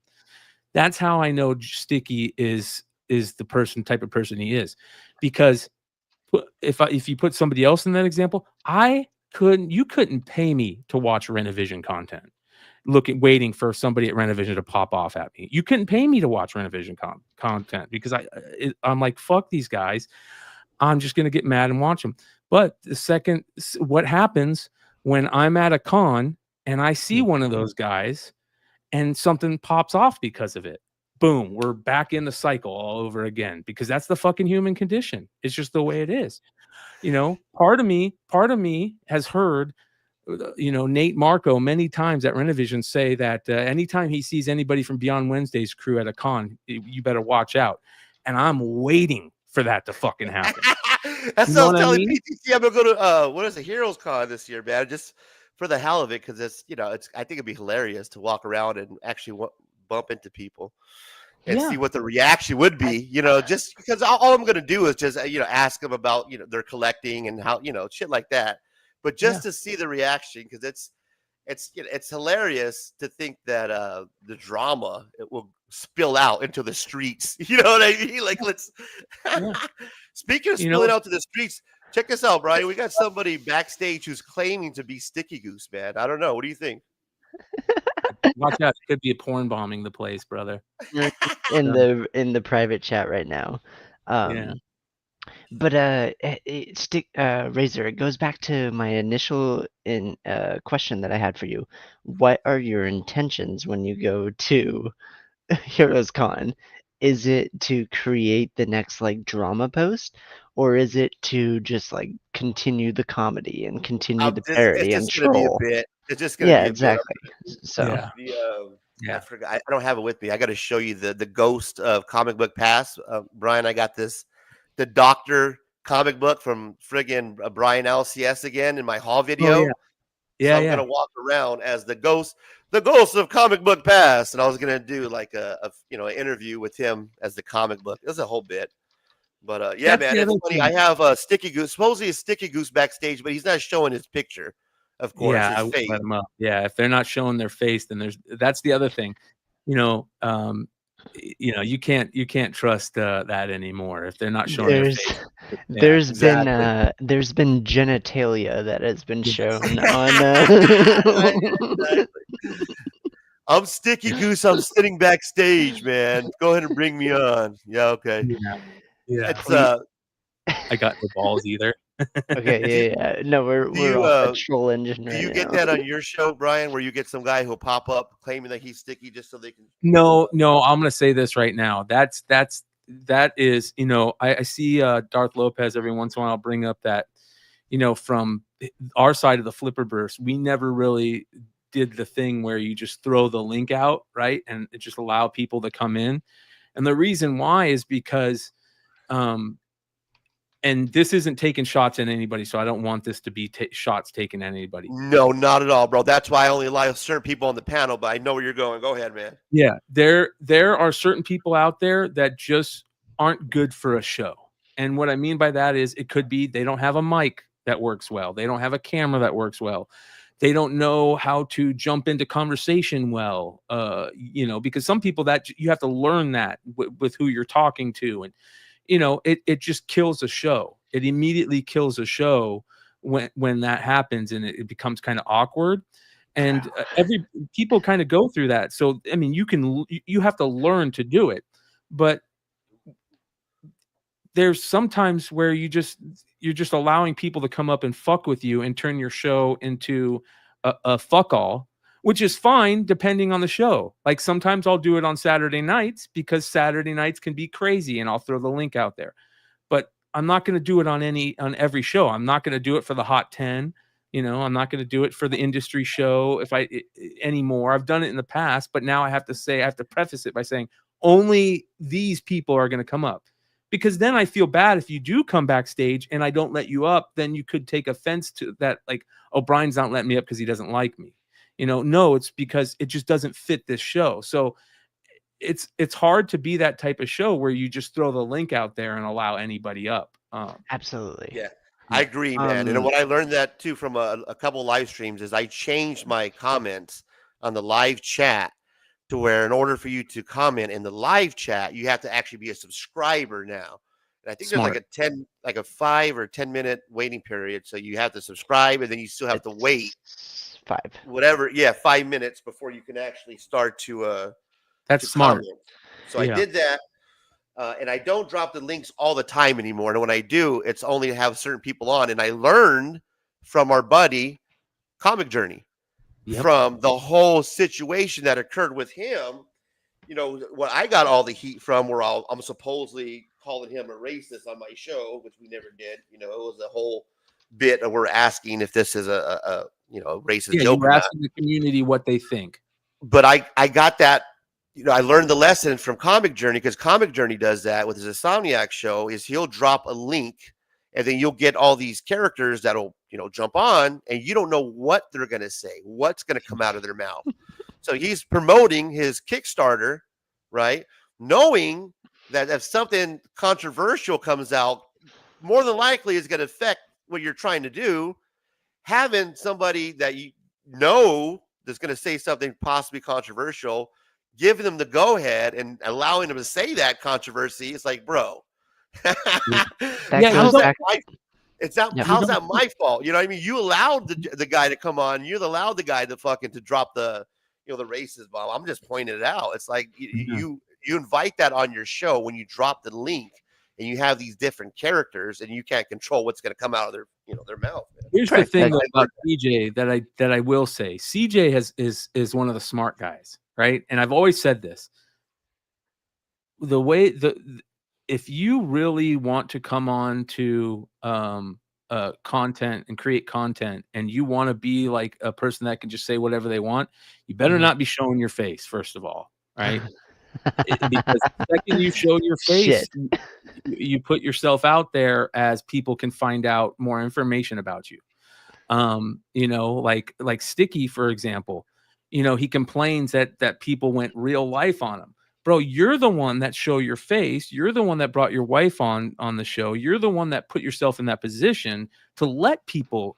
That's the first thing they're going to do. Like, people get petty and they're going to go fuck with your job.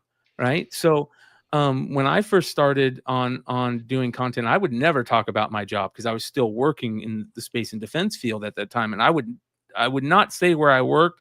I might talk about what I do, but I'm not going to give people a chance to find out where I work and go fuck with that. Right. So if that's one of the things where CJ has kind of been smart, where he doesn't show his face, but you're right about that. He does have a Kickstarter, and you have to think about that. And because some of us don't think that way at first, we have to learn why this is the smart way, So that's why I love, like, who's the guy that does the AI stuff in the content? Synthetic panels. Yeah, AI. Yeah. Great job for those guys that are doing that. Great job. Super smart. I don't know who they are. I know there's a couple of them that are doing the thing. Cabal of them. And I think that's fucking hilarious and smart. Don't ever let who you are, never give it out, because then you ruin the whole shtick. And the shtick is the funny part. And that's if you're gonna put your face on the screen, you have to be prepared with somebody fucking with you for it, because not everybody's gonna like you, and there's weirdos out there that are gonna go fuck with you. Yeah, no, and you know what's weird, Brian, is I get them, man. Ever since I fucked with Sticky and Brian LCS, ever since I fucked with those guys and did my my rants on the whole comic book community awards, the Taco Bell joke, the Sticky Goose Nazi thing that was going on in his chat with the election show. Ever since I came after those guys, these guys come out of the woodwork. I get the trolls, bro, that come after me. My little old channel, man, they come after me hard, especially when I go after like anything that has to do with race that I touch on. The left side or the woke or whatever, they come at me hard, bro. Like they will find anything. And I've seen it not only with just the trolls, but across the comic book community with Mark from Legion of Comics, which tripped me out. They'll come at me with like, this whole, you said this, white people shit, that's racist. And they'll have clips loaded up, ready for me to go on his show, which completely tripped me out. I had a long conversation with Legion. Ambush me, on his show. So it's not just the trolls that are ready to come after me when I talk about Sticky Goose or Brian LCS. It's people in the comic book community, man. Mark, Legion of Comics, DJ Links, any of these guys where I talk about, their community, they will distance themselves from me. I've seen it. I've seen it with people like our gentleman MJ, others, where they're real friendly with me at first, right? But if I come out and I'm controversial in any way, what has to do with race or anything, these guys will run away real quick, bro. Have nothing to do with me. And right away, man, if I take shots, and I noticed that, like this guy that's claiming to be Sticky Goose, or now he's claiming to be Niobe backstage. It's funny. Now he's chatting in the private chat that now he's Niobe. He's acting, pretending to be Sticky. I'm telling you, bro, I get these crazies that they will come out, and it's a trip because I'm just a little channel, man. And I do a couple of funny videos, take some shots, and it drives people crazy.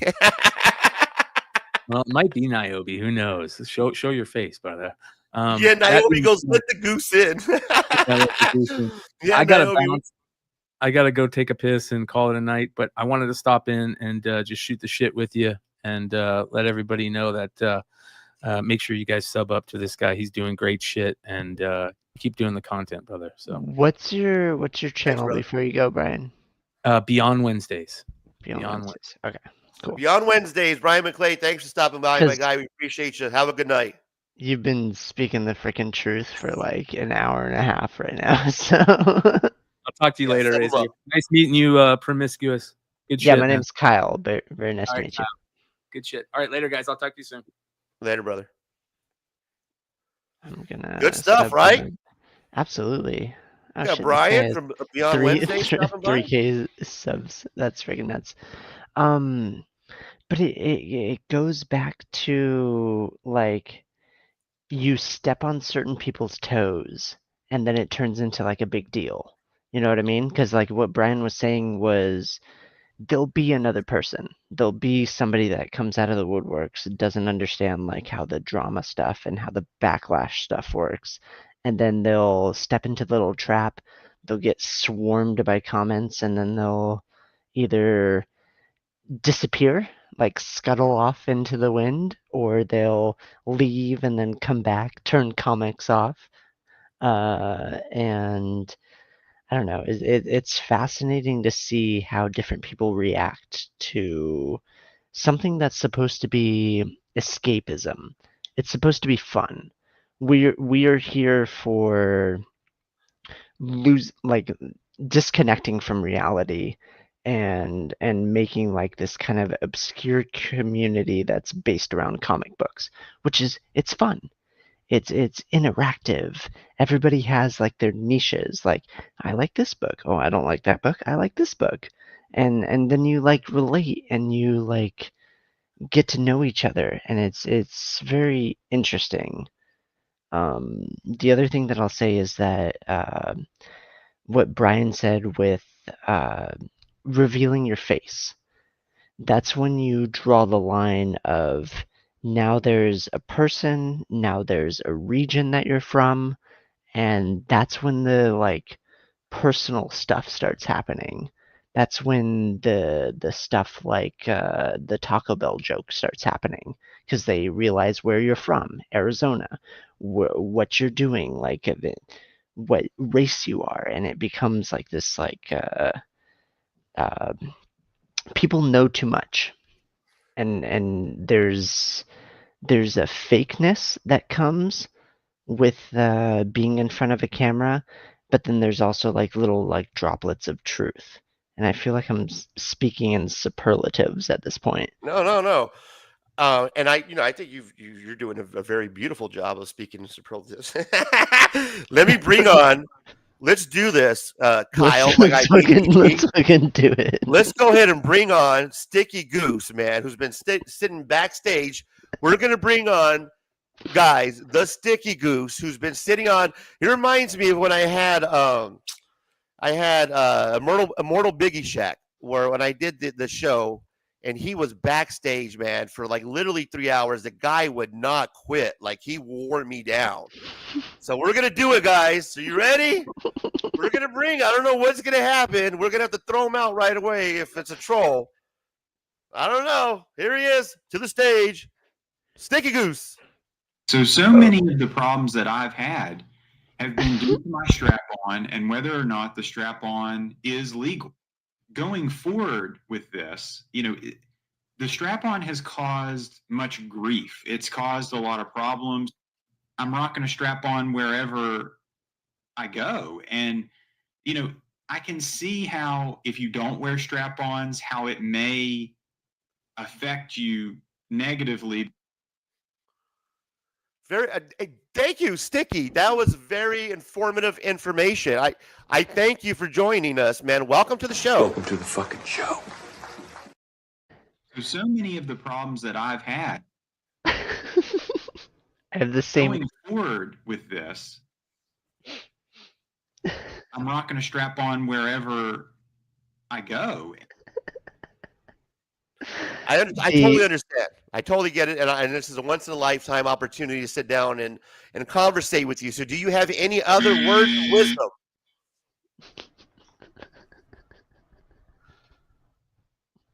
No. We're not having a use time right now. I'm legit pissed. The AI credits have ended at this point. He's got the trial period's over. I would be pissed as well, Sticky. I would be very upset. But you know what? Welcome back to the comic community. We know you took 2 weeks off. We thought it was going to be longer, but you're back. So 3 boring minutes, The Rock says, know your role and shut your mouth. I apologize. I'm sorry to interrupt you. You're right.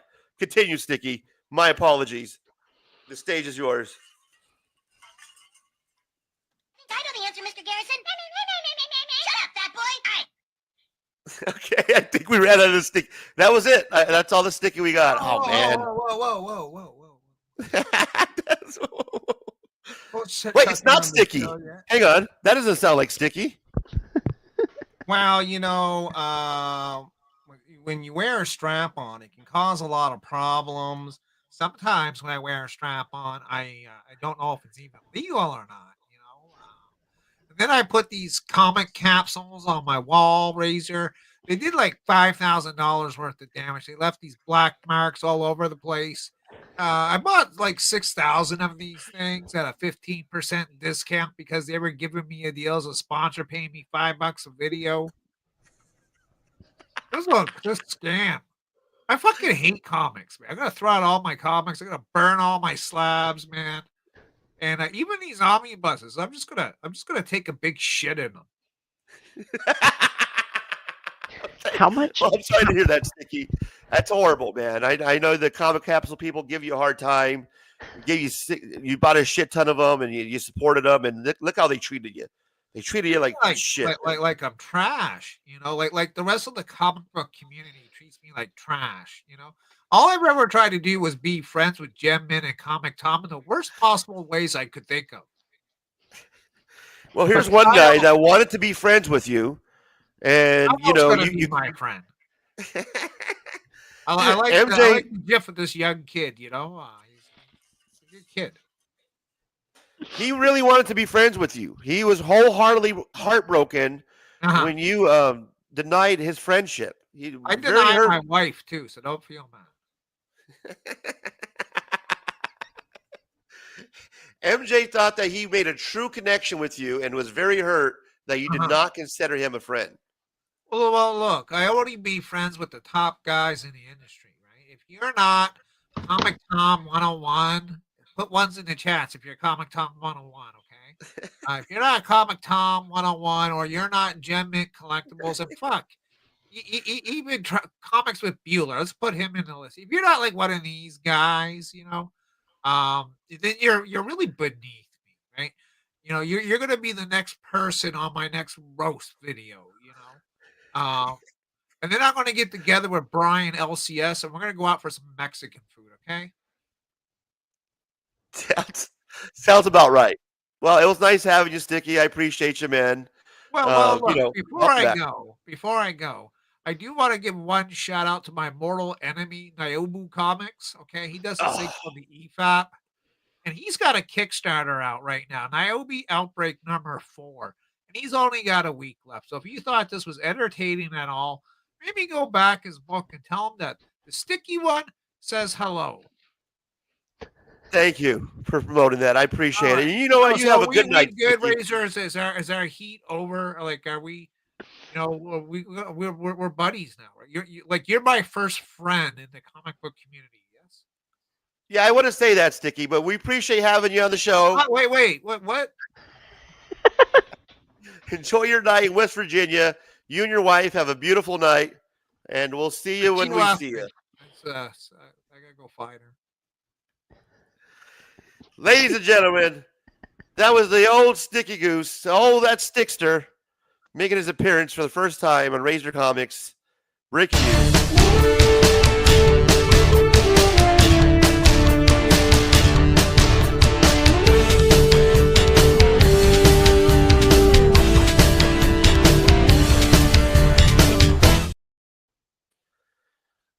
It was my intentions to start off the show having fun, not to trash everybody at the end.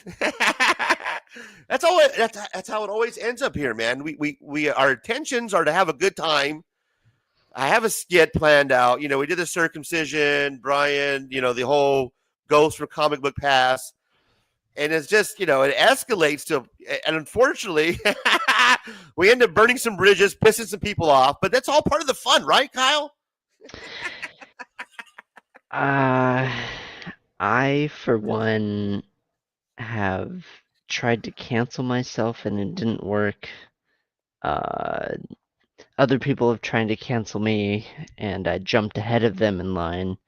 I don't know. There's a disconnect between fantasy and reality where there's a comedic aspect and people don't understand the difference between the two and they'll take it too far and that's what like begets the drama and it's kind Do you of think that I take it too far sometimes? Is that what you're saying? I wouldn't like honestly Chat, do you think I take it too far sometimes, chat? there's 9 people still hanging out here. there's gotta be somebody trying to. No, personally, I think that you do not take it too far based on Be what honest I've with me, chat. seen. Do I take it too? PTT Kyle, our guy, says I don't take it too far. No, based on what I've seen, I haven't seen all of your stuff. If that Okay. kind of gives any credence to that, but like, I don't know. There's like a weird line that's drawn where people I don't you came out of nowhere, right? And you like made like these crazy waves where all these people were talking about you and I guess humoring you, but in the sense of hate, like what we were going with hate watching earlier. Yeah, hate watching, man. The rage watching, yeah. Yeah, I don't understand that aspect. Like these are the same people that are screaming to the void that we're a community and we should spread community like love and support each other. But they're the same people that will not subscribe to you and still bash you in the comments. Like it's so contradictory. Archer Fifi says not too far. And I think where the disconnect, PTT, my guy Kyle, where it comes into play is that I get, okay, here's what I've been told is that I come off as a guy who, you know, attacks somebody, right? Oh, I attack somebody, but then I tried to come back and be funny about it. Like I'll go and I'll attack somebody, I'll cuss at somebody, I'll call them names, and then I come back and then I try to be funny about it. So I get that how people are turned off because they think that I'm just some guy who jumps on streams and just berates people. and then comes back and then tries to like play it off like, oh, it's just funny, comedic bit that I'm doing. So I could understand how people get confused and get upset at the same time because they see me yelling and getting upset at people, and then I come back to my channel and then it's oh, it's comedic purposes. I don't understand the comedy. This guy is going on yelling at people, and then he's coming back to his channel, is trying to play it off like it's comedy, and that's not comedy. You're causing problems. So I get that part where there's a couple of points, parts of me where I blew up on people and I just went full rant and just fucking straight up called them names and talk shit. So I get that part where people were turned off and they're like, well, how is this guy funny when he's yelling and ranting at people? So I understood that, like, oh man, people are really getting pissed off because the way I come off could be like I'm this guy who's just going on streams just to cause drama. When in reality, that's not what I'm doing. I'm not going on streams to cause fights or to pick fights with the combat community. I just see stuff that drives me crazy to the point where I lose it, and I have a hard time keeping that inside. Like I should take a couple minutes and breathe and not let it out. But there's times where I've lost it because I've seen shit that is just so personal to me. Like, what the fuck? This is the community. And I'm like, what's going on? And I lose it and I let that affect me. So I learned, okay, if I'm going to do rants and there's people in the community that I want to go after and I want to point out and expose, whether it be this or whether it be just phonies or mystery boxes or people pumping and dumping or YouTubers selling stuff back to their, their fan base. I got to take a different approach, right? I can't just come full razor all the time and go after people and just rant on them. I got to be able to take an approach where I get my point across, where people are understanding my point that I'm trying to make without being this guy who's yelling and ranting at somebody, because I'm not going to be able to get the message across the community by doing that. So when I did the Sticky Goose video, it's like me going back to the original roots of trying to be just doing funny takes on the community, whether it be on Brian, whether it be on DJ Links, whether it be on Comic Journey, whether it be on MJ Comics, on any of these guys, on anybody in the community.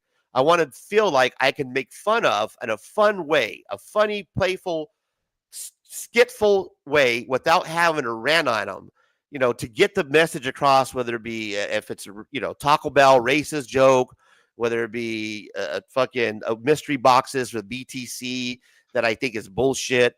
Whatever my point is, the best way to get it across is by humor, not by coming at somebody with the rant.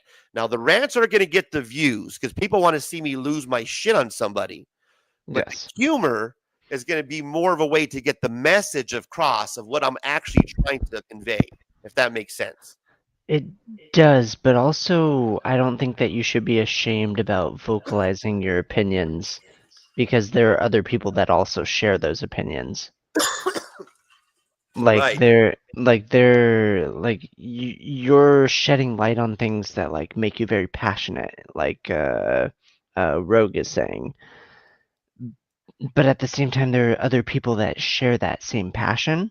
So why should you be disencouraged to like make that like forefront?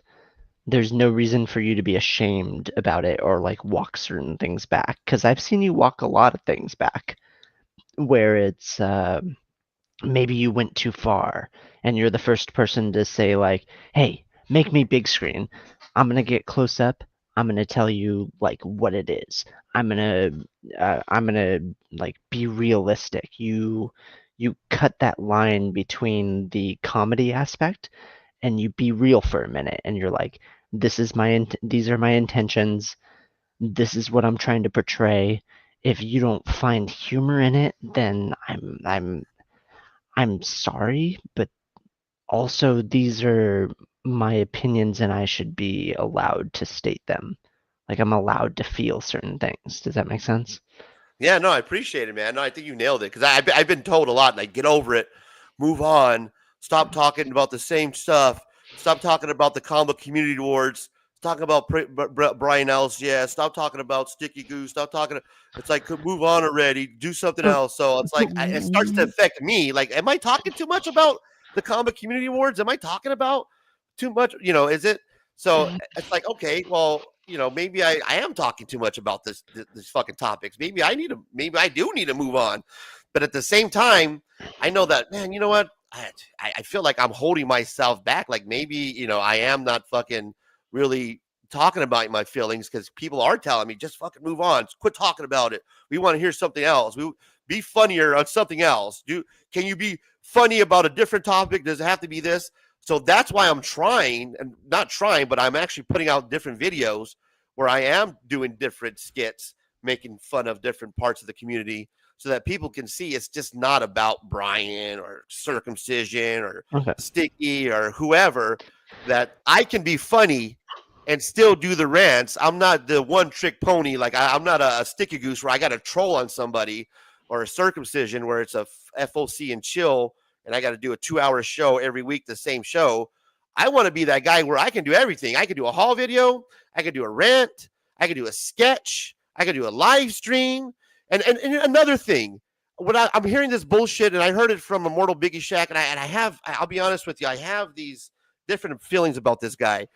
I heard this kind of a dig at me about how I do videos, and I'm not real. Like me and Sticky Goose are not real because we don't do live streams. Like we can't talk to other people on a live stream. I can't drop a link in a live stream. That is some fucking bullshit. All I do is drop links in live streams, bro. I was the first one to come up with a Ceasefire Sunday show where I invited the whole entire comic book community to come and hang out, to come and see me on my show, because I learned a long time ago not to pop up on your guys' shows, because I get fucking trapped. I get hoodwinked. I get motherfuckers who save clips on their phones for months to trap me to come on their show. So don't give me the shit that I don't drop live fucking links. I drop links all the time. I drop a live link every Sunday. I call it Ceasefire Sunday, where I drop rants, 2-3 rants a week, talk shit about everybody, and said, come see me on my channel on Sunday. So don't give me this shit about, oh, Razor and Sticky are the same because all they do is drop videos. They can't hang out on a live link. Bro, what am I doing right now? I'm live. I dropped the link. This is what I do. So enough of this, well, Razor's not part of the community because he can't do a live show. Let me tell you something. I don't just do lives like Immortal Biggie Shack, like Jigs, like these comic book community hangouts. I don't just drop lives, guys. I do videos. I do hauls. I do a lot of other content with other creators, not just a live show all the time. That's not what I do. But can I do it? You goddamn right I can do it. I can drop the link and anybody can come on. Do they? No, they don't. I did it every weekend for a full football season where I made sure that I dropped a rant and I talked shit about somebody every week, and I made sure that I dropped the link in the football chat. Nobody showed up, not Brian LCS, not DJ Links, not Legion of Comics, not any of those guys, not MJ, not any of those guys stopped by when I talked my shit. Niobe did, Comic Vet did, Rob Fat Stacks did. Very few actually clicked on that link and had the balls to come on my live stream. When I even made it a friendly place, I said, this is Ceasefire Sunday. I'm not going to come after you. You can come on here. We can talk. Did Circumcision come on? Did any of these people who drop their live streams and talk shit about me, make videos and how I don't do lives, did they come on to my show? No. I'm not coming on your guys' shit, because when I come on your guys' shit, you guys are ready to trap me. It's happened twice. It's happened when I was on Brian LCS. It's happened when I was on Legion of Comics, and I'm not doing that anymore. You got to come here, because I'm not going on your fucking show where you can trap me anymore. That's some bullshit right there. Some straight up cowardly bullshit. I'm going to keep saying it. Don't give me the shit that I can't drop a live show. I do this on a Saturday night. Have Brian McClay on. I have whoever that wants to jump on the show.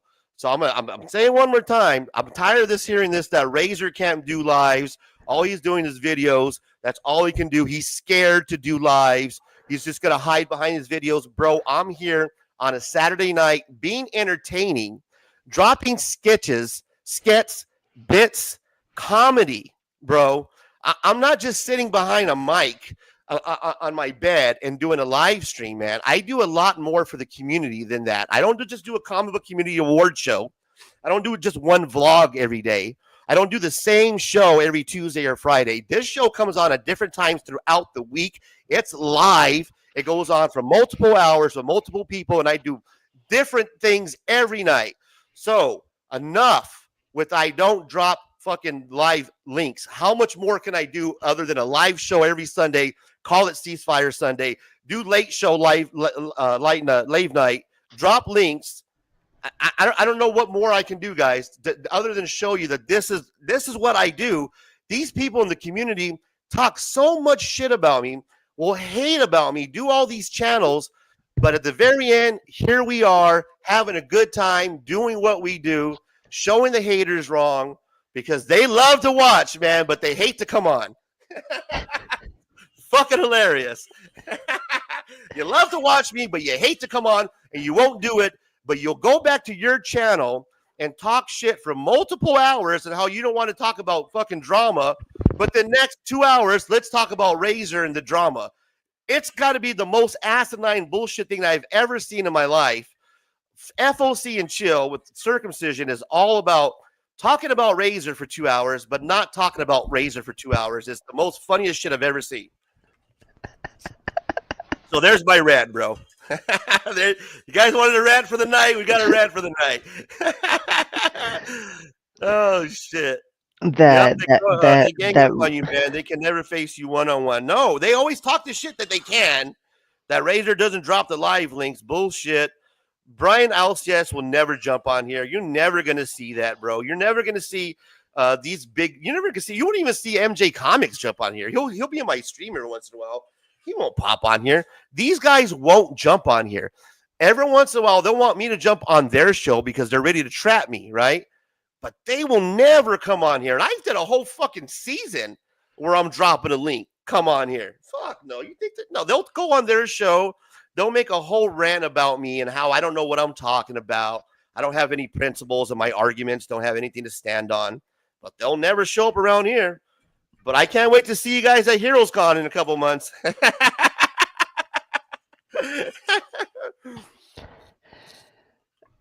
On the other hand, if you didn't do live shows, that shouldn't matter either. Ha ha ha. No one has the right to judge.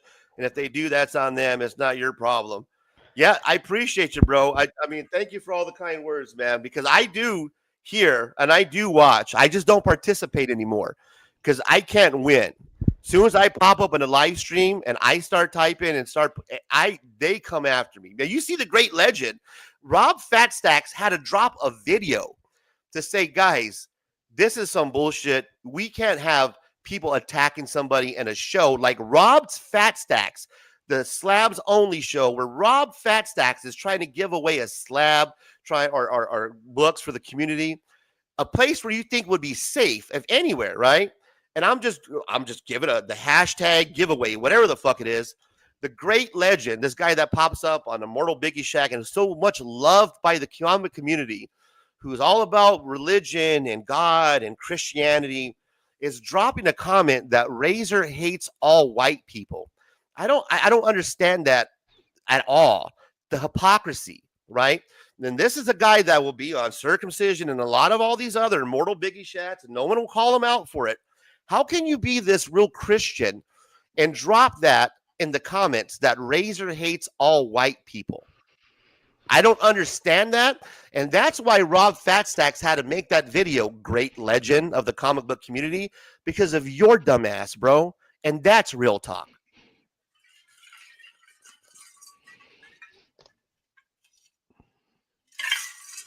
What, guys? Let me know, man. We got a lot of quiet people out there. I even quieted Kyle PTTs for the first time, guys. I'm taking notes. I'm taking notes. Wordless. That never I'm trying to happened. I'm trying to figure out where to start. Like the Jesus is gonna get me. You know what, Comic Journey. Here's. I have nothing but karma on my side, bro.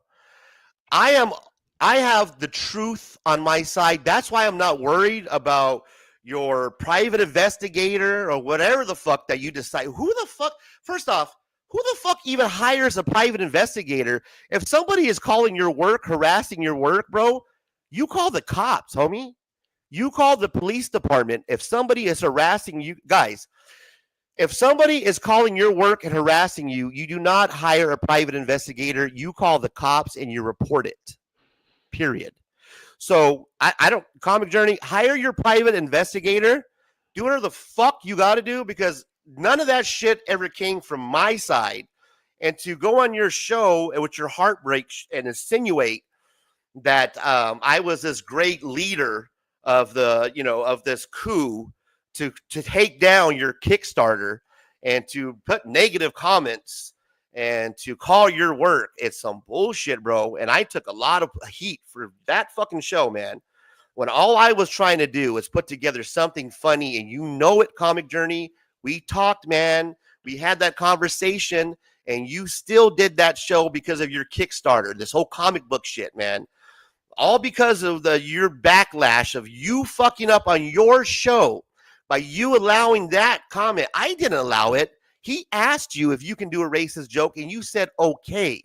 That is not my fault. And that's not me calling you a racist. So for you to flip that, to use it to your benefit, for all that empathy that you got, and all the fucking comments, especially from like Circumcision and all these fucking ball grabbers and ball guzzlers in the comic book community, all your fucking reach around Whisper Network people that all link up with each other, all came out and sympathized for you, bro. They all came out and came after me, man. They all came after you, just like I told you, Comic Journey. We had the conversation, and I told you. I said, who do you think is going to get more heat, you or me? You're like, oh, for me, for sure. I go, no, it's not. It's going to be me, Comic Journey. I'm going to get the heat. People are going to come after me. They're going to love you. What happened, Comic Journey? Exactly that. They came after me, calling me the guy who's calling everybody a racist, and they got behind you and loved you. Congratulations, bro. Absolutely amazing. You absolutely deserve a round of applause for that one. You deserve the crowd roars for that one. Let's give you that. You do have the power.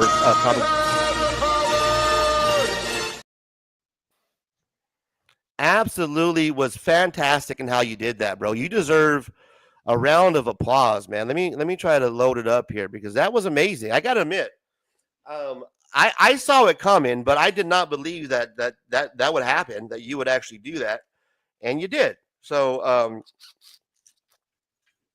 congratulations. You got everybody to pretty much empathize and sympathize for you.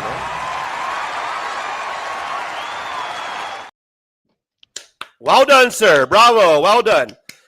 I told you, we had the conversation in private. You asked me. I said, yes, no, I'm going to take the heat for it. People are going to love you. They're going to look at me and they're going to say, this fucking guy. They're going to look at you. They're going to say, oh, CJ, we love him. Comic Journey. Let's go buy his comic book. I told you that. I said, you're going to sell more. I promised you, after I did that show, the racist or not racist, that your comic book is actually going to do more.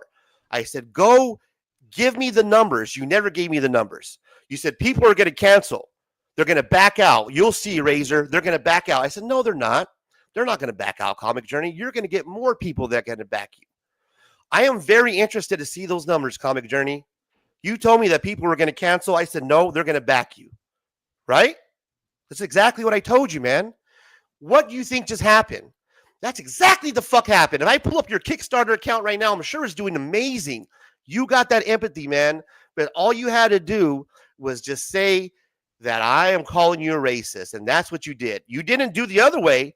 You didn't take the other route. You didn't come on your show and say, oh, no, Razor is not, he's not coming after me, man. You guys are all looking at this wrong. I messed up by allowing that comment. You never did that. You never took the heat after me. You shifted the heat towards me. Matter of fact, you even insinuated that even Lisa, who is a moderator and one of my friends, had something to do with your private work situation. It was all insinuated. You might not have came out and said this, but it was all insinuated, or the whole comic book community wouldn't have came after me, Comic Journey. Circumcision would have made a whole fucking bubble with my face on it saying you're a racist. Because it never came out of my mouth, but you never defended me for it, bro. What a fucking friend, this guy. Thank you for the legal tips. You clearly are selectively listening to what I said. Never accused you of anything. You're just hearing what you want to hear. Yeah, but you never actually defended me, Comic Journey. You let that whole, you let that whole narrative play out because it benefited you to not correct anybody on it. Why would you come out and say, oh, no, that's not right, guys? Because you're getting the empathy. Never once. You could have easily took the heat off of me and said, hey, you know what? This is bullshit. Razor doesn't deserve that. That was my fault. You never did that, Comic Journey. Everybody that watched that show, including fucking Circumcision, did a video about me calling you a racist, bro. Why? Because of your video. Because of how you insinuated that. That's why, Comic Journey. And that's why I want to have the conversation with you, but you won't, just like everybody else who I dropped the link to, just like Legion of Comics, just like DJ Links, just like Brian LCS, just like Circumcision. You're just like every single one of them, man. When I drop the link and I want to talk to you, you give me some bullshit that you can't talk to me. So don't give me any shit, CJ, about this and that and legal tips and about what you got going on, because you can't even show your fucking face. Literally.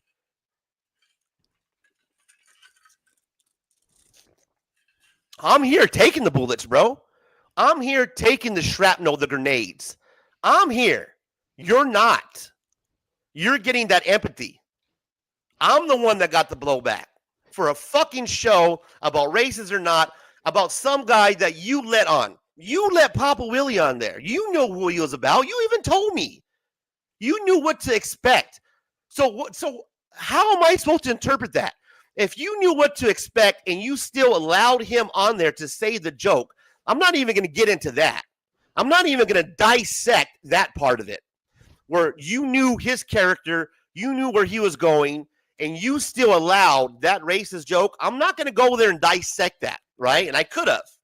All I said was, you fucked up by allowing him to do that joke.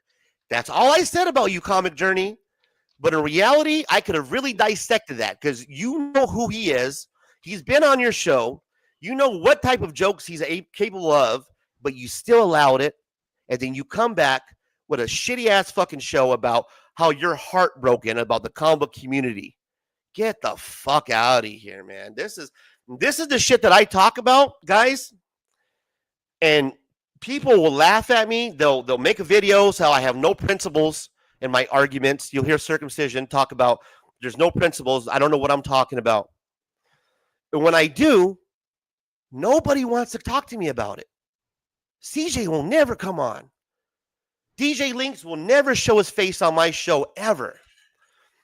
And I'm not going away. I will see them at the Comic-Con doing my bits, being funny. I'm not going to go cause a fight or any of that shit. I think it's going to be funny just to see the reaction of when they see me. That's all.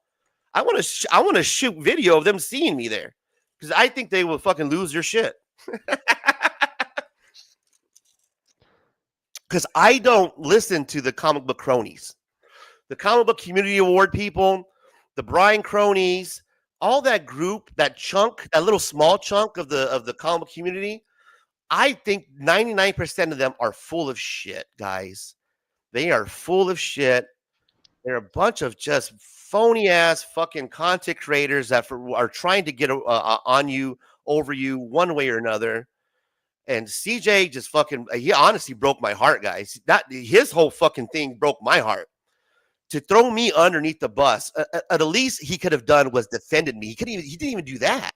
So what that does is it insinuates, right?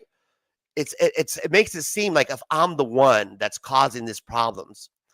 And that's exactly what happened. People were started making videos, coming to the defense. Oh, Razor, yeah, causing all these problems in the community.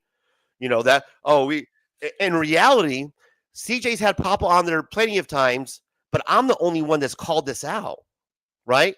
Because I'm new to the community, and that shit trips me the fuck out when I see racist behavior, when I see Taco Bell jokes, and people just laugh it off. It trips me the fuck out. I'm from a place where we call that out. When we're sitting around the TV with my family or friends and we see shit like that, like, oh, fuck, did you see that? Did he just say that? But in the comic book community, when I came here, that didn't happen, right? That never happened. That was the norm. These are just crazy characters that just have these crazy thoughts. Well, are they? Can I bring up the question? Is it racist? Is that a racist joke? What's so crazy and so far flung about that, guys? What am I doing? How am I a detriment to our comic book community by raising that question? It's not that I'm raising it. It's because I'm the first one to do it. Nobody else has. We've overlooked it. But because I see it, I'm like, what the fuck? That's kind of nuts. Are you seeing this? Yeah, we're seeing it. That's just Papa. So I have a lot of questions, and of course, we won't get a lot of answers, guys. We'll get a lot of, drops of things in the chat. We'll get a lot of this stuff from Comic Journey. You're going to get a lot of this from Comic Journey.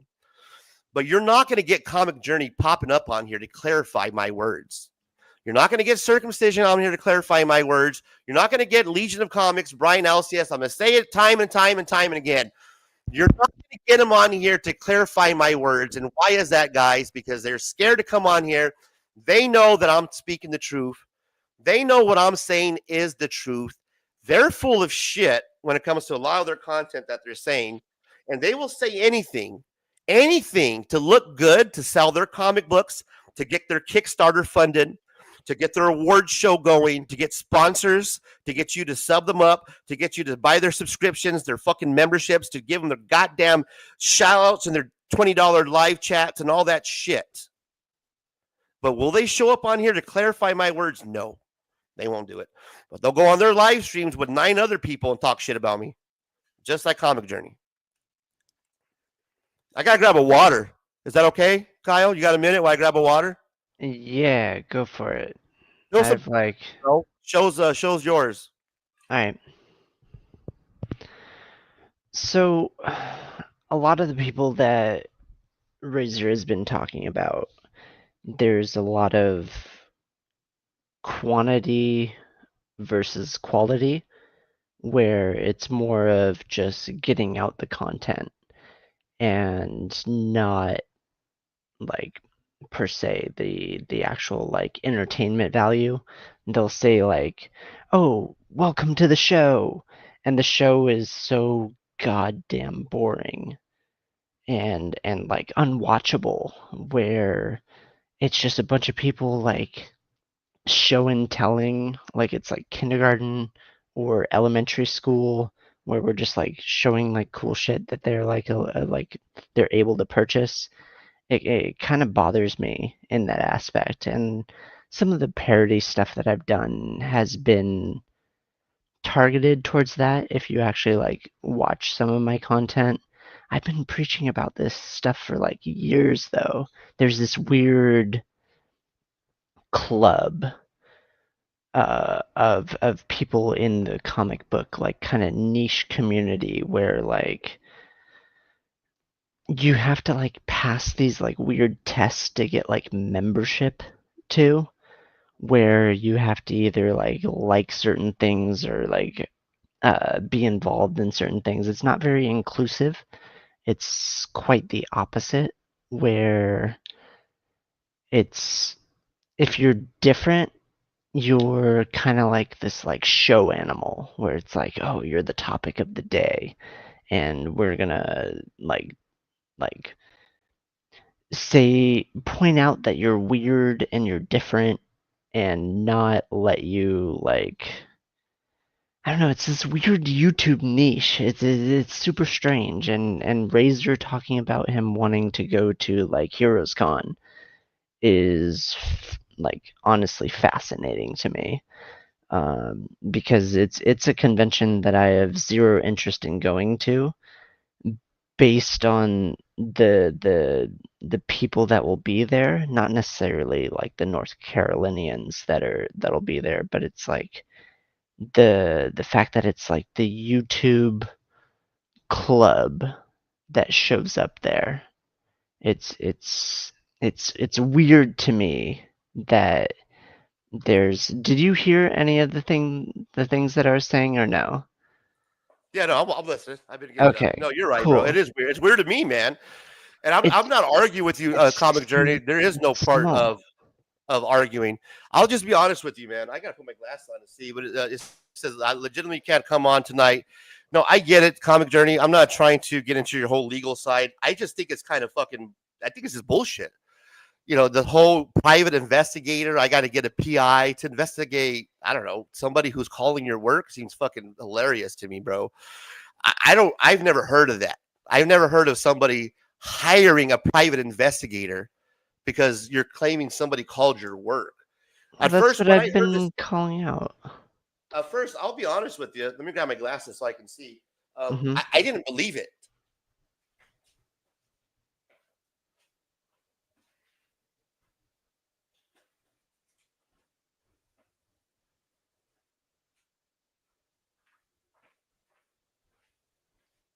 Going back to what Razor said, though, there's a lot of people that didn't laugh off the racism. There's a lot of people that didn't laugh off the untasteful jokes.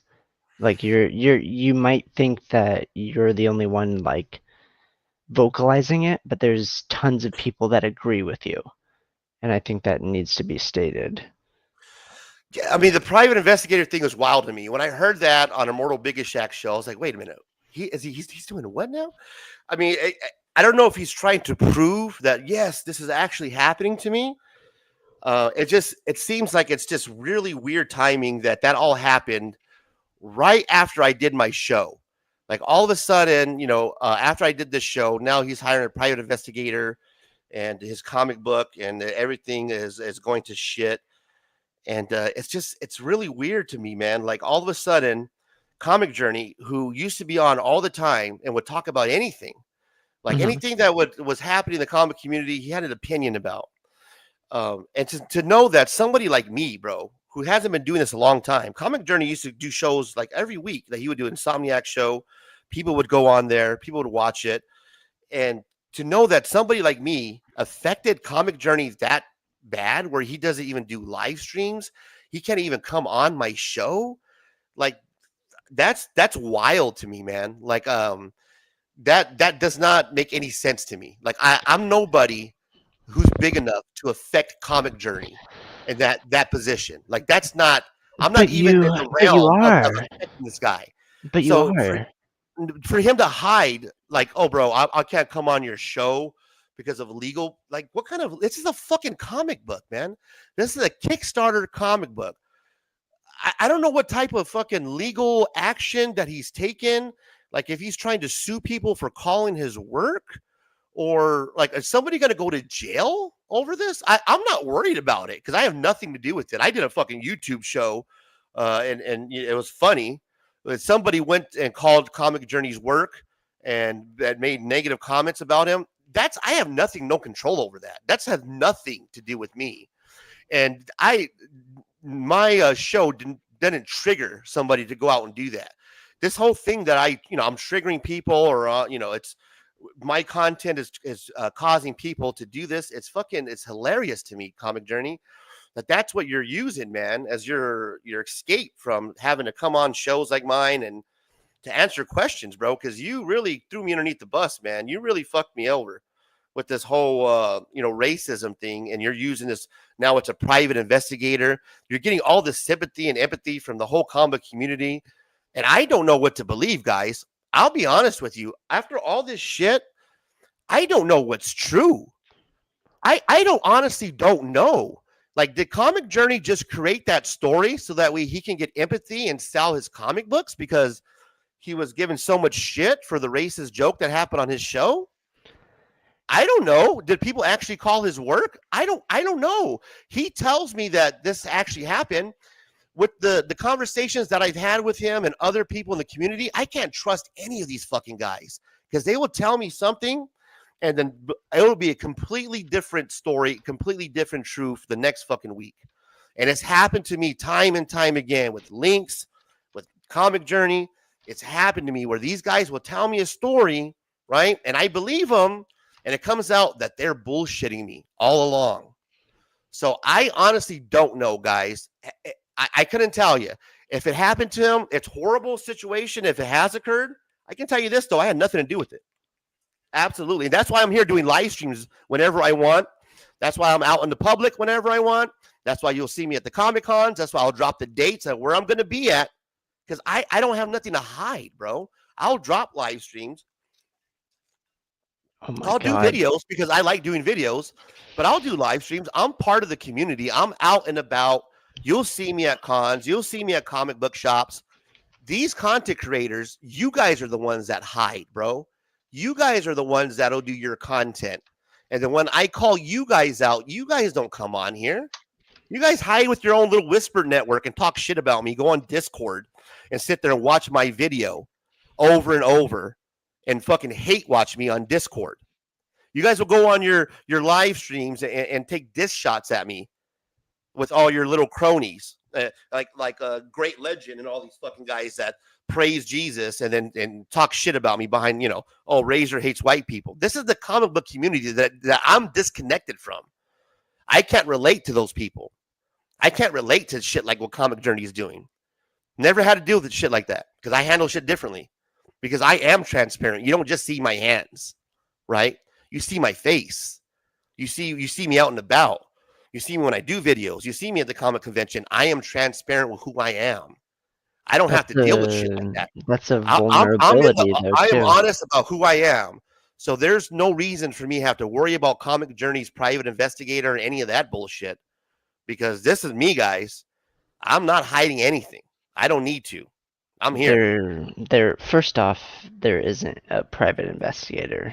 Like, look at CJ's history. He's been crying victim since like the minute that he entered like the comic book community, at least in terms of like the YouTube stuff. And now all of a sudden something has been tangible for CJ, and you said that you shouldn't be able to affect him, right? But you did. You took something, the first thing that he had that was tangible, and you kind of like exposed it for what it is in that sense. So you shed light on an aspect that like CJ was being very defensive about in the first place. And it makes people vulnerable. Like you don't want to be called out on certain aspects. Right. Especially Yeah, I hear what you're saying. Yeah. especially when you've spent so much time trying to say that like other people are like after me, if that makes sense. So that's just my personal perspective. I've known CJ for a long time, and I've said this shit from the beginning. It's not like I'm repeating or it is like I'm repeating something because I'm not like blatant about it. I've said this stuff in DMs. Like I'm very transparent when it comes to my opinions, and it's CJ, I know you've been on many times before, brother. I know you've been on many times before, bro. And it does break my heart that we're going through this, man. But it's not the many times that you've been on before, right? It's that one time, man. It's just that one time. That's all it took, bro.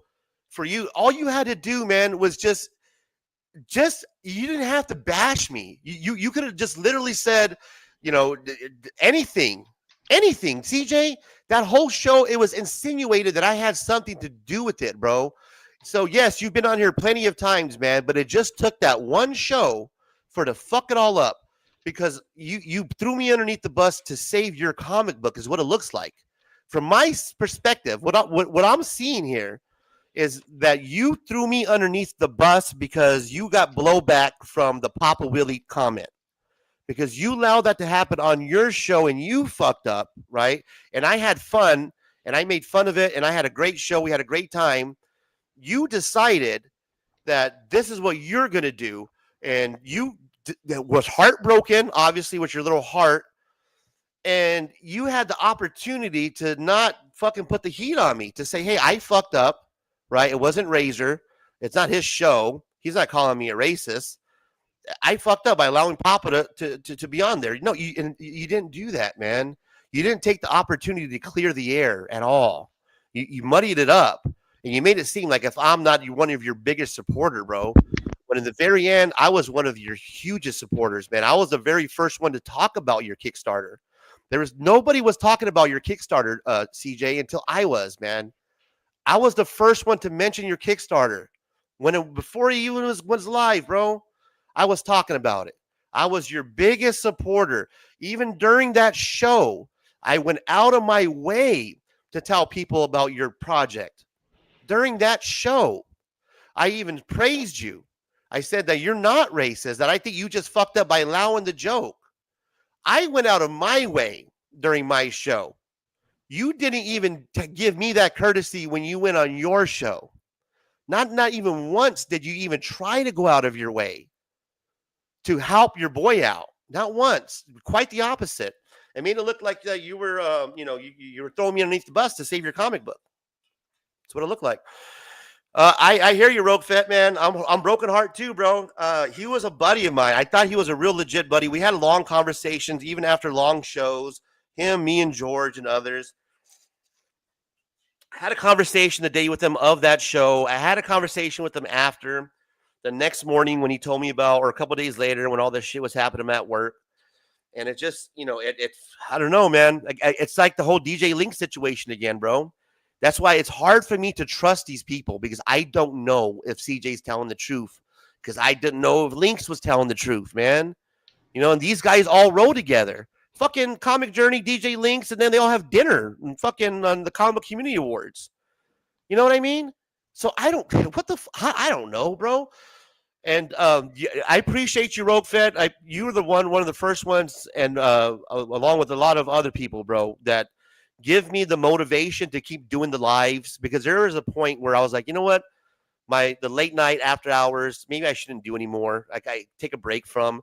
But it was your comment, Rogue. I'll be honest with you, brother. Rogue Fett Comics, shout out you and others that would tell me exactly this, man. It's funny. I had no idea who any of these guys were. Razor is the reason I know who any of these guys are in the comic group. I still don't know who most of them are. And I appreciate that comment, because I assumed that these people that I were watching, that the algorithm was force feeding me, was the same individuals in the comic book community that you were watching too. And I thought that was the major part of the comic book community. The comic book community awards people is what I call them. Some people call them the sticker people. I call them the comic book community awards people. I thought that was it. This is the community, and it's not. You, my guy Fable, my guy S Von 82, Dennis, Derek, my guy Derek. It's an inside joke. # Dennis, Derek, and others. Lisa, they've opened up a whole world to me. They've all mentioned that this is not the comic community. That's a bigger world out there, Razor. It's huge. It's much more larger than the comic community awards. That's a very small part. So I want to thank you, brother, for giving me that motivation, man. That those words of inspiration, because I took in a lot of shit doing these shows, and I thought about honestly just kind of laying back for a while. But comments like that and some of that feedback does inspire me, bro. Because you and others have told me that, man, if it wasn't for you, Razor, I wouldn't even know who most of these people are, man. So that does tell me that the community is not that. Those guys are not the community. The community is a lot bigger than that. And I'm glad that there's other people out there that have like-minded, like myself, Kyle from PTT, that we all have these same type of thoughts and same type of feelings, and I'm not the only one. So I appreciate it. The gurus is what I call them, like to hang out and come by. Please, guys, it supports me if you do subscribe to the channel. If you like it, you're watching the video, that's cool. I appreciate that. But the subscriber really does help out, man. It really does. So if you guys can subscribe, I appreciate it. I will still continue to do the lives, at least once a week. Still make videos, still drop the links, and we'll still continue to expose them, guys. We'll still talk about the community, expose them, and that's what we're gonna do, man. I've got the proper inspiration over the last couple of weeks to continue to do what I got to do, and I do got a big announcement that we're working on that's going to be coming out here pretty soon. So thank you guys. Yeah, Tat, we're still up, man. We're still going. Can you believe it, bro? Fucking 2:00 in the morning, man. We're still hanging out tonight. I thought that an announcement was supposed to drop like last week. What's going on? What's going on with that? Why is it delayed? I was working on that haul video, bro. I'll call you out. Giving me all that huge haul. I was concentrated just on those comic books for a week, man. I do collect comic books, guys. Let's see. Guy says, Rogue Fed, the group that just has a little comfortable bubble they hang out in, and no offense to them, good for them, right? But they just seem to blow smoke up each other's ass to make themselves feel relevant. Yes, you hit it on the head. And I think Kyle was mentioning that a little earlier. That's pretty much what they do, man. They in order to pump themselves up. You know what I mean? He literally like hit it on the nose is my comment. So it's like that Jim Carrey movie Yes Man. You surround yourself with the yes people, and that'll just say like, yeah, you're doing great, but then they're like actually not watching your content. They're just maybe 4 seconds, 5 seconds, and they comment, great video. And it's like, no, it's not, bro. It's boring as fuck, and you couldn't get through it. So good luck. I will talk shit on that stuff all the time. So Rogue says, you can't stop. What the hell else am I going to do at 5 a.m.? Yeah, exactly. What else are we going to do, man? It's 5 o'clock in the morning in the East Coast, right? Everybody's Sunday morning, man. What else are we going to do right now? Have you ever looked into Twitch? Maybe stream on Twitch and YouTube at the same time? Yeah, I got the Insta and the Facebook, but I wasn't sure about Twitch or not. I can link it on StreamYard, but I was thinking about going on Twitch. Yeah, you brought up an interesting point, Rogue Fed. I was thinking about going on Twitch. Maybe that'll kind of help get the subscribers on the YouTube-ish. So I'll look into that, man. I don't know. Do you stream on Twitch at all, Kyle? I will stream on. I think I'll do like a restream where it's just like gaming and stuff. Twitch is more for gamers, anyways. I don't do any of my YouTube stuff on Twitch, so no, to answer your question. But I do. I'm a gamer. I'll do things on Twitch. You can stream to Twitch. You can stream Twitter. You can, or what is it now? X. There's plenty of platforms that you can take advantage of. Like honestly, there's some channels out there that like actually use the different platforms, and it's not just like a StreamYard link to YouTube, right? Because that gets you what, like 15 to 20 people. Like that's all it is. Like you go to Twitch, you go to Twitter, you go to I forget the other name of the other site, Blue Sky. You can stream to all those at the same time, and I don't know, it just expands your audience. Like, yeah, I gotta do that, man. There are other people that share your opinions. It's just your reach is very limited. You have what, 300 subscribers? Right. So like you're like in this like bubble. You're in the same bubble that we're talking shit about. You know what I mean? Yeah. Like it's just expand. Be better than the people that are focused on quantity over quality, because you already have the quality aspect down. You just need to focus on like the outreach aspect, because you have like a core group of people that are sitting here going, yeah, Razor's like fucking like saying the shit that I like also portray. But then you also have the people that say that like, no, I don't know what this guy's fucking talking about. He's an idiot. Like, you know what I mean? Like the same shit happens to me. And just explore the different platforms. There's plenty of software that you can use. So yeah, I appreciate that, man. Because I mean, we all do this just for the love of the game, man. I mean, we're doing it because we love hanging out with the community. The fun part of doing the channel, the Razor Comics, it's not the haul videos, it's not the rants. It's actually doing these shows, the live shows with the community. You know, hanging out, bullshitting, having fun. Because that I actually enjoy, like the community part of it, like actually making the connections with the community and knowing that the community is so big that we can have our own little section. And we don't have to be accepted by the comic community awards people. I love that. Like, I'm leaning into that because I really feel accepted. Like, the community is so big and accepting that you don't have to be just one group. You can be, your own channel. You don't have to have these certain individuals on to boost you up. You can make it on your own for the love of the game. I do this shit for the love of the game. Man, Fallout was such a good freaking show. Right, guys? For the love of the game, man. That's Look at what it we from do. the perspective of like me feeling bullied by Marcus, right? I just continued on, and Marcus doesn't really support the community. I hang out in like 10 different places that he's like not there. Like, we're bigger than we think we are. We're just not like supportive of that. Like, Yeah.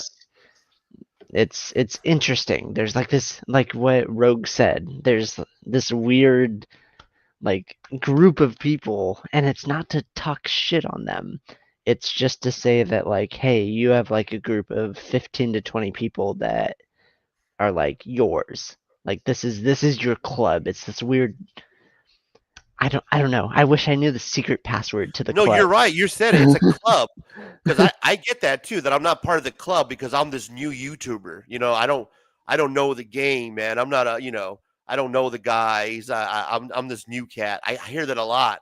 The Rob the Rican guy was saying that about me, the old wolf guy or odd wolf guy or whatever. I hear these guys all the time that say that this guy don't know what he's talking about. He's new to the community. He hasn't been around long enough.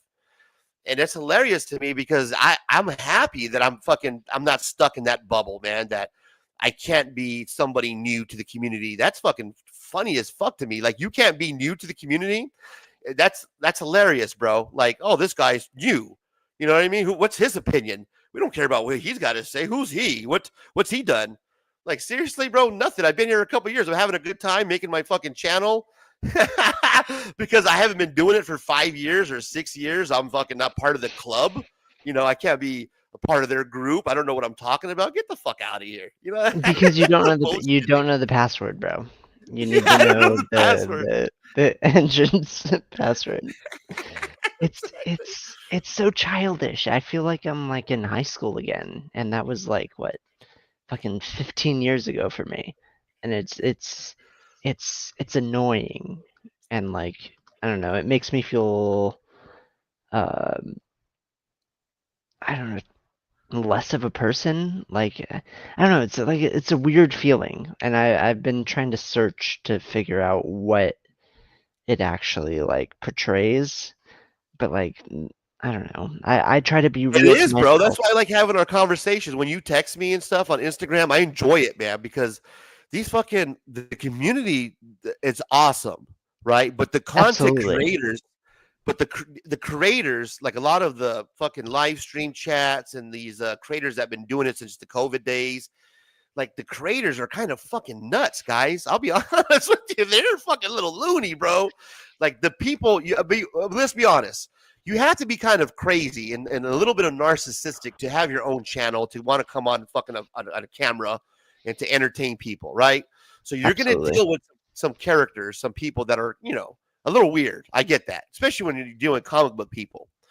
But the And creators that's that they come across are fucking they are nuts, guys. They're a little fucking crazy, where I even take a step back. I'm like, these fucking people are nuts.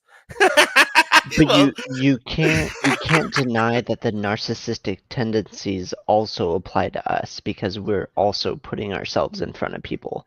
Like, Yeah, exactly. there is that aspect, but then there's the other side of the coin where we're like, this doesn't make sense.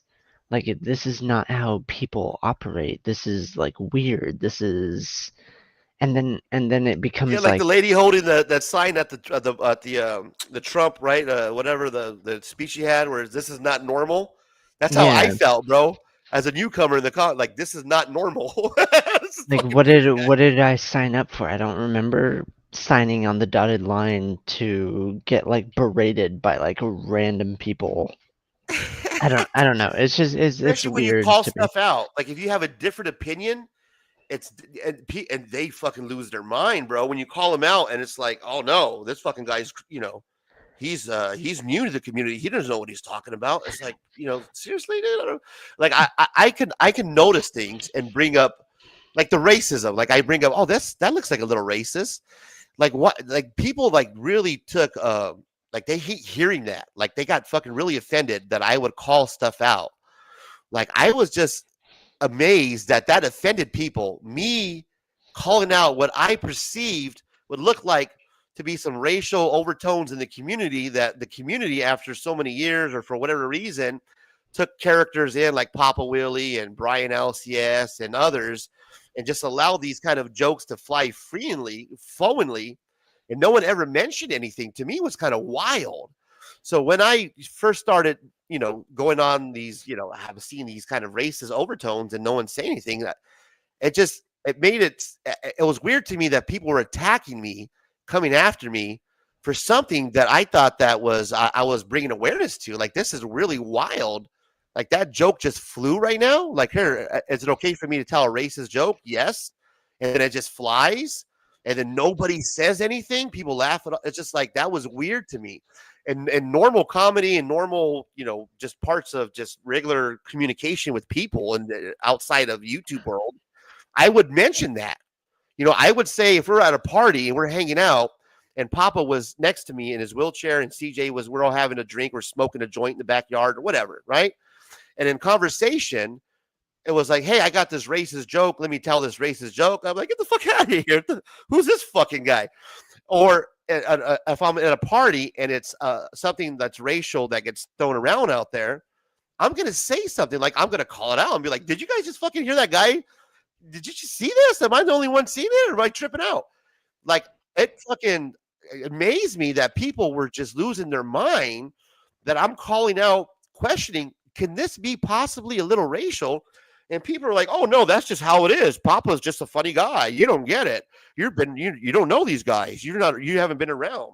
Brian Else, yes, he's a good guy. I've known him for years. It's like, really? I can't have a different opinion? Like, I can't notice something and call it out because that's just who they are? Like, that's a little weird to me, guys.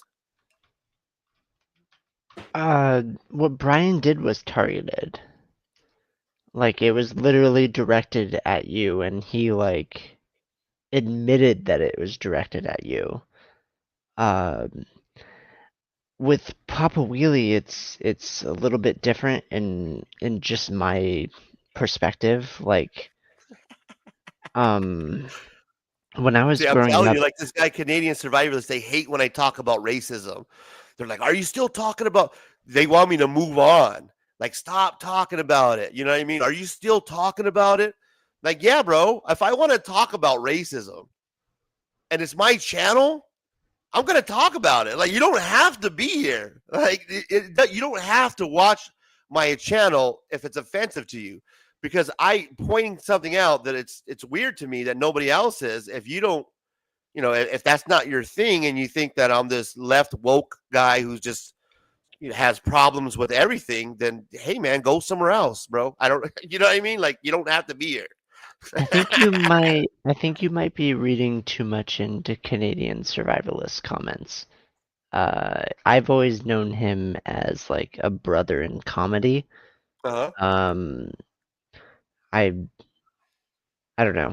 I would say Canadian Survivalist is more of on the parody aspect of the thing, and he's trying to troll right now, rather than actually being what he's saying. Because I've never known him to be like a fucked up person. You know what I mean? Well, hey man, I bring them out, bro. Yeah. Even the people that you think they're not fucked up people. No. I'll be like, damn, did they just really say that? It'll be like somebody that you totally be like, no, man, Brian Else just is my buddy. I'll be like, well, wait a minute. Did you just see that comment that he made? But no, man. I'm like, all right. I can't argue that. I can't argue that my buddy guy. You know what I mean? Canadian is not one of those people though. Like, there you go. Thumbs up. Thumbs up. All right. He's no. But like, you gotta understand, like, where do you draw the line? Because like, you can be caught up in it, right? And then you're like, oh, that guy's fucked up. Like, oh, that guy's talking shit. Oh, or that guy pissed me off. And you can like take it like way too far. But then if you've been around as long as I have, you're like, oh, Canadian, he's just fucking trying to trigger somebody in the chat. Like it comes down to like that simplistic aspect. But what I was saying was Brian was targeted. Papa Wheelie, it comes from a perspective of shoot, it goes back to like elementary school for me, where I had a friend who was like terminally ill, and he was taking out that terminal illness on everybody else, and it came off as hate. So it's hard to draw that line between like what they're actually saying and just like random shit that I looked up online. So I'm not defending racism at all because it's Oh disgusting. no, not at all. Yeah. But it's more of like I understand the different perspectives that people have, and that like some of it is not like seated in hate, and it's more of like it's their form of comedy. And that's where I see Papa Wheelie. He has like an obscure sense of comedy, where it's not relatable, it's not like accepted, it's not like You know what? What's cool is that we're having this conversation, Kyle, and you're able to have this conversation with me. And I'm agreeing with a lot of things. You're making a lot of interesting points, just like Tat right here. Bro, I'm sorry you're going through this kind of stuff, but when you call someone out, they will try to clear their name, but I have your back. No, you're right. You're right. When I call people out, they are going to try. So you guys are, and this is, I like this type of conversation, guys. This is what I invite. Like, I Yeah. enjoy having Kyle on and have different, we're having this type of conversation where he's telling me, Tat, same thing. Like, hey, man, you're going to call people out. They're going to want to clear their name. I enjoy this, and that's why I do drop the links. That's why I do have the Ceasefire Sunday, because you're right, Tat. And Kyle as well. Sometimes I do go too far. Maybe I push the line. Maybe I get things wrong. I'm okay with that, guys. And what I'm saying is, let's have the conversation. I'll drop the link. I'll do a show every Sunday, a ceasefire, where we can actually come on. And that's what the whole idea behind the ceasefire was to have conversations just like we're having right now on a Sunday, where if I had a different opinion with you where I'm wrong and I got it, I got it wrong, then let's come on and let's talk about it. Help me understand. But the community didn't want to do that. The comic book community award people, they didn't want to do that. They want to stick in their corner. CJ doesn't want to jump on for legal reasons or whatever. I don't get those conversations for whatever reason. So when I have the opportunity, like with Kyle and Tat, I enjoy this. This is really, it helps me understand. It helps me become better YouTuber. So Kyle made excellent point. Tat made excellent point. So I agree with you guys. You're very good points, guys. So yes, I agree that even at some points that I tend to go too hard at people and I lose my my cool, and I can kind of personally attack. And that's why I do drop the links and have people come on my show where we can talk about this. Because when I go on somebody else's show, if I have a different opinion with them, it's not going to get solved, because I get trapped. I can't trust going on somebody else's show. I can't trust going on the guy who runs the Comic Community Awards. I can't trust Legion fucking Comics. Mark fucking, the guy who's supposed to be the sweetheart has a clip on his phone for 3 months just waiting for me. I can't even trust that guy who I thought was a friend. I can't trust these people to go on their show. So I'll drop the link here, and you guys can come here and we can discuss it here, because I have people like Kyle, like Tat, like Canadian Survivalists, like all these people who've been here a lot longer than me, who can kind of guide me in the right direction. Like, oh no, Ray, Canadian, that's just what he does. So that's why I prefer it if you guys come here. We can have the conversation, because I'm actually surrounded by people who are looking out my best interests. Unlike when I go on Brian LCS or Legion of Comics or any of those shows, they're not looking out for my best interests. At least over here, I feel comfortable. We're a community, an actual community of people I feel comfortable around, that they are willing to even ask Brian and others the tough questions. CJ, but they won't do it. They won't come on here. And that's why I do enjoy having the opportunities with Kyle and others, Rogue, Tat, all these guys, because For the most part, guys, they won't have the conversation. So thank you, Kyle. Thank you, Tat. You guys are making excellent points, man, and I appreciate you actually having a conversation with me. Well, that's the whole thing. It's perspective. It's Oh, speaking of Tat, there he is. Hey! I thought you went to bed, bro. I did. I have to go to work though. I have to work at 3:00 in the morning. And what sucks is right now my clock says 1:37, but at 2:00 it changes right to 3. So I had to go to bed for a little bit, wake up to get to work. So I'm heading to work right now. I just want to say that that's the problem with some of these people in this so-called community. And this is the first time I've ever said so-called community. Because, they make it seem like they're this big thing, this big deal on YouTube. And they're trying to be more than what they are. And they're never going to make that. Seriously, it's great to have goals. But I never started YouTube to become famous or big. I started on there to just show comic books because I saw other people were doing it, talk about comic books, movies, sports, all that stuff, and get to know and meet people that I had similar interests with, not to sit there and bully or say things that I know are offensive to someone just to piss them off. And I'm sorry, go ahead. I was agreeing. I was saying, yeah. Oh, okay. Sorry. I'm driving and I'm not looking at my phone. No. Careful, brother. but since I've actually been watching your show, Razor, here, like when I can jump in or when I can just watch it at home, I haven't seen you really step out of line on too much of the stuff that you would talk about. I would just see that you get really passionate about it. And, if you're probably like me a little bit, when you start to get too upset about something, you try to say what you really want to say, but it comes out in a different way, but then I've seen where you felt that way, you went back and corrected and say, well, this is what I'm truly meaning because, I was just so upset. So you always explain yourself in a way where I'm like, okay, I get where you're coming from. And it just sucks that, you got people out there that are going to use that and spin it, so. I mean, hey, man, we're all going to make mistakes, Tat. Even me, bro. I'm going to get, of course I am. I'm new, but at least I'm pointing stuff out. At least I got questions. I'm not going to not have questions. So I appreciate that, man. Because, I'm going to get it wrong. I'm not going to get everything right. So, this is the whole journey, right? It's part of the fucking journey. I mean, having these conversations and be like, oh, Razor, well, you kind of misinterpreted it. Let's talk about it. That's what the community should be all about. You know what I mean? Oh, for sure. I mean, I'll just say this real quick too. I mean, there was a long time ago when I first got on YouTube. I was trying to get to know people, and I met a few people along the way that I still have really good connections with. And there was just this one person, I won't mention their name. I started following this person, talking to this person.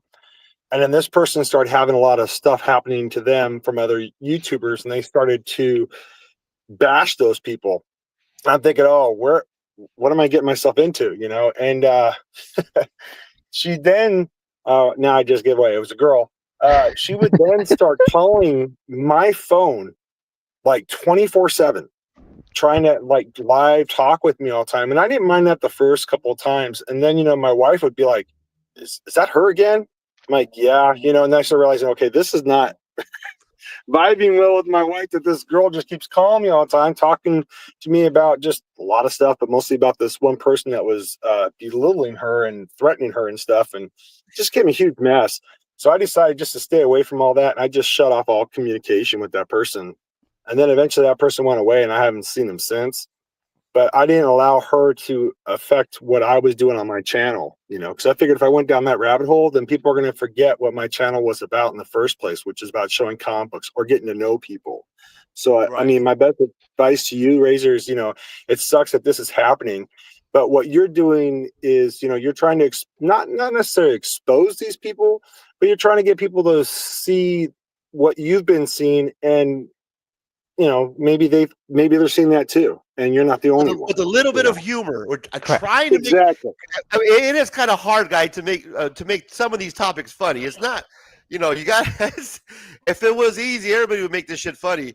We try to put a little bit of humor in it. It's hard to do. It's not easy to add that humor to it, man. Where, you know, you point some stuff.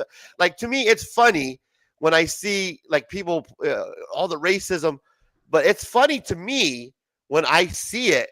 It's like, oh, that's hilarious. These fucking guys are just, you know, like Rogue made a comment that I agree with, man. Like, I think it's funny because it's like it's still happening to me. It's like, fucking look at this shit. These guys are still doing these. This is hilarious. These guys are allowing these racist jokes to fucking fly. No one's even pointing it out. So it's funny to me because it's still happening. So I find that hilarious. Like, these guys are still, no one's catching it after this time. It's like, fuck yeah, that's fucking hilarious, bro. It's not so much like I'm like totally offended. Like I'm calling. It's like, it's more of like, it's funny to me that nobody else is seeing this and just allowing this to continue to happen. So I hope that kind of clears up. Yeah, for sure, Razor. I mean, that's how I took it when you first started talking about, Sticky Goose, and I won't mention anybody else. I'll just mention his name because I started watching his channel and I was thinking, okay, this guy's kind of talking about comic books, talking about his experiences. I'm like, I'll see where this goes. And then I started realizing just how much, and I rarely do this too, how much of a douche he is.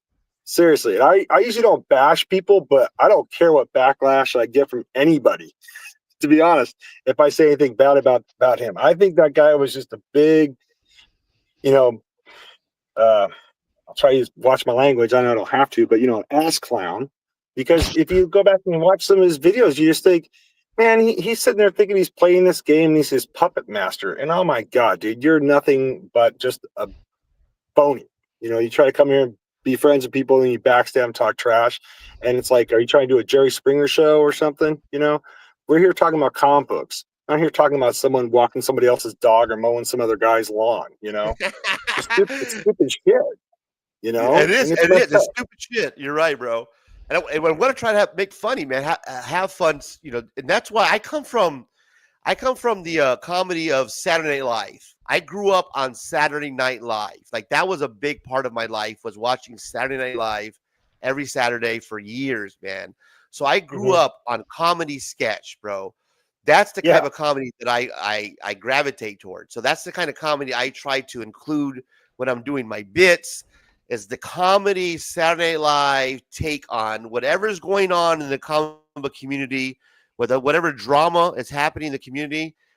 My thing is, I'm trying to bring that Saturday Night Live, sketch type drama humor to that atmosphere. That's how I'm looking at it, because that's where the humor that I came from is Saturday Night Live, man. Right.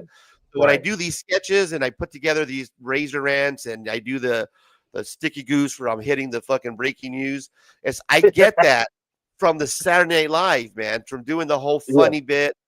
To me, that's comedy, trying to make somebody laugh by telling jokes or by doing sketches, by dressing up, by pretending to be somebody.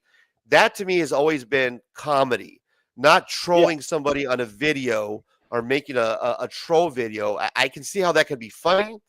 But for me, I want to get back to doing like comedy bits, sketches, funny things that make the comic book community laugh. Where it's about Brian LCS. Yeah, it might be about circumcision or DJ Links, and it's not me because I hate the guys. It's because I think it's funny. I think that it would be Saturday Night Live, like if they're making fun of Donald Trump, right? It's the same thing. That's how I look at it. It's like I'm taking these people, these characters from the comic book community, like CJ, like MJ, and I'm doing my Saturday Night Live sketch. I'm making fun of them. I'm going to do my bit, just like Saturday Night Live is doing with what's going on in their world, but I'm doing it here in the comic book community. I'm hoping that I explained the show, guys. That's the channel in a nutshell. Well, you said it best, like Saturday Night Live. When things were going on with O.J. Simpson, look how they pulled out the jokes on that, or when they did about Bill Cosby. Now we all know what they were being accused of was a horrible thing, but they were trying to make light of it so people would, I guess, in a way, still remember, but realize, okay, that's a horrible thing. But what if it went this way? Would that have been funny? So yeah, I mean, that's what you do a lot of times, and that's why I still tune into your show, because you're bringing light of something that's truthful. but you're trying to put a little. You're not even putting a spin on it. You're just trying to make it somewhat, you know, where people aren't pulling out the lighthearted. pitchfork and saying, yeah, lighthearted. Thank you. Yeah. Yeah, you're not trying to go after these people and like, you know, with pitchforks or anything. So We're trying to I don't entertain. know. We're trying to be entertaining for 6 hours on a Saturday night, Sunday night with 12 people at 6 o'clock in the morning. You know what I mean? It's hard to do. Yeah. But that's all I say earlier. It's like if I start to get really upset, I almost start to just ramble on, and it's like hearing what's been going on lately. It's like, you gotta be kidding me, you know? It's like, geez, people, lighten up. Kyle's falling asleep over there, man. We got to get that second win, brother. It's only 2 a.m. for me. The thing that I want to say is that I'm not sure, Razor, if you were subscribed to me when I did my last late night comic rant, but the whole perspective of it, or the whole purpose of it, sorry, not perspective, was to have YouTube channels go back and analyze why they started their channel and figure out if they've stayed true to that initial like purpose. Like being like, why did you create your channel? Why are you still continuing? How have you strayed from that? And how can you get back to your original purpose? Like there's a reason why you did something, and things can distract you from that. But if we can get back to why you actually started it, I think that that's just so much more genuine and realistic and relatable that like people will gravitate towards it. Where it's like, I'm doing this for me. I'm not necessarily doing this to get like monetized. You know what I mean? So Well, and anyways, thank you, Lisa, for dropping the links in the chat. Even though our guy Kyle doesn't care about the subs, me and Tat do. So please subscribe to me and Tat. I just want to say what you just said is exactly what I've been trying to do all along. You know, is I'm not worried about getting subscribers, to be honest. I have a decent amount of subscribers, and I'm okay with that because I know there's just a few people out there that will watch my channel.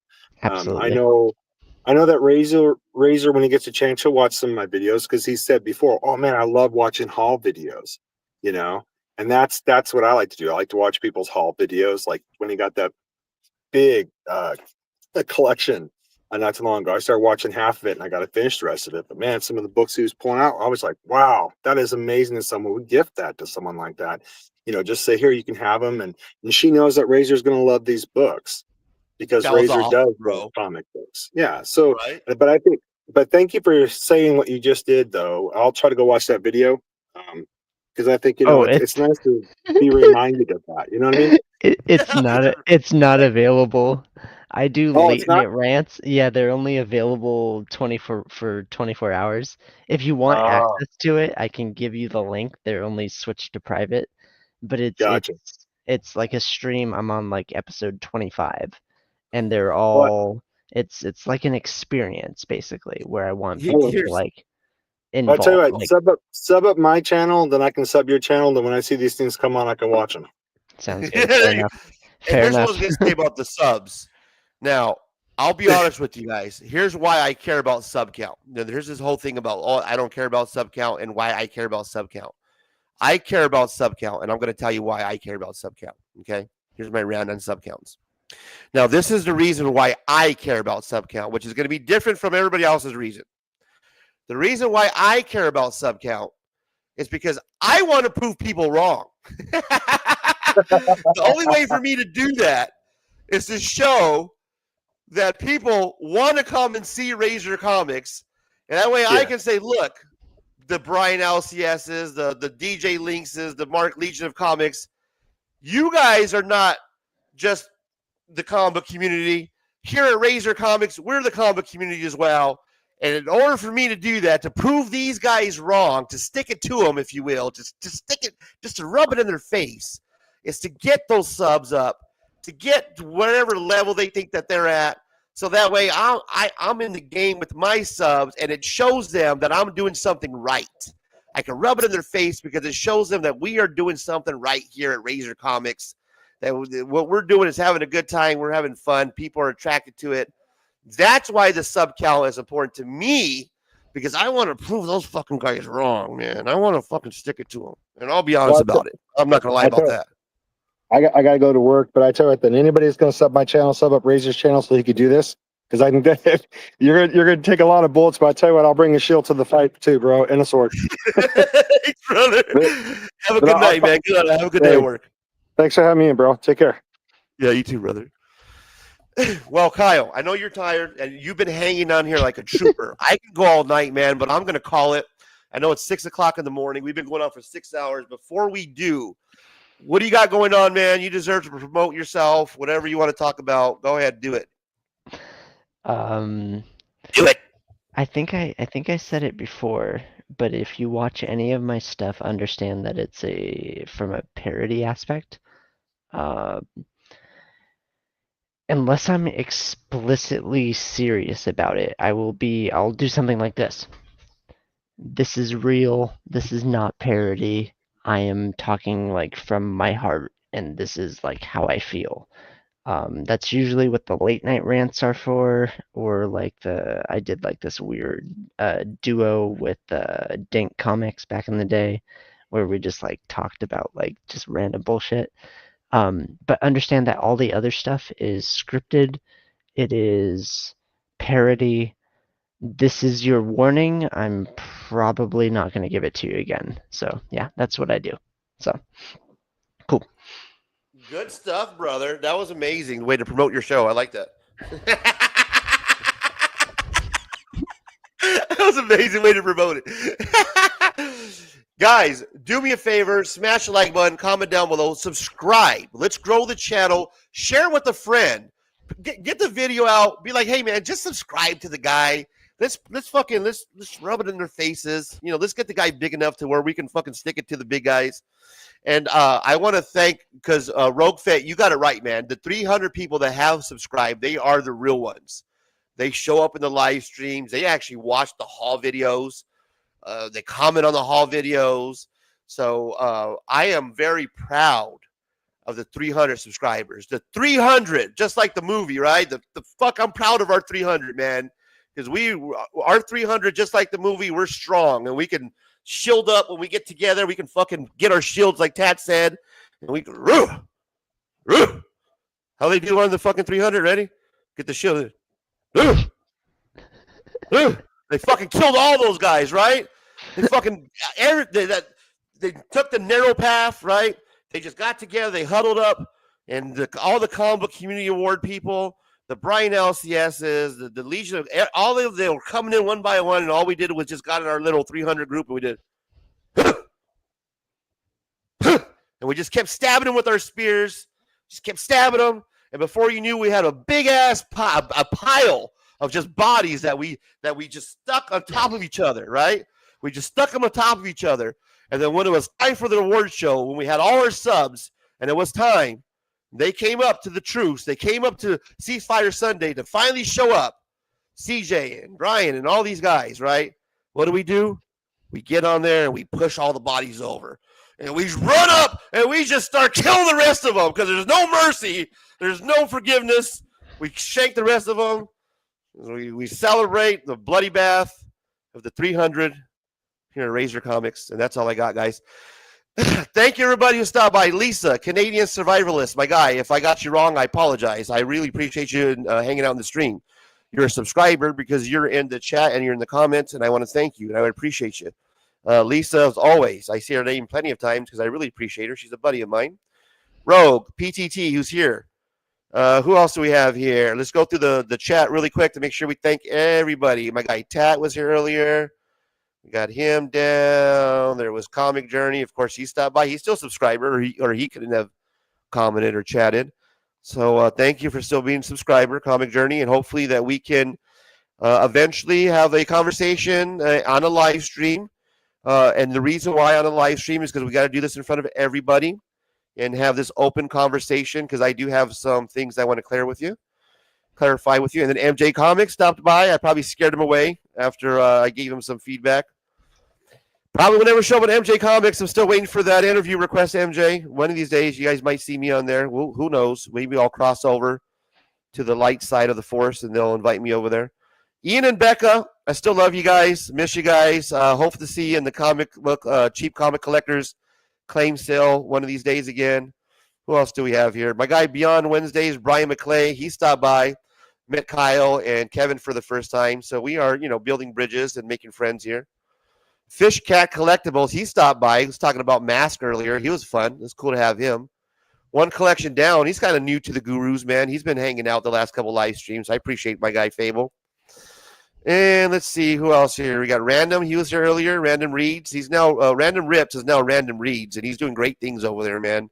Him and Matt from Here's Higher Comic Club, that whole community with Swagda, all those guys. They're doing a great job over there building that community. Synthetic Panels, my guy AI, who helps out not only me but others building up their content. Shout out to AI Synthetic Panels. Mad Spidey. Shout out to Mad Spidey. Even though we have differences and I make fun of him, he still pops up. He's still subscribed. Shout out to Vogs, W Vogs. He's still subscribed. He shows up in the chats with the Gurus. Of course, my guy Luis Mendoza, he's always popping up. Love that guy. He's always hanging out with the Gurus. He's one of my faves. Guys, I appreciate you guys as always. We love you. Thank you for stopping by. And until next time, check you later. Some say love, it is a razor that leaves your soul to bleed.